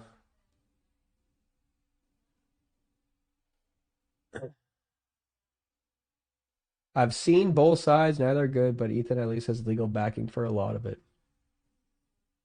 Check out what legal experts are saying. And then Zach says, I have it, it's not going anywhere. He's just trying to drain their funds because they're small content creators. He has tens of millions. They have much less than that. He's doing patent-styled slap suit. One of the creators being sued is actively in the video for about half of it. Yeah, you say we can move on from the topic? Just real quick, since I brought it up, the whole Ethan Klein thing, I'd say, again, Steeks, I think you're doing exactly what I'm saying that you shouldn't do. And you're saying, look, I've looked at it. This is how it is. You got to be a little bit more obviously both people, when you say things, you should be like, look, that could be the case, I don't know for sure. I'm not a legal expert. Some legal experts said this, but you could be right. That's how you got to say the thing. You can't, you don't want to be like, look, this is how it is, right? You got to be a little bit more open in the way that you discuss the things. So it doesn't come across that you're just trying to be like, look, I know how this is. This is the expertise. Obviously, I looked into it all. Because, that's exactly what happened when we talked about the TFT thing too, right? You were saying, no, this is how it is if you read all the other things. Then it came out that it went back the completely opposite way. And what you had said didn't actually add up, right? That's how it goes. You got to just be willing to say, I've looked into it. Maybe my opinion is a little bit different, It's about how you talk about it. It's ironic Ethan is suing for watching his video after the suit that was made against him in the past. It is super ironic, actually, the whole Ethan thing. Ethan literally, I think, somehow has just, been cooked. I feel I don't know exactly what cooked him, but, he's definitely not okay in a lot of ways, I feel because it might just be the whole Israel thing cooked him, but he had, if you guys don't know, HJH3 went through a lawsuit about literally exactly what he's trying to sue people for now in terms of reacting to content, and he won the lawsuit. It was a big case that actually set a lot of precedent. And then he now is trying to sue people in the exact opposite way. I get that you wouldn't want content being ripped off legitimately in a way that is not holding up to the React standard, and that they are not transforming the content in a meaningful way. But what he is doing is literally just to do it vindictively, to essentially hurt Hassan, I think, is like the big part of it. Do I know why he's suing him? Yeah, he's doing it literally because, like, he said this out loud. He said he set a trap, essentially, which I think saying that alone, I feel like might get your case thrown out. I don't think it will necessarily, but it is pure vindictive. Like, he made content. He was like, he wanted people to react to it is the other thing. But then he's like, but you can't just react. Like, the people I get, some people, like, I think Denham's had a quote where she was like, I hope people will watch this video and not give Ethan Klein views, which I don't even think that legally sets Ethan up for a lawsuit to say, like, she was purposely trying to do this or whatever. Saying you hope people watch your video and not his video because you don't want to support him, I don't think is a legal requirement for reacting. Like, I could say, I'm watching this video for Stop Healing Games. I don't really like this creator, and I don't want you guys to watch his video. Like, I don't think that is, like, obviously none of that's true. That's like, as a hypothetical, like, I don't think that would stop me from being able to react to his video. I can say that I don't want anyone to see the video, as long as I'm saying it's not replacing the video in a way. Like, you're allowed to react to content and transform the video and have it be transformative and me not like the person that I'm watching the video of, you know? I've read those steaks. I've seen the lawyer takes on it. I've also seen opposite lawyer takes. Like, it's definitely both people. Like, it's never been tried before in court, I don't think, exactly how this is. So there is no real legal precedent in the way that actually sets us up for a decisive, clear-cut decision. Are you kind of implying it's not meant to be transformative if you say that? Like, this video, watch this one instead of just the one, it's the same? No, see, that saying it's the same and making it the same is saying it's not going to be transformative. But by saying, I don't like this content creator, don't give this guy views, we're going to watch this content on my stream, but I'm going to transform it, doesn't mean that you can't watch this other video. And sure, I think it is morally scummy to do that in a way that you're taking and using someone's content and saying don't do that. Like, I feel like morally, but legally, I don't think it should be upheld. I think you should be able to take someone's content, criticize it, and say, I don't want you to give them views. I think you legally should be able to do that in React content. I just don't think it should be, like, done in the sense because it is kind of bad for the original content creator. But you can still transform it and just be like, I don't like the guy that I'm watching. I think that should be allowed. I just don't think that it should be, like, the standard. Like, I don't think people should do that because I don't agree with it from a just, like, ethics standpoint. There was no intent to transform the content. They sometimes went away from the desk and left the video playing. I don't think leaving the desk is not transformative either, because a lot of times, like, I could get up while I play this video, have my headphones on, right, and be listening as you guys are watching and I'm listening, and maybe I've even pre-watched it if I'm someone that, like, is a React streamer that does this every day. I'm sure a lot of them pre-watch their content and have things ready to say. So they're getting to the point where they want to go say things, you know? And then they come back, they pause the video, they talk about it. Like, if you just if they watch the whole content from beginning to end, and then they talk about it at the end, I don't think that is not transformative enough, I don't think. Like, I don't think you can just watch a video all the way through and then talk about it afterwards and then say, I transformed the video. Because then someone could just literally come in and watch the whole video and then stop the video right there and then just, that's it, you know? Like, that's different. If they talked about it, he wouldn't have a legal basis to try and take them to court. I honestly 100% doubt that they played his video from beginning to end without commenting on it, because if they did, it would not be a case at all. It would literally just be one in Ethan's favor, you know? We wouldn't even be talking about it, because it'd just be like, yeah, they just stole his content, you know? So there's definitely some gray area in there where they have some transformation. Maybe it's not a lot, you know? That's the thing. And that is the case. That's why I think it's really shitty of Ethan to try the case in the first place, because it then pushes his court case that he had won about transformation, and tries to tip it back the other way in some ways.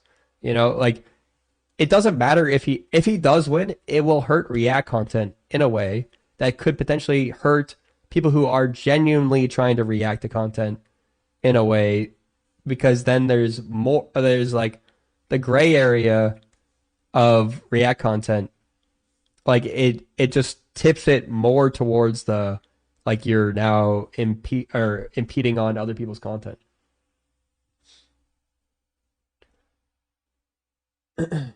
Yeah. All right, let's keep watching this. Let's get back. Actually, there's an ad break going on, so let's wait till the ad break ends. Got ad break for another minute and a half. But yeah, we got a little bit off topic because we were just we're still talking about the WoW thing. We went on just like drama, I guess, in general, how it could hurt or help you. And I think what we basically came away with is that drama, essentially, it depends on how you react to it, how you deal with it, how much it can hurt you.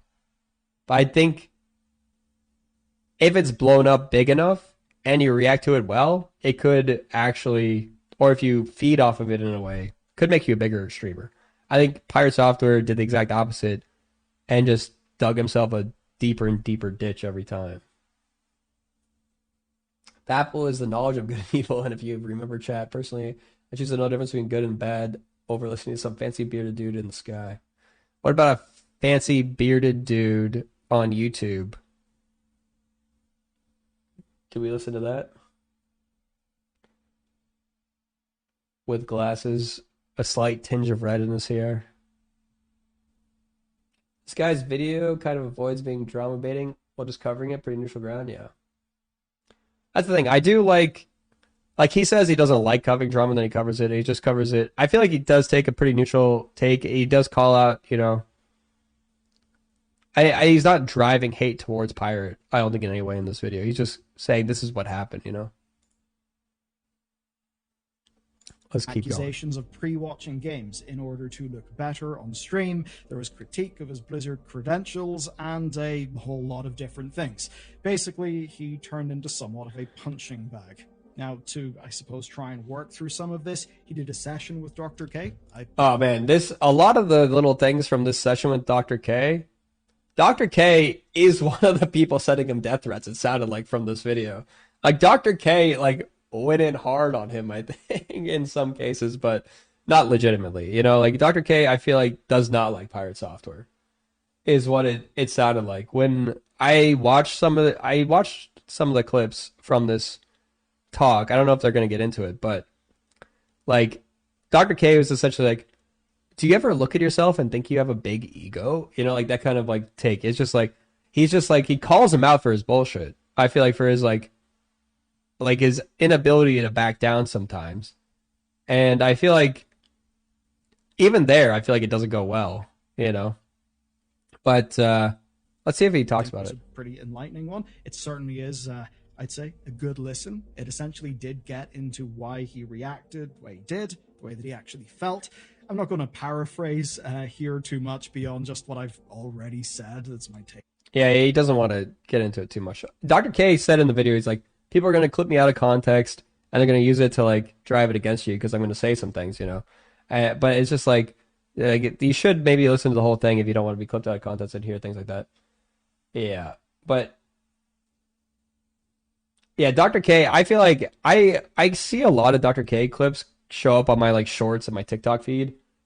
From a standpoint, like, I think he does say some things, you know, that can resonate with people, and he does say some things that are, like, good, trying to dive into people's psychology and things like that. But I feel like he's one of those people that, like, kind of, like, have strong opinions of his own and, like, see certain things, and then he kind of, like, uses data in a kind of a manipulating way, or studies in a manipulating way, be like, there were studies that said this or this and this, and it's just like, okay, but it's just like, so many studies come out that are just like, look, we surveyed 10 people and this is the findings of those things. It's so interesting. Isn't that cool that that's so interesting that this is how things are? It's like, that's not how things are because you studied 10 people and that's the results you got. Like, it's a data point, you know? It's like, you got to take things as data points in psychology, especially, because I feel like psychology is a social science. It's very, like, pseudoscience in a sense that it's like, it's very hard to be deterministic in those sort of studies and actually come to actual results that are verifiable and repeatable. So if that's the case, it's like you got to be really careful in how you actually say how things are in the world. You can say this is studies have shown that this is like how things look like they could be. Is he a psychiatrist? I don't know what he is, but the way he like Dr. K, a lot of times I feel like he's like someone, I feel like he's like anti-technology in a lot of ways. He's anti like he has like very structured viewpoints on, or like stiff viewpoints, you should say, on certain topics, I feel like. And then he just like presents those as if he's like an expert in a lot of those fields. He's like, look, like you like he's like a sleep expert. He like talks about how like you shouldn't be like on your phone like in when you first wake up or at night or for different reasons, you know. He's like, because of this and this and this, like obviously like blue light and whatever, you know, causes problems. I can agree with some of that stuff, but it's just like a lot of things he's like you're becoming addicted to TikTok in certain ways. Like obviously he just like has a very specific take on like certain things, you know. And like sure there's some hint of truth in some of what he says in different things, and it's going to be the thing, but you mix in a lot of things with like overconfidence again. He has a really weird belief system about your face, nose, skull shape influences in your mental state and personality and whatnot. Yeah, that's what I'm saying. Like, you could be right on certain things, but then you extend that to like a lot of your other beliefs and other things, and you try and like spin it all together as if it's one thing. It's like, it really reminds me, like, he kind of reminds me a lot about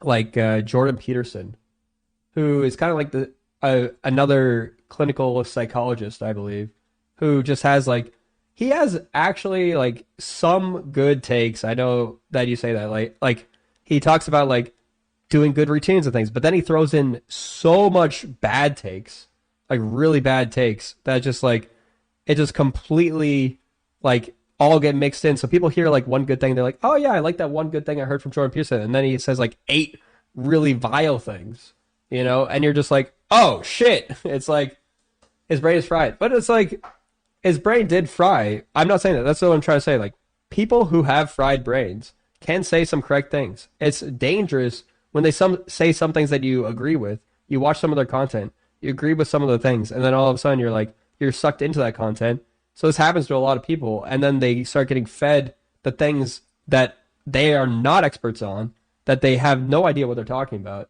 And then they literally just spew a bunch of stuff that then you start to believe too, maybe because you liked some of the early stuff you heard. And then all of a sudden you're being fed propaganda in a sense. Yeah, Pearson said some great things 10 years ago. Now I agree with nothing he says. Yeah, pretty much. Well, that's the thing. Like, you're probably also just watching the clips of all the bad things he says nowadays. Like, I that happens to me too. So it's just like, that's mostly what I see from him nowadays too. He probably still says some of the same things that he said 10 years ago, just like it doesn't come out as much because he's now also just like a super drama heavy person. But yeah, that's the thing. It does happen a lot. It's just like there are people out there who, like, Dr. K is like on the other side of the spectrum, I feel like, from Jordan Peterson, where he does say some correct things in some certain ways and he tries to defend certain things certain ways, but then he also just like gets some things wrong, you know? And he tries to spin to certain things, yeah. Jordan Peterson was addicted to prescription meds and did time in some crazy Russian clinic to shock the addiction out of him. Whatever they did to him there fried him completely. You're saying he was literally fried. I don't know how accurate any of that is that he just said, but I wouldn't doubt it. But that's the thing. Like, I can't just read a Twitch chatter thing without verifying that and actually believe that. There's comment about people that stay famous by living in toxic drama. Pretty much, yeah. He's addicted to benzos. Literally fried, yeah. But yeah, that's the thing. Like, I think it's dangerous. Like, Pirate Software, I feel like, is someone who falls into this category too. Like Dr. K, Jordan Peterson, Pirate Software, of like Elon Musk. They're just people who like have had or done certain things that have been seen as like good in the world at one point. Like, they were like trying to do things that were like helpful. You know, they were trying to help people be better people, or like they're trying to, you know, give good advice, or they're trying to like promote positive things at some point, you know. And then they have certain takes, so they do things that are beyond their realm of expertise that aren't necessarily correct, and then sometimes actively harmful. Like, I don't think Pirate Software is doing certain things that are actively harmful, to be honest. But he is someone who's just like, he falls into like the overconfident, stepping outside of his realm of expertise, claiming to be an expert, and then not backing down after being called out on it. Like, that's part of the problem, you know? Like, if you're not an expert in the field and you claim to be an expert and then you claim overconfidence in what you're saying, I think that's when it becomes problematic. We need more Carl Sagan or Noam Chomsky in the world. What progress have we made in the last 20 years? Yeah, I feel like people who are critical thinkers, who just want to challenge the way things are and to say this is how things are based on the current knowledge that we have, and as we get more knowledge, we get more things in the world. I think that's good, you know? What about critical drinkers? Well, critical drinking is probably better too than just regular drinking, you know? Takeaway, so I'd recommend if you want more texture, more understanding of this story and the social dynamics that made it play out, give Dr. K's video a watch. But as it pertains to the Stop Killing Games movement, I think you can see how, well, whenever there was the initial disagreement of Ross, pirate stocks were looking pretty good. But then he was involved in several major dramas. These dramas led to hundreds and hundreds of thousands, perhaps millions of people maybe finding out about him or having a changed opinion of him. There were a lot of videos talking about, you know, mistakes, examining everything. And that's why right now... I don't know why, but it actually was kind of interesting drama. And I did watch a lot of those videos, and it actually did, like, entertain me, just being like, watch it. Like, I don't know much about WoW for the last 10 years. Like, I haven't played, like I said, since vanilla, since literally the first year WoW came out. And then I learned all the different intricacies of that. Actually, that boss fight was from vanilla WoW, wasn't it? But I don't even remember it. But it's just like, yeah, I played back when I was in, like, a freshman in high school. What did I play? I played a druid. I was a night elf druid, and I played it up through Blackwing, or not Blackwing. I was Naxxramas came out, and then I quit when Naxxramas came out. Like, I got like 2 pieces of gear in Naxxramas, and then I quit the game. That was like as far as I went. But it was just like, yeah. So I learned the Pirate Software thing. Just made me like, only things that brought a lot of people back into WoW too. Just like the hardcore thing, and it really blew up. A lot of people watching it, and I just got so invested in like this drama in some way that I was just like, I watched like 3 or 4 different videos on people's different perspectives about Pirate Software and like the mistakes he made or why he made them and how what he was doing was this thing. It was just so interesting, actually, just to like figure out like why what he was doing was so, I don't know, like against what you should have done, you know, in a situation that you're playing with a team, you know. What are we reacting to? This is about Stop Killing Games. And Pirate Software is just in the forefront of like part of why Stop Killing Games is got some new support. So we're getting into like the whole pirate situation a little bit. You would really like the game Bellular made with a studio. He's not just a YouTube commentator, really. Maybe I should check it out. Pirate has had drama in every community he's been in. Hasn't Pirate only been in like 2 communities? He's been in the game dev community and the this new community, or the WoW community, and now the Stop Killing Games. Isn't that it? Did he have drama in Second Life? I've never heard of Second Life drama with him. What was he doing in Second Life? Anyone TLDR me real quick? His drama going all the way back to the early 2000s? He wasn't even a streamer back then, though, I thought. In Ashes of Creation? I remember he did have a take about Ashes of Creations, yeah. But I think that was related to the WoW drama, wasn't it? I remember that was at the same time the WoW drama was going on. You'd like a Second Life, please? Yeah. Second Life is... He made furry content with his buddy. They had a falling out. They patched it up. How is that... What about that would cause drama? He was helping make furry porn in Second Life and making 10K or so a month, and the falling out was very public. Well, what was the falling out?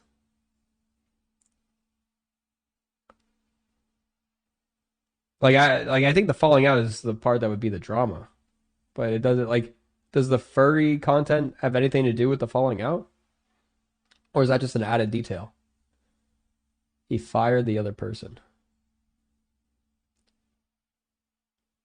He had drama in EVE Online. You know who Pirate Software reminds me a little bit of? He seems to... someone else, you know, that causes drama in our community, you know? A little bit.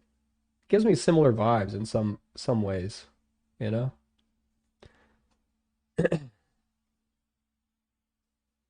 Has a little bit of some energy. Yeah, Dexter, right?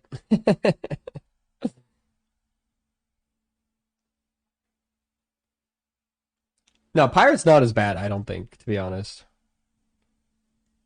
Pirate is not as bad. Alright, let's keep watching. For this video, when I just searched for Pirate Software on YouTube, here's what I got. We've got the Pirate Software Unraveling featuring a game developer, 211k views. A Josh Strife Hayes reaction, 204k views. An Axeman video, 586k views. Did these get more views after he said that? Because he's reading them out and it's like double the views every time he says them. An Upper Echelon video, 266k views. One from Moist Critical, 3.1 million views. And that is just the top few search results. We're talking about millions of views here.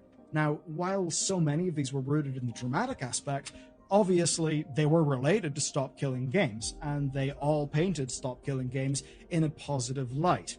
And what that essentially meant is that now you didn't need to be a game preservation enthusiast to know that Stop Killing Games exists. All you needed was a passing interest in one of the... Alright, here's my conspiracy theory. Pirate Software actually is, you know, the second coming of Jesus. And he did want to stop killing games. And he acted as the martyr to be able to be taken down so that Stop Killing Games would succeed. You know? He made sure that he took on all of this hate for all of us so that he could make sure that this went through. Just saying, maybe it was all planned from the beginning. Larger ongoing dramas, and of course, even if you didn't have that, social media algorithms do know how to find you if you could be interested in it. All of that means a humongous megaphone, and so far, absolutely... I agree, Pirate Software is our savior, and he's never wrong. All hail Pirate Software. Absolutely seems it's done the trick. We've went from almost certain failure at 454k signatures to, at the time of writing this video, 714k, and at the time of recording, which was only a few hours later, 737k signatures. Now that basically means that they need 263k in about 30 days. And obviously, if this rate holds just a little bit longer, they'll absolutely make it. Or will they? Because here's the thing. They do actually need consistent, legitimate signatures. The reason why is fairly simple. Fake ones could be stripped out. Overexcited Americans having fun with a VPN, I don't know, could probably try to sign up for this. Wouldn't help the initiative. It would probably get scrubbed. And, well, if you're in America, you can't sign an EU petition. So it's not a guaranteed thing just yet, but it certainly is looking like it's going to pass 1 million. Now, what happens if it succeeds is basically this. The EU Commission will consider further action. That could be legislative action, or it could just be guidance on existing consumer laws. Now, no matter what, the industry would have significant input, but regardless, we would get a formal statement on the matter and its legality. And that's actually a powerful starting point for future conversations and new laws. But here's the thing, it gets even better. Because those conversations have already begun, and we've already... Like, I don't... Does it actually really do anything is the thing? Like, people say, like, this does matter. But I feel like part of that is to try and, like, just promote it from actually make it feel like you're doing something a bit. But it's just like, there's no legal requirement for them to actually do anything with this petition, right? Like, it's just to get them to listen, and it's to get them to do something. Like it's not actually, like, they don't actually have to do anything if you get to this 1 million signatures, right? So it's like, it is a campaign, but it's more of an awareness campaign, right? To try and get people to, politicians and people out there to acknowledge this is a thing that people care about, but still... if this was America, I would say like it would literally do nothing, you know, because I feel like all those White House petitions or whatever literally do nothing. But in the EU, I feel like it is a little bit different. I feel like they do somehow take some of these things a little bit more seriously, and they do actually end up enacting some things, you know, that the people actually want. Whereas like in America, laws have zero correlation with what the people actually want, you know. Already started to make progress. Through all the noise and all the drama, the core problem is fairly simple, that audiences often think they're buying a product when they buy a game, but in reality, they're actually buying licenses. Now, since October, Steam explicitly states that all purchases are licenses, that it's not ownership. And that was always the case, it's just that now it's no longer hidden in their EULA. And Valve's timing was, let's just say, curious here. That's because California signed AB 2426. This is what I was telling you guys about earlier, yeah. They do have this, now you have to say in your advertising or in your actual sale that you're buying a license. That's only in California, though, that's required, but how it works out in a lot of places, because California did this, it pretty much is going to happen nationwide because they want to keep California the biggest, most profitable state in the United States, like happy and selling to them. So they're not going to do two different things. Boom, boom, boom, boom, boom. They're going to do just one thing and just have it apply across the board. So that's going to be the case. They're going to just say in their thing, look, this is a license. Stating that any media that you can't permanently access offline must be labeled as a license, not a product. Now, another side to this is companies seeing PR opportunities, and there's a beautiful irony. Ubisoft, yes, the very company that started this whole mess, is actually taking action. That's because they're testing offline modes for The Crew 2 and Motorfest, and I think it's fairly clear that the Stop Killing Games movement inspired this. So, you know what? In certain ways, it's already winning. Now, another thing that could inspire this was an actual lawsuit, specifically a Californian one about the closure of The Crew. But that lawsuit is actually facing some problems right now, and that's because of a Final Fantasy XI related precedent that lets companies remove users from games, because, well, as a user, all you've bought is a license, and that can be revoked. That's a ruling that obviously plays to Ubisoft's advantage in that lawsuit, but looking at the big picture, we actually do see the developers are choosing to address these issues, and not because they're being forced to by the law, seemingly because they want to. But there are many reasons for that. It could be PR, or it could simply be because they see what way the wind is blowing. Here's something cool. Take a look at Supermove's World of Parkour. This is an indie game that failed. Legal obligations prevent keeping the online functions active, but existing owners can still play it in single player. There's another example. Whenever Blizzard Entertainment purchased Spellbreak's developer, they obviously stopped the game. But months later, they released a peer-to-peer version of the game on itch.io. That's awesome. And before... Wait, Blizzard did that? Wait, who did that? That's kind of cool.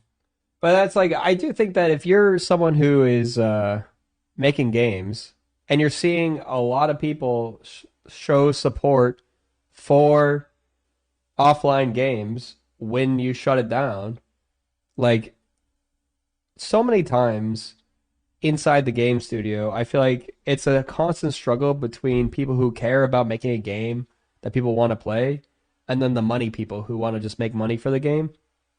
The money people don't care at all about your offline games. They don't even play games themselves, a lot of them, you know?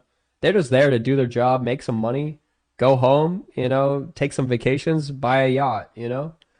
Like, that's what they're there for, you know? They don't care about the actual games that they're making. They don't care about any of that stuff a lot of the times. They're just executives trying to make a buck. We're going to get into that a little bit later, too, in this stream. We got other videos. This is a 17-minute video we've been talking about for an hour and a half, you know? We went a little bit deep into it. I thought this video would go a little bit faster. But yeah, I think maybe I'll skip to the executive talk as a second one instead of the third one. I was going to do an AI one as a second video. But I think it is a constant struggle between the money people and the game people. Game people would love for you to have your like offline whatever thing. It takes developer resources though to make it so that it's a viable thing, that like it's not just like a flip of a switch for every single game to be able to be like, here's an offline version that works. Obviously there's like bug testing, all these other things that have to go into it. I do think offline versions generally are, unless there's a lot of server-side things that are being handled server-side and aren't packaged into the game that you install on your computer, I think it is not that difficult if you know upfront that you're going to be developing that way. Now, for games that do have a lot of server-side things, there is going to be development time that's needed, and that costs money, and the money people don't like money when it doesn't turn into more money, right? So if you're going to have to spend money on something that's not going to give a return, it's going to be hard to convince people at companies to do it unless there's a legal mandate, right? And then if there is a legal mandate, like Pirate Software was complaining about, it could hurt indie devs that don't have the money to begin with to be able to do those things. So they couldn't do their initial implementation that was doing a bunch of server-side stuff, because now they're legally required to also include another version that doesn't do server-side things. So that is part of the problem. And that's why I think you should just, like I said, there should be certain games that I think don't have an offline capability, because I don't think every game should be able to be played offline, and not every game should be able to be shut down in some way. Like, I think if there are single-player experiences that are core to your game, I think you should be legally required to be able to play that game offline. Like, if the only purpose of it being online is to check like the license or whatever, I think you should be able to play that on offline if you shut it down. If you shut down the servers or whatever for the multiplayer side of it, for the online service thing, you should be able to play your single player games offline. I think that should be where we're at, you know?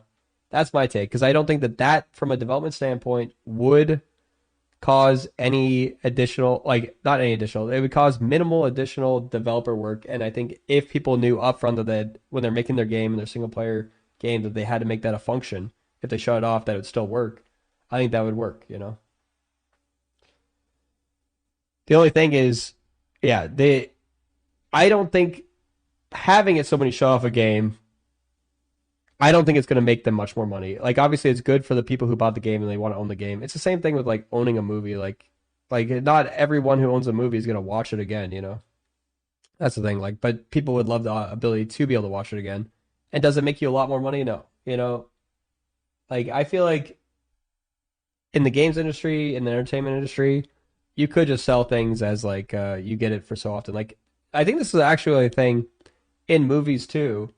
Like, if I buy a movie on Google or on Apple or on Amazon or whatever platform that you can buy movies on, and then that platform loses their license to that movie or in some way, you no longer own that movie, right? You only own a license to that movie on that platform. I think that's how it works nowadays. So you might not be able to actually, like, keep watching that movie over and over again. So, like, that's another thing. So that might be a problem when it comes to media in that sense as well. And I feel like that is another problem.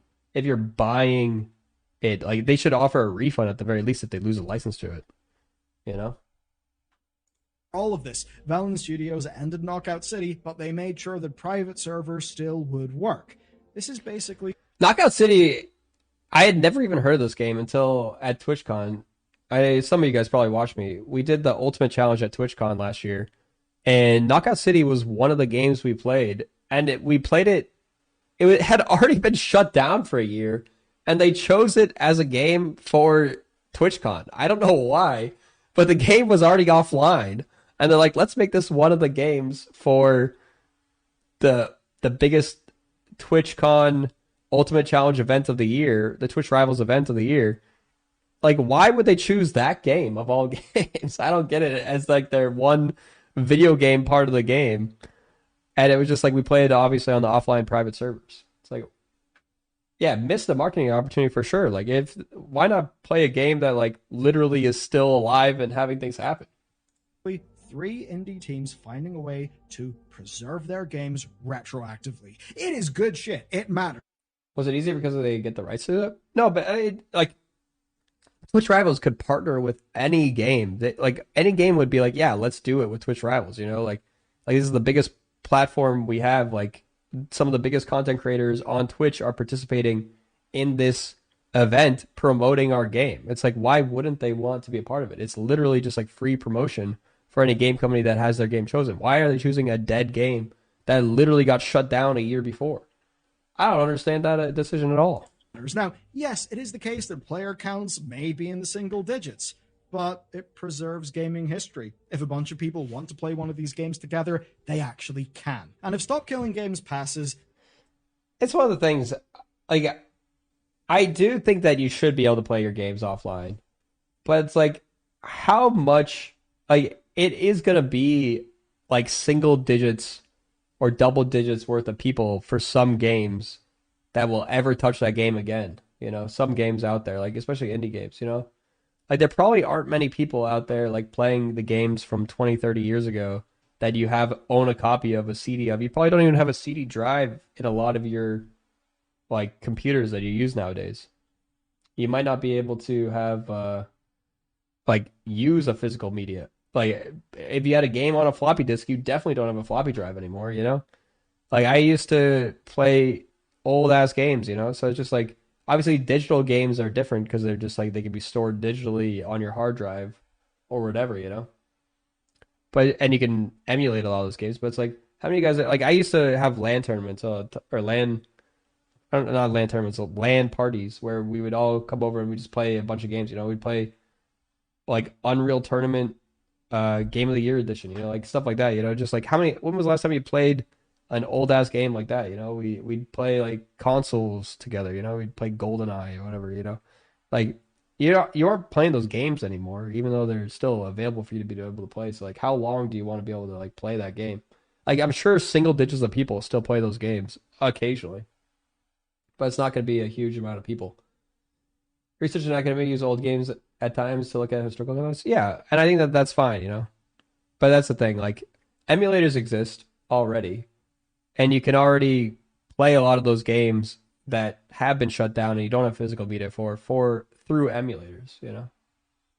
And I think that should be part of this Stop Killing Games thing, is that if you shut down the servers, you should basically allow for your game to be emulated, essentially.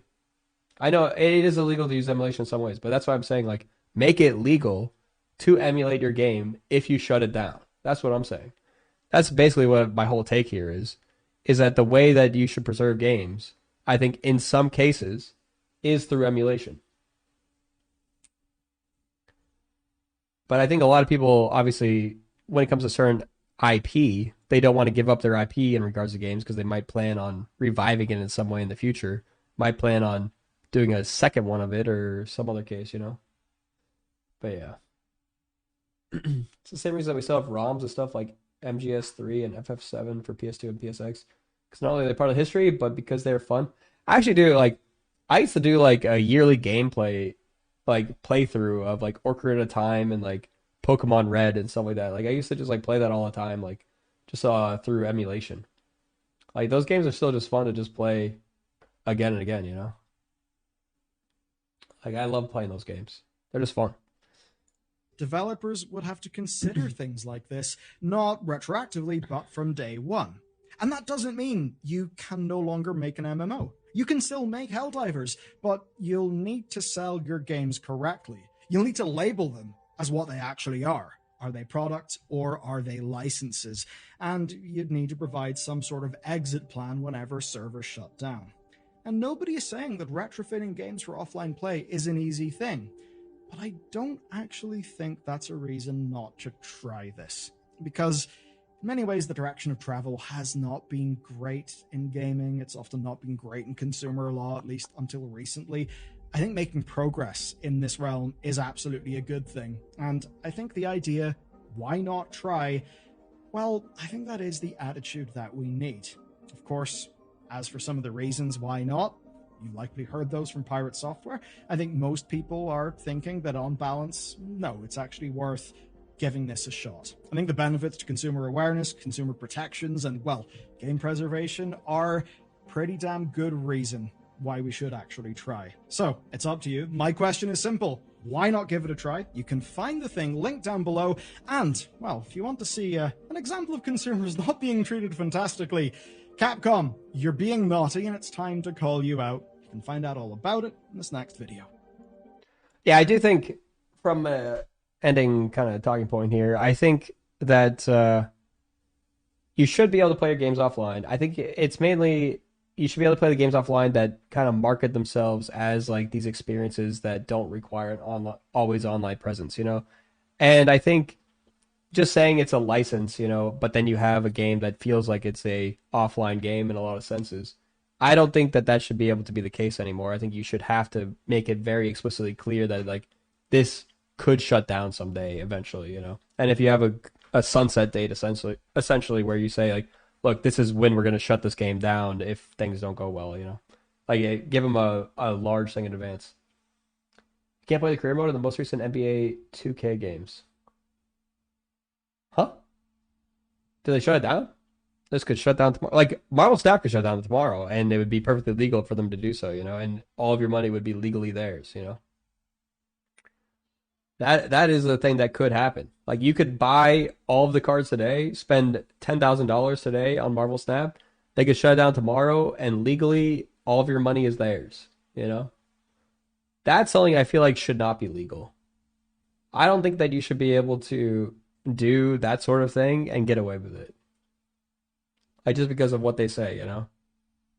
Like there should be some sort of sunsetting process if you're going to kill a game. Is there actually 30 days that you have to do it? I don't know I don't know maybe I shouldn't say it with such matter of fact, but I didn't think there was any legal thing, but if there is, 30 days is at least good that they have at least 30 days if that's the case. Okay, so they do say 30 days in their license. Okay. But yeah, I think 30 days still probably is not enough, in my opinion, for like buying stuff in this game that you expect to last for more than 30 days, you know? Like, one of the big problems I thought with this kind of take on game development in general is the fact of that struggle between like executives and actual game designers and people who care about the game. At smaller indie companies, they're one and the same, is part of the thing. It seems to be not the case at like Second Dinner, who is supposed to be an indie company, but I feel like they grew beyond an indie company so fast that they don't even feel that indie anymore. They feel like they're already cogs in the machine of some big company, that they just have a bunch of executives doing a bunch of executive type things. I think it's because they had so many people come over from these other companies that aren't indie, and they're almost entirely made up of non-indie developers and non-indie executives already. And I think that might be part of the problem. There's a thing that was happening actually in the Hearthstone world. I saw a little video from Roarin, and then Zeddy actually was going over a little thing. So I wanted to just like take a quick look at this. I actually haven't looked at this whole thing, but I thought it was kind of interesting because it seemed kind of relevant. Because they're kind of complaining about a lot of the same issues that we were complaining about it with Marvel Snap, but they're saying it is happening with Hearthstone. But like I am kind of curious because like I obviously was there on the team on Hearthstone for a bit, so I know a lot of the people who worked there and what they were doing, and a lot of new people are in there, so I don't know everyone who's currently on the team, but I can give my insight maybe into what I saw there. I just want to see. Hearthstone is a good game that is completely triumphed by the fucking executives that don't understand how to make a good game. Because all they want is money. Blizzard used to be a company that makes good games and the money would follow. Now they're like, we need as much money as possible. And that's what our entire basis is on now. So like, it's if you look like over the last 6 years of Hearthstone, what is the biggest thing they've done is Battlegrounds. Why was Battlegrounds so successful? Battlegrounds was a tavern brawl they made with absolutely no idea how much money it had. Now they're having the reverse situation.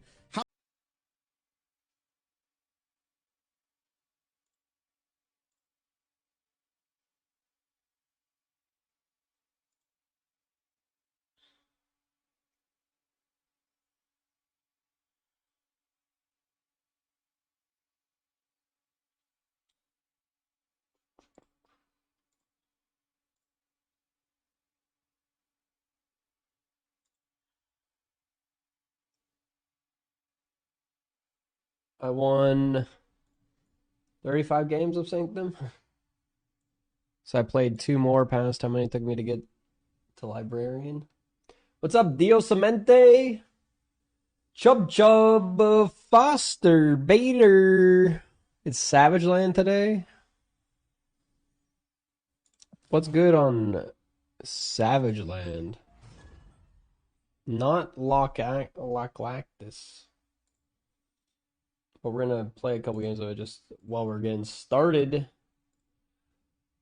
What's up, Matuna? Steaks?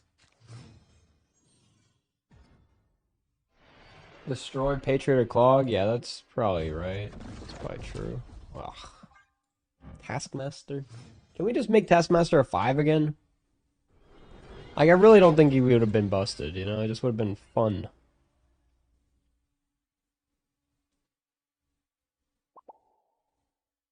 Wait, is this Western Pirate? I haven't seen Western Pirate in forever. How was my day off? My day off was good, you know? Just a 1 day of recovery after the 4th of July, you know? That's what we need sometimes. Sometimes that's all you need. What was the combo? They were concerned with 5 cost. I think it was the move stuff. I think it was like bounce move. They were concerned it was going to be too good. I can't imagine any other combo. Oh, wow. That's pretty good for them. That kind of sucks.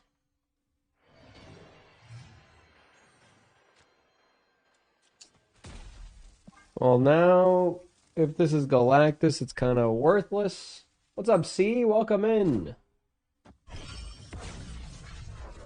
Thanks for the giant emote. Elias. It's looking pretty bad for us. I don't see how we ever win this. Yeah. I mean, we technically could win with the crazy... Nah. I'm out of here. Escaped. Yeah, Human Torch was task on 6. I guess they thought was too good. Because, like, just...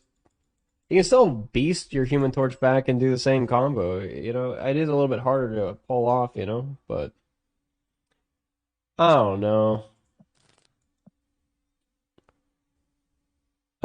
Maybe Clea Clog is pretty good today. Like, clogging wouldn't be too bad with the hot location. I haven't faced you in forever, Undid it. What happened? Were you just too low rank for a while or something? Or you just not play the game?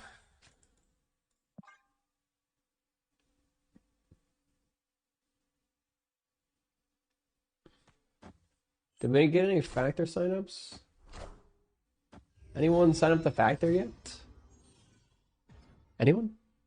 Oh, we got one sign up. Pago. That's good.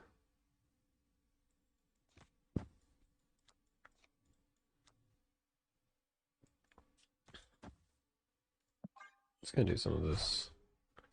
A little bit of Surge.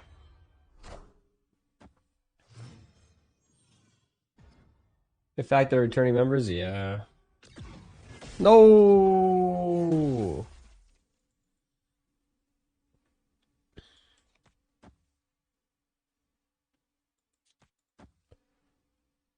We'll just do this. Kind of sucks that the +5 power is my hood card. That's like the worst one. I know Clea doesn't have an on reveal, so it's not going to pull the wolf, but...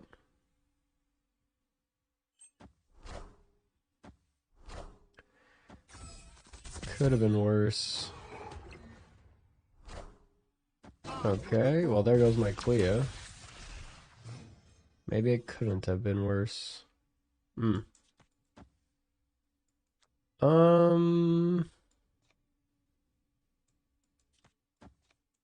we can do this. This will pull the wolf, pull it back after the sentry goes off and gives me my card back. What's up, Emmanuel? What's up, Braude? Welcome in, welcome in. But generally, most of them didn't play much to climb to high ranks. Yeah, that happens, you know? Victory. That happens.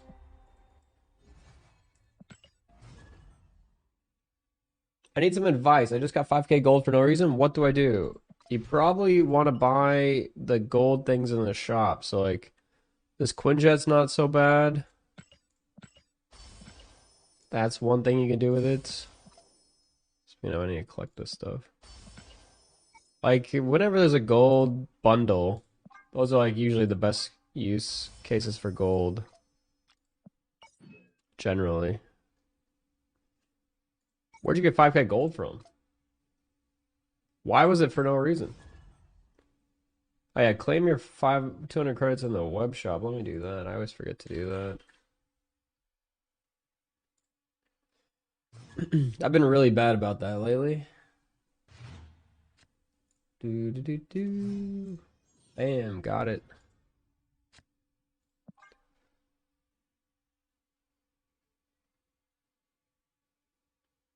You never spent a cent in the game. 5,000 is a lot.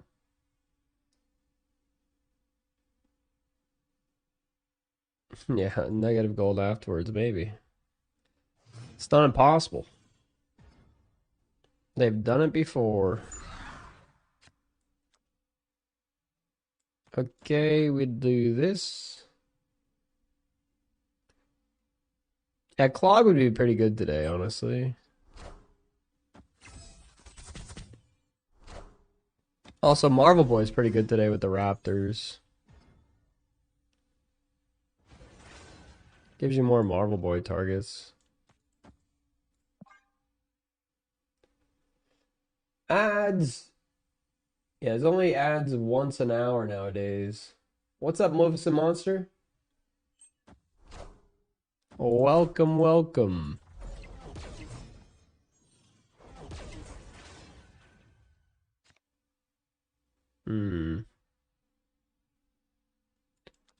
I guess I'm gonna do this. This is probably better than doing Gwenpool stuff. Or is it? Might be better to do the Gwenpool stuff.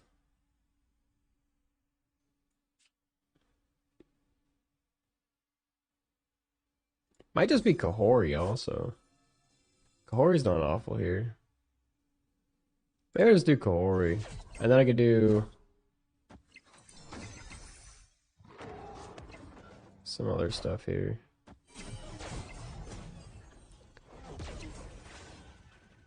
Because then I could do this and this. Maybe I shouldn't have polymorphed that. Maybe I just do this and this. You know, it probably is better to just get rid of the right here.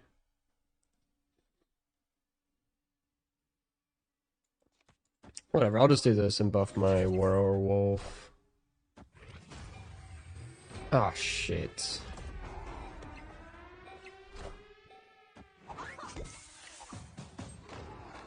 No. Oh, wait.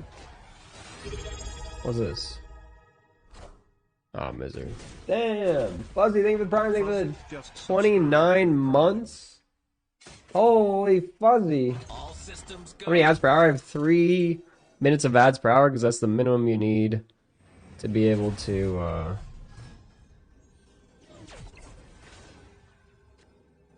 if you want... if I do this plus this... I could omniversal, but then I lose the right. I have to do it in the right order here. I have to do this and then this. Actually, if I do, I need to do, I could do omniversal, this, then this. Because then I'll pull my werewolf, it'll cast this thing, then I'll upgrade this thing.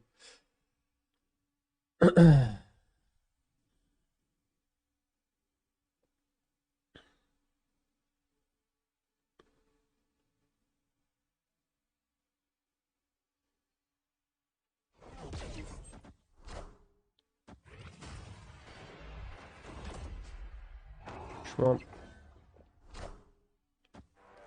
Swamp. Swamp. Sarah? It's not very big. I should pull my wolf back. Now it all comes down to shit. Shadow King, man. Why Shadow King?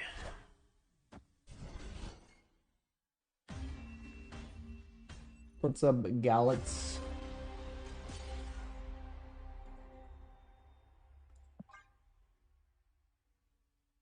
I need a log out of this.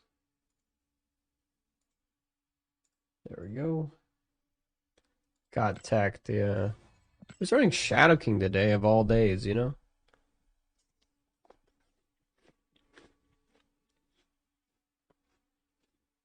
You want me to snap? Okay.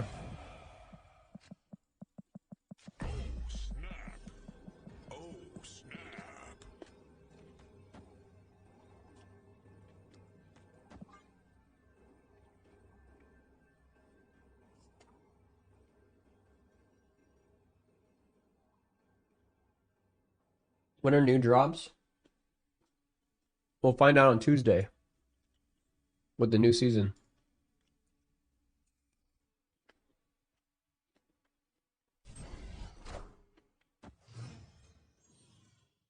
They always announce them with the season post.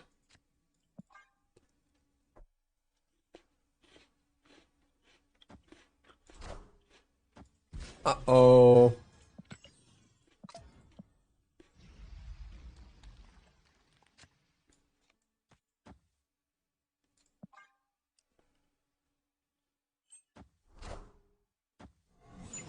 They're definitely running Killmonger, this guy.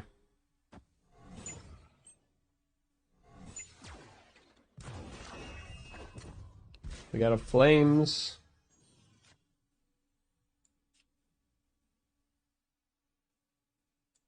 We'll have 2 flames.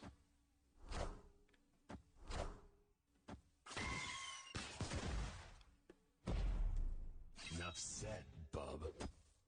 What's up, Papa? You needed this stream for real? Well, we're doing it live, as we always do.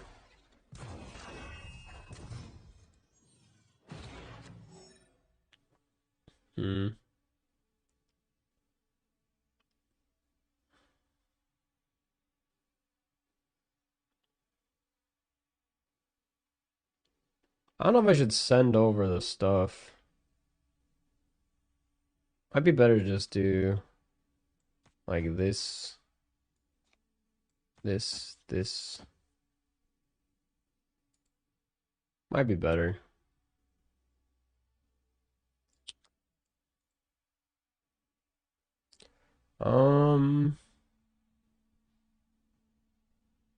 Yeah.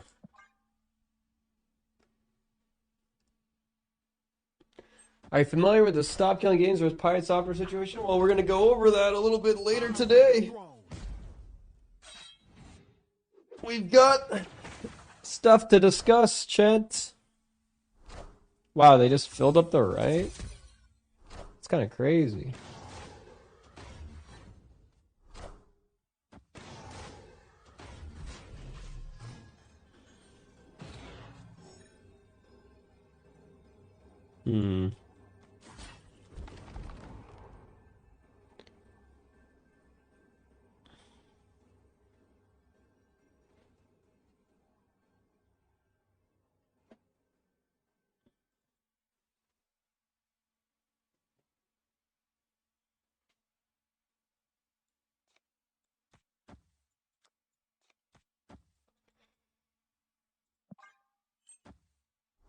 No, how much power? 16? Shit, man.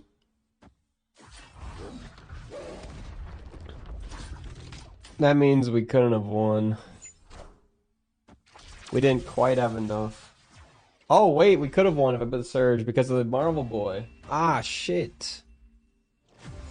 I would have played the Surge left. But I mean, like, it was pretty much came down to where he played the Null. I just needed to commit fully. I kind of wish Untapped tracked how much damage has died in the game. That would be nice. Because then I wouldn't have to think about it the entire time. I wish that would, like, Marvel Snap just tracked it, you know? Because then I could just be like, okay, Noel's worth this much.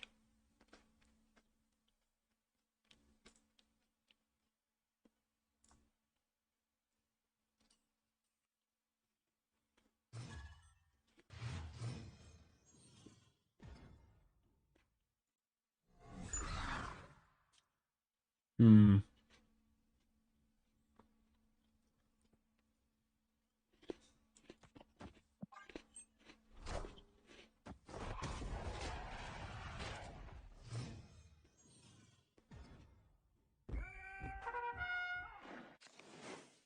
Interesting. Can't really Hawkeye here because of that. Camp Lehigh. Good morning, Lagger. That's cheating because mobile users are screwed? I mean, they could keep it on mobile in some way.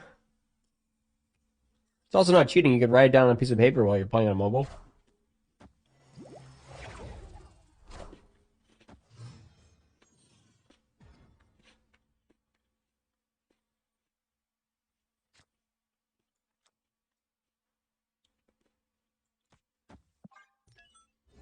Oh, my game just... Wait. My game just full crashed. I can't reconnect. What?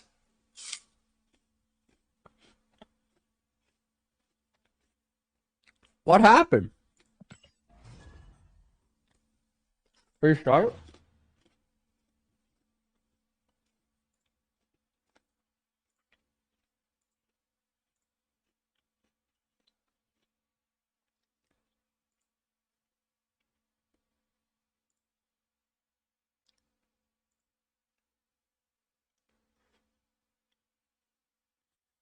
See if it works. Nope. It's gone.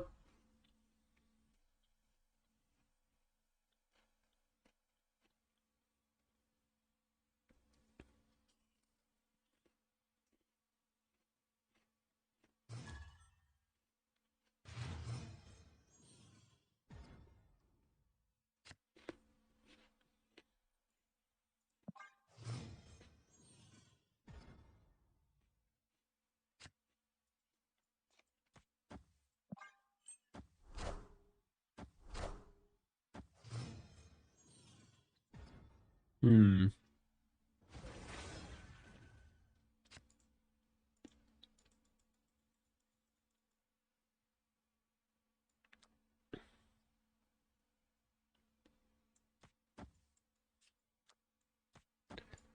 Don't want to have to use my polymorph now, but I'm going to.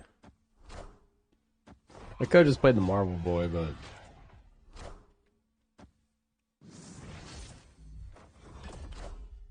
Does that count as me playing 2 cards? Even though one... It does, okay. That's pretty good.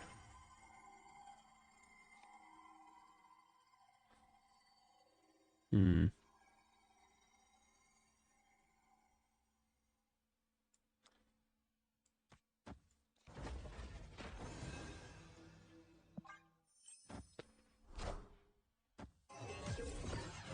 Double Dakin?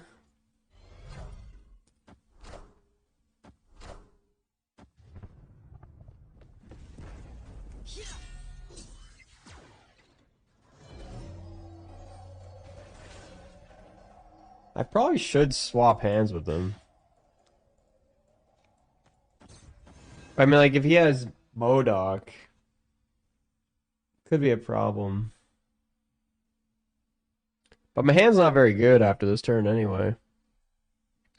And if he doesn't have MODOK, it's better for us to swap.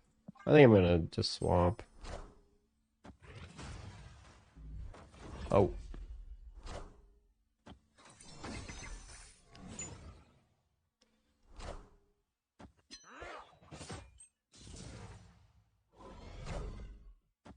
Yeah, so it killed one shard, but it doesn't have the other. We get the other shard.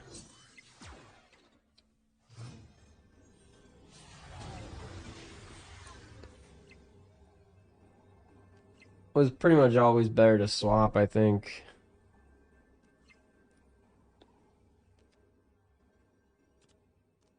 Collector actually makes it one reason why we shouldn't swap.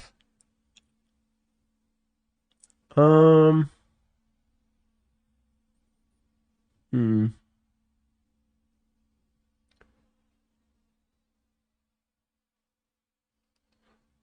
Do you think upgrading this to a 6-drop would make it more or less likely to be more than 9 power?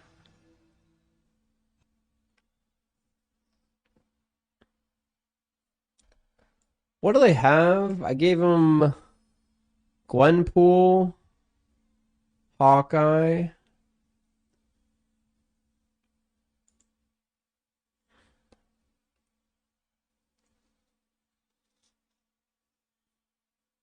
I think it's just mid.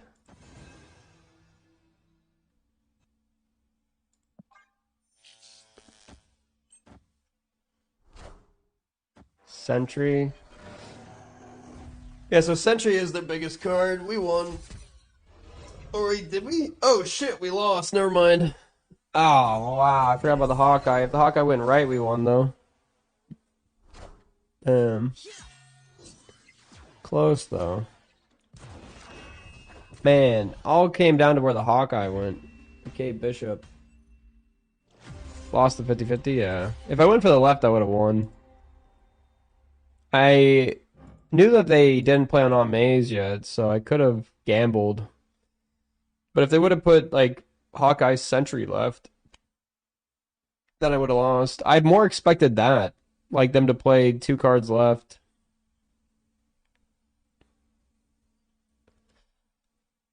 It was just a 50-50, I guess.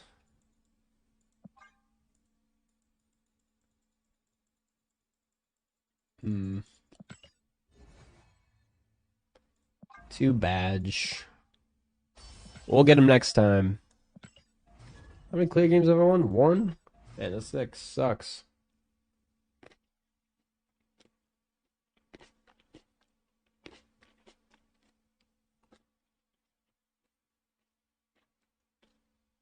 Maybe we should go a little bit harder on the clog for today.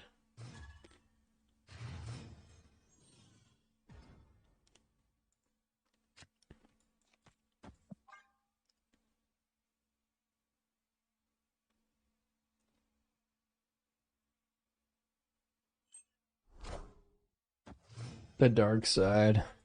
Well, just because, like, I don't think the Squanch is actually that good in this deck. As I'm playing it out. Doesn't feel very good. I wish Clea also said, like, even in your deck. So if you buffed it in your deck, it'd give you a flame. I think that would be cool.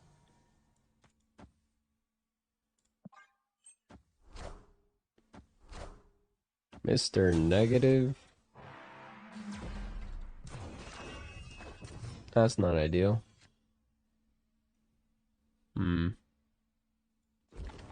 Guess I should play the Squanch.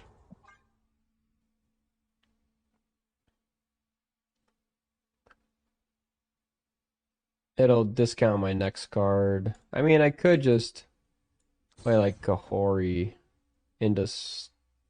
Nah, we're just gonna play Squanch.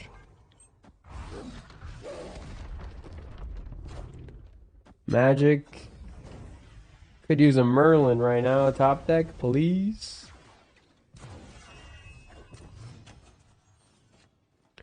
It's not a Merlin.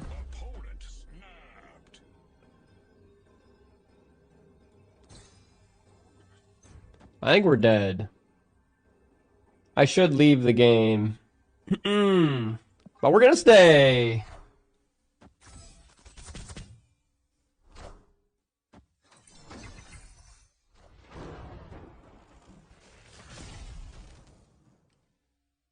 All systems go. They're drawing 100% of their cards.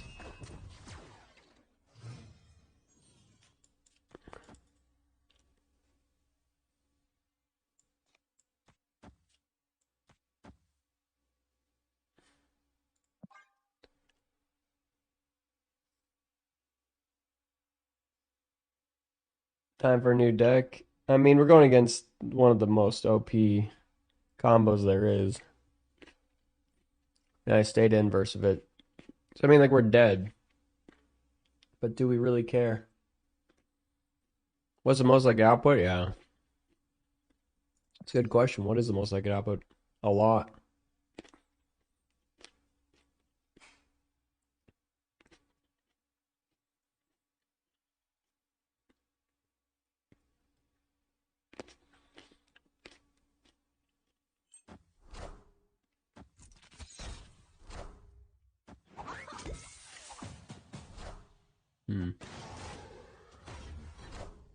Wong.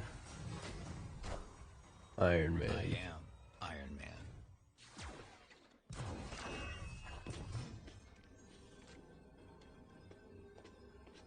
Man.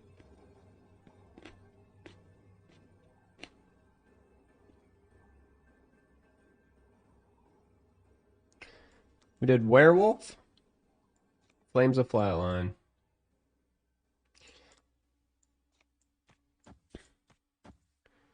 I think we're guaranteed dead here.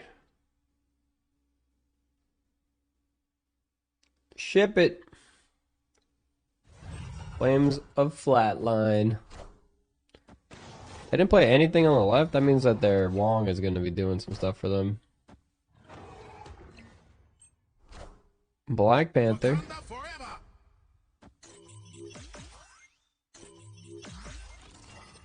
Sage. Zola. Wait a second. If that got the Sage, we actually won the game. Shit.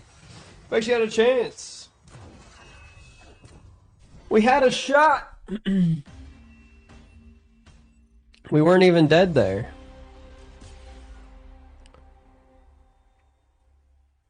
If that would have got the Sage instead of the Wong, they would have been at 13 power over here. Damn. Damn. Alright, what's the lead to Clea deck? This deck sucks. I haven't won a single game with it. I mean, I won one game with it, and it was when I snapped and they left. Clea's just, like, not a good card. Let's just try this Clea deck. Cleek.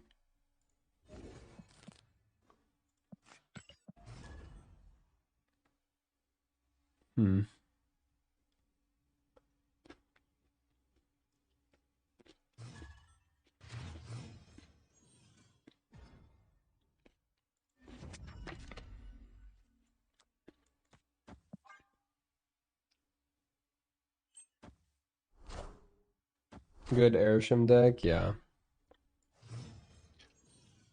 I'm trying to not cheese it entirely. I'm trying to actually just do something. Do something. Do anything.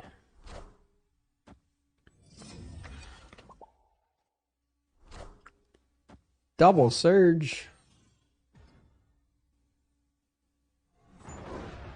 There's the Clea.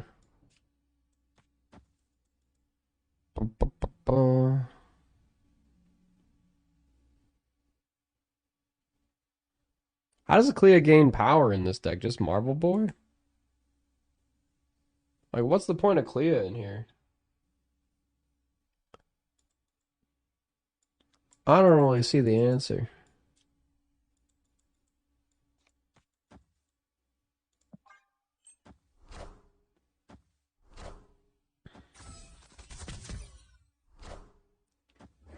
What's the point of Clea in any deck? Yeah. True.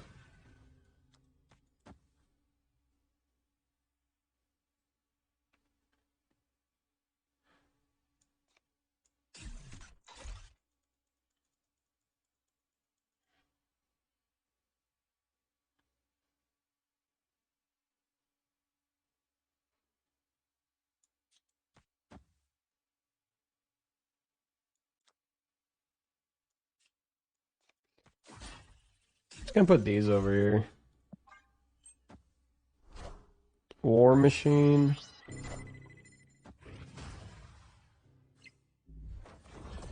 It's not great.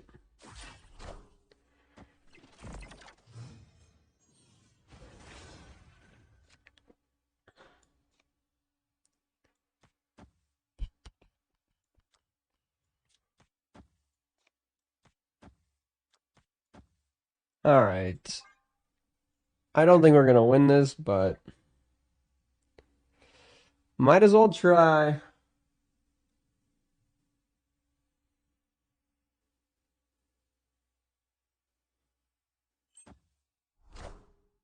We are the future.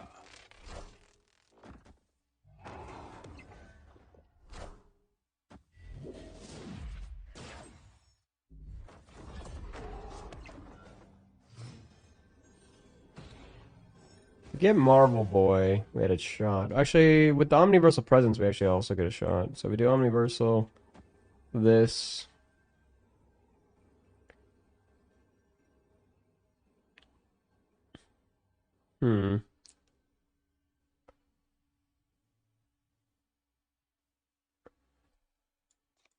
I guess we can do Nicholas Scratch, this, and Omniversal.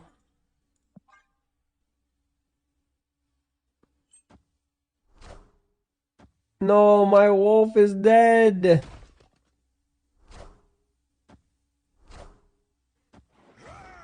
Oh. But we still win. See ya. Ouch. Clea is just a one-cost card. You can't expect much from her. I mean, true. She is just a one-cost card, but there's some crazy one-cost cards. So to win 2 more times, Clea.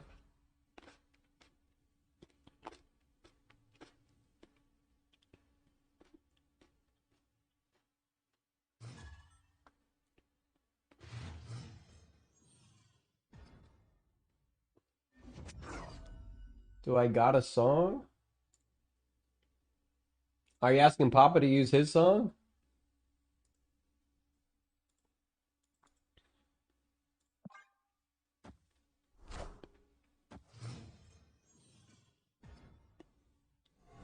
Oh no, my wolf.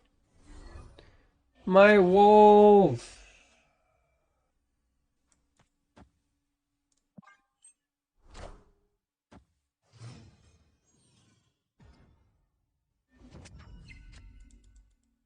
Farmer Man Bill? What's Farmer Man Bill? What is that?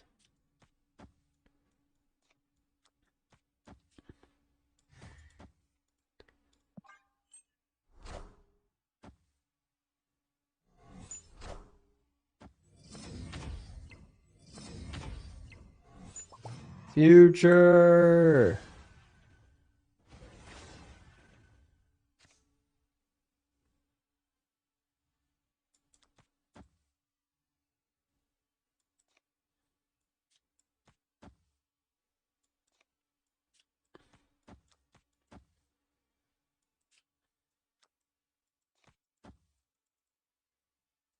Just do this.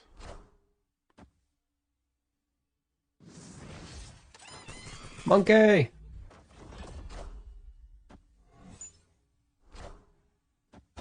That's a big torch. If they can bounce their torch, we're toast. Looks like they can.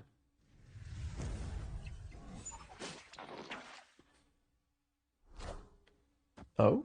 I am the Sorcerer Supreme. You know, if that strange one left, they would have been full. They're actually super lucky. At least they can't bounce the torch now.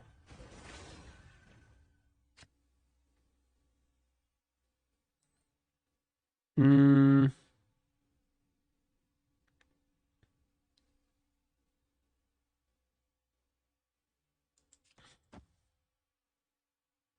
I ever once in the future this? Polymorphing it doesn't do anything. I don't think that any of these do anything, honestly. I think we just do this.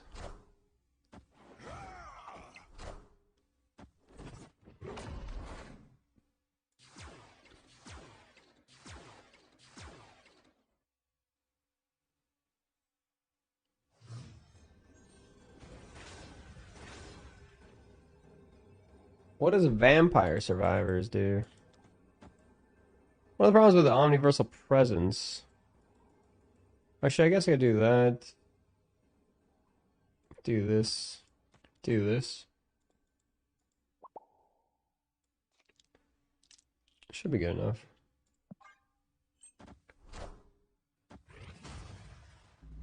Oh, Quantum Tunnel's really good.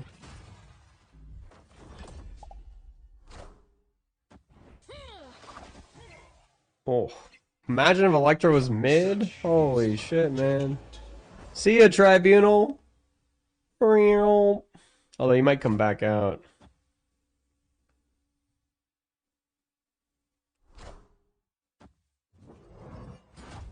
Maybe. Nope. See ya. Schwamp.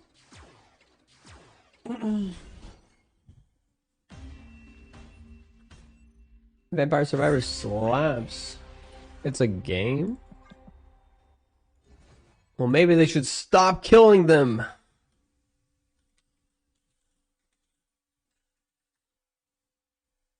It's like a little roguelite shoot 'em up. Looks old. How old is this game? Came out in 2021.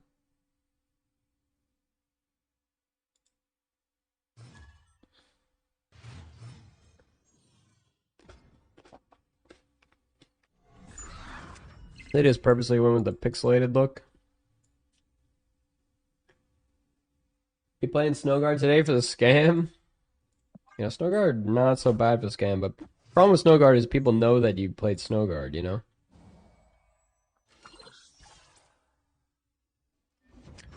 Do. The bishop over here. Why bishop? It's because it can be a big card, probably. This is a Killmonger deck for sure. Right? Galacta, that's weird.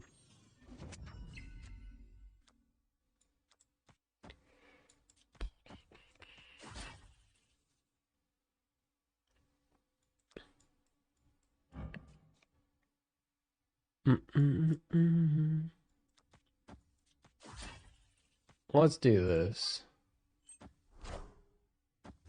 Just so... Oh wait, does this actually...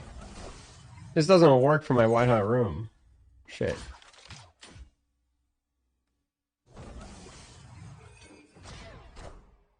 Whoops.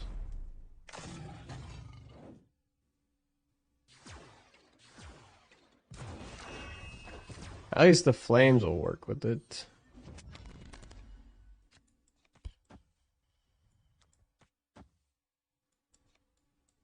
Let's actually do Werewolf, Flames, Nico.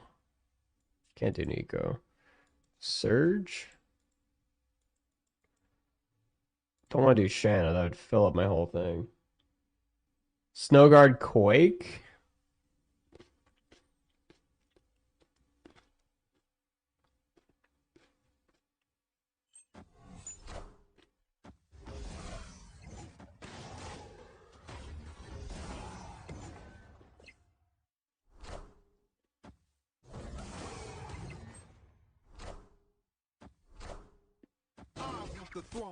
Not the greatest.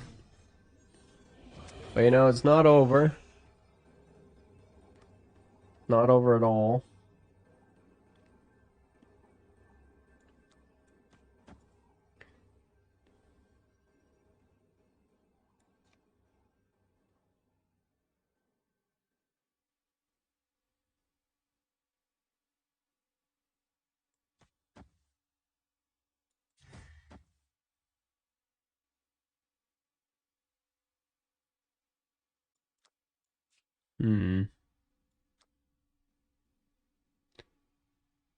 I don't think I can win the right, is the problem.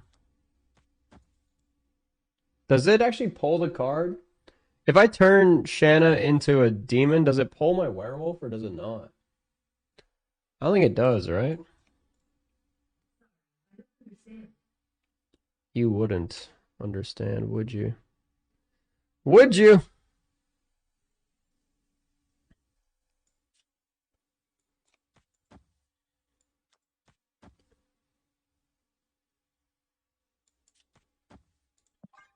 Let's try this.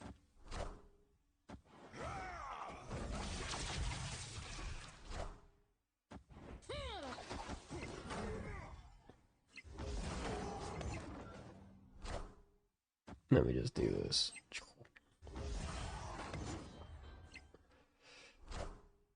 Venom? What are they playing, chat? What are they doing? Doesn't pull anyway. Holy no. Damn, wow. Was that just like impossible to win then? Damn. How did they play Death Knoll and Venom? Oh, did they have the White Hot Room because I didn't fill it up? Shit. Because I did that stupid poll play with my thing, it made it so they could actually come back and win that. That's my bad.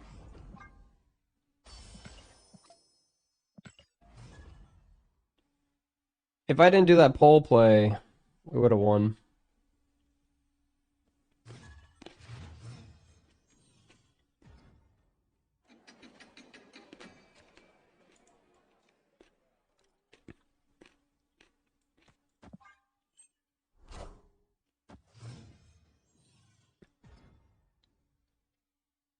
I feel like there needs to be like a spell that just gives like +1 to all cards there. Like a 1-cost spell that just give each card in this location +1. That'd be a good spell. I'm gonna do Merlin so I could do Werewolf next turn, then I could do Surge Hawkeye the turn after.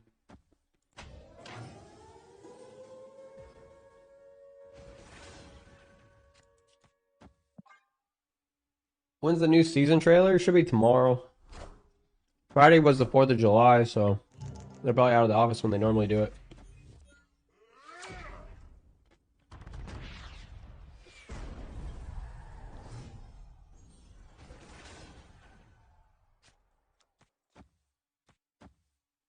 I definitely didn't put that there. I dragged it all the way over here, didn't I? Sounds like a chimichanga. Yeah, kind of like a chimichanga, but it gives +1 to each card instead of +2 to one random card. Instead of costing 0, it costs 1.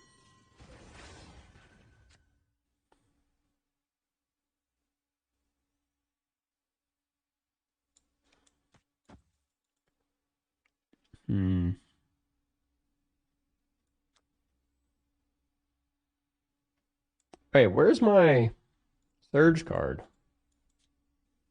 It's still not top decked because I filled up my hand. That sucks.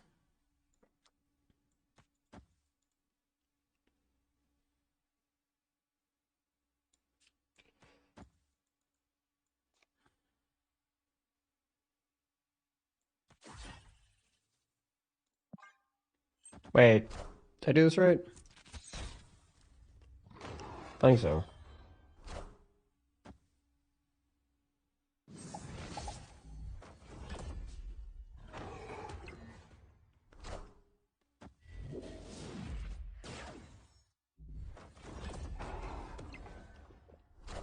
Got a lot of juice. I didn't draw? What do you mean I didn't draw?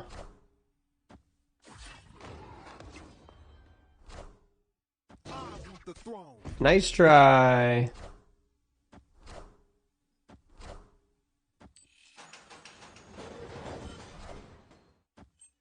Oh, pulling the chi is amazing here.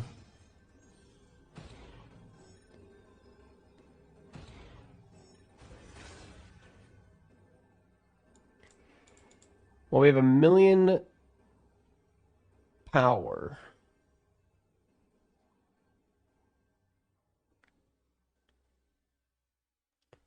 It's looking not good for us, honestly.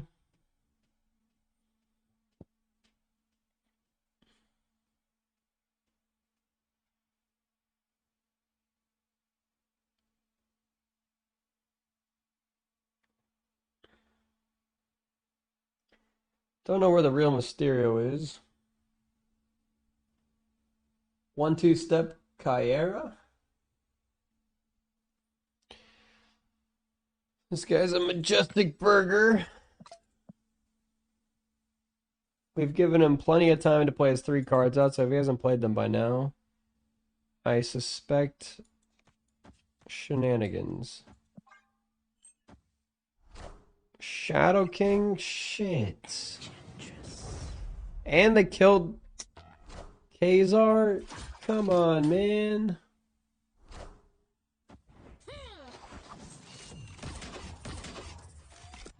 I also forgot about the 1 card that pulls cards.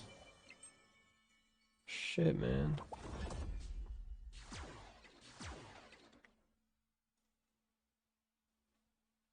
Could I have won if I could have put my werewolf back mid?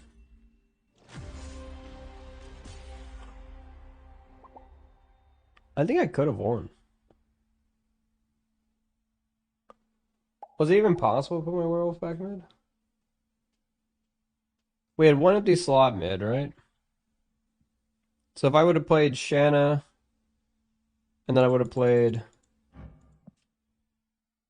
Like, I could have won, right? Alright, Rally.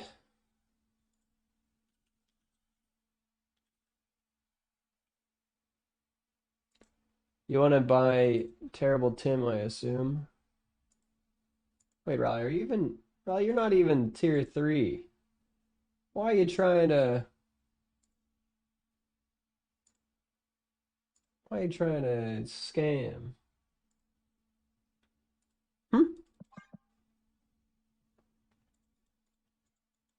Trying to get a scammerooski in here. Who's tier 3? You and Papa, I think.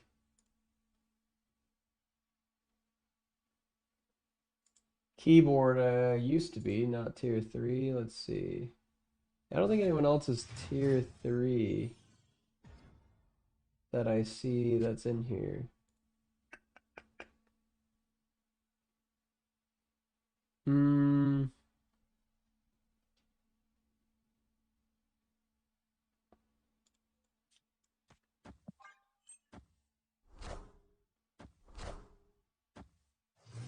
Bob, have you made a request? I don't think you made a request. Oh, is that the 1-2 step is your request? Oh. Okay. Here, I'll play it.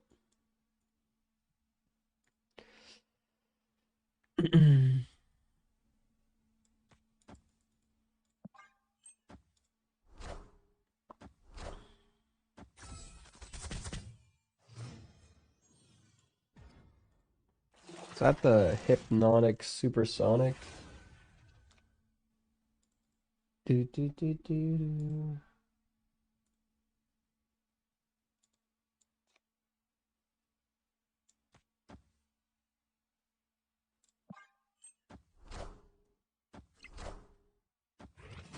Interesting. Shuri's lab.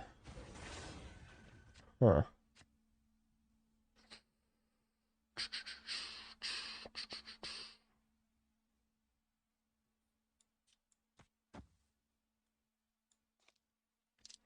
Would I rather draw cards?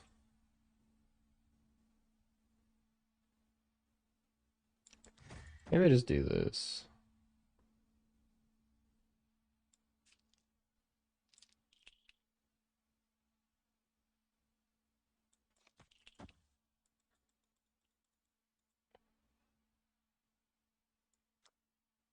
It's like this all seems kind of bad, actually.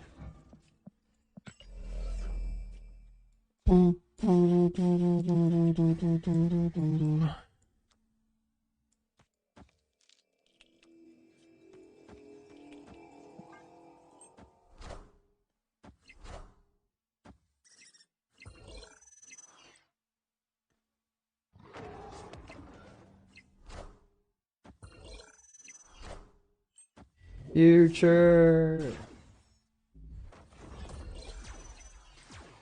Your new girlfriend loved the song. How new are we talking here, Frostdust? On a scale of 1 to 10, how new?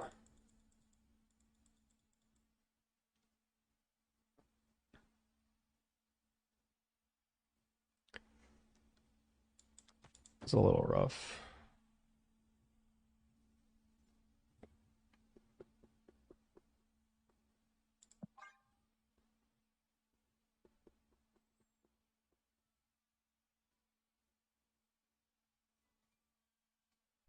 Hear my phone over. That's not my phone. My phone's right here. Victory.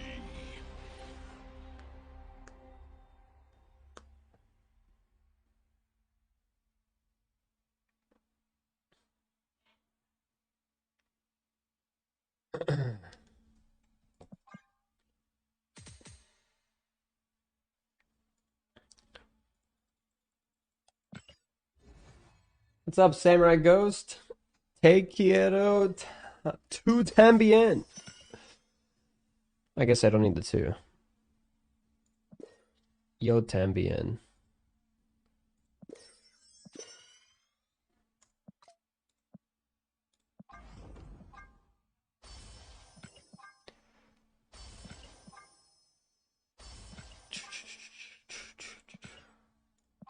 Look at all this juice.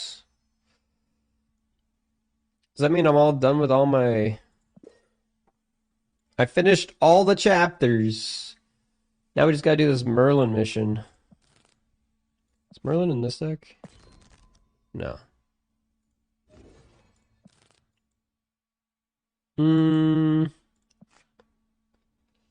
Chat, what's good today? What's good? Lost a ton of stuff with this.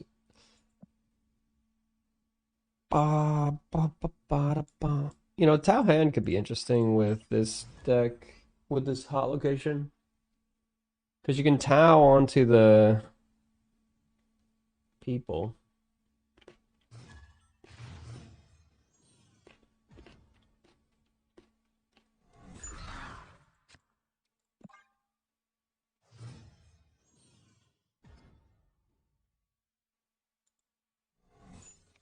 Put an Infinity Ultra into the deck? I could. Might not be bad.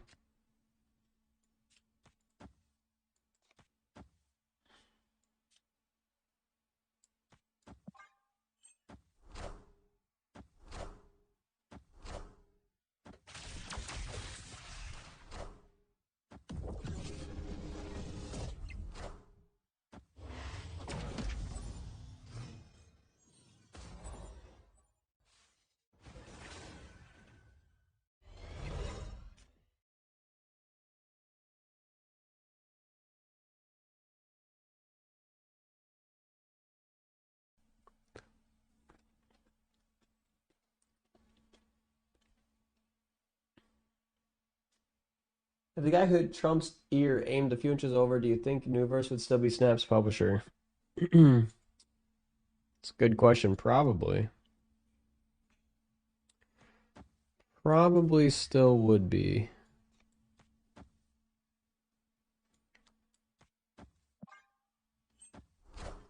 This looks like Mr. Negative.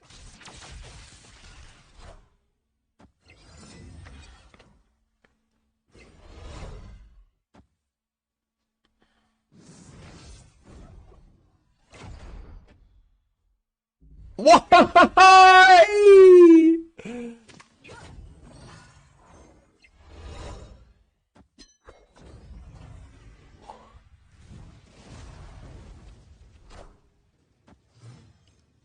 Why have they done this?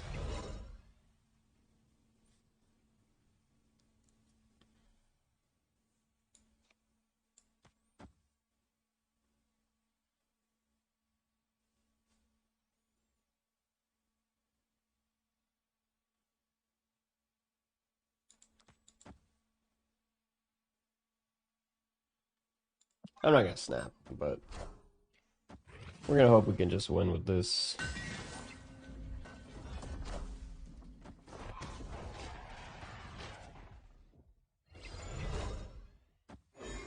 They have Esme, Sage. Wait, why did this just get 1,000,000? That's 8th, okay. That's not great. Not great. Wait. Might be a little bit better. Let's go. Come on. Come on.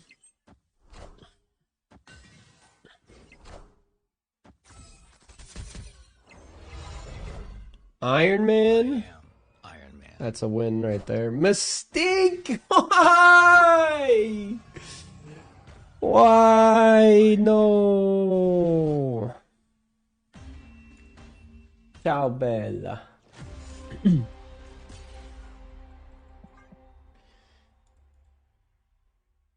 Kid Omega wouldn't have been released on a plated discount scheme. Snap would have been the most successful card game right now. Yeah, you never know.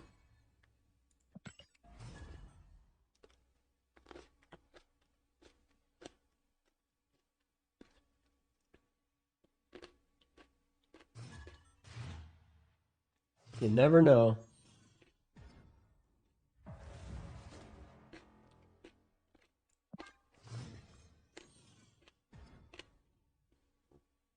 TVA.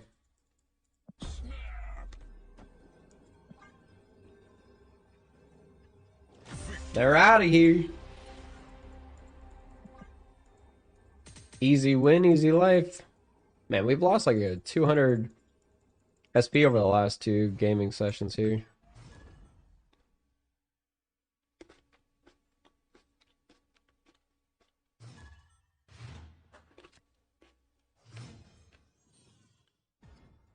What happened?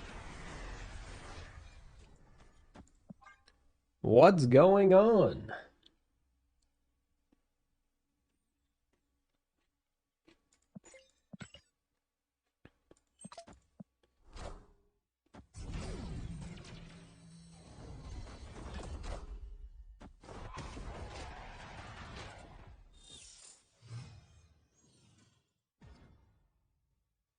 Okay. Always collector first before we start juicing. Now it's time to start juicing.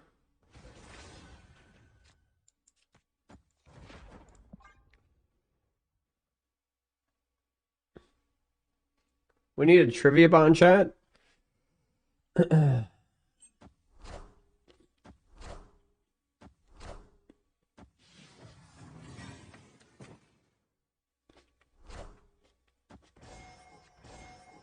Alright, chat. Here's the question. Do you think there are more of one McDonald's in the world or chicken restaurants in just South Korea? McDonald's in the world or chicken restaurants in South Korea? Which one has more?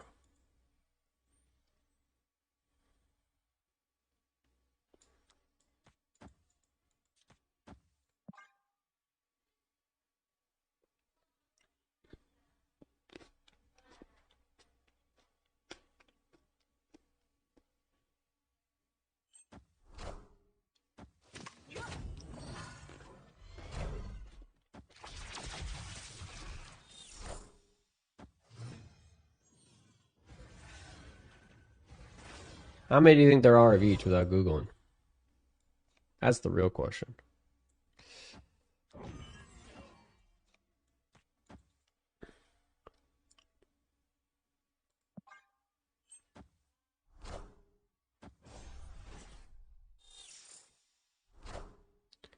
No, they clogged me.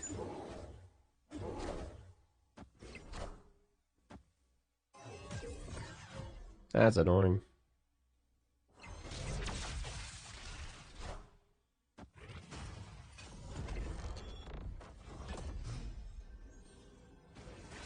Damn.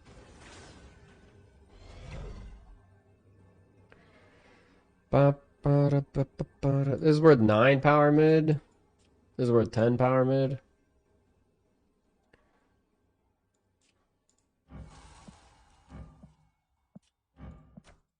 It's better to do this on the off chance they don't have an 8+ power card.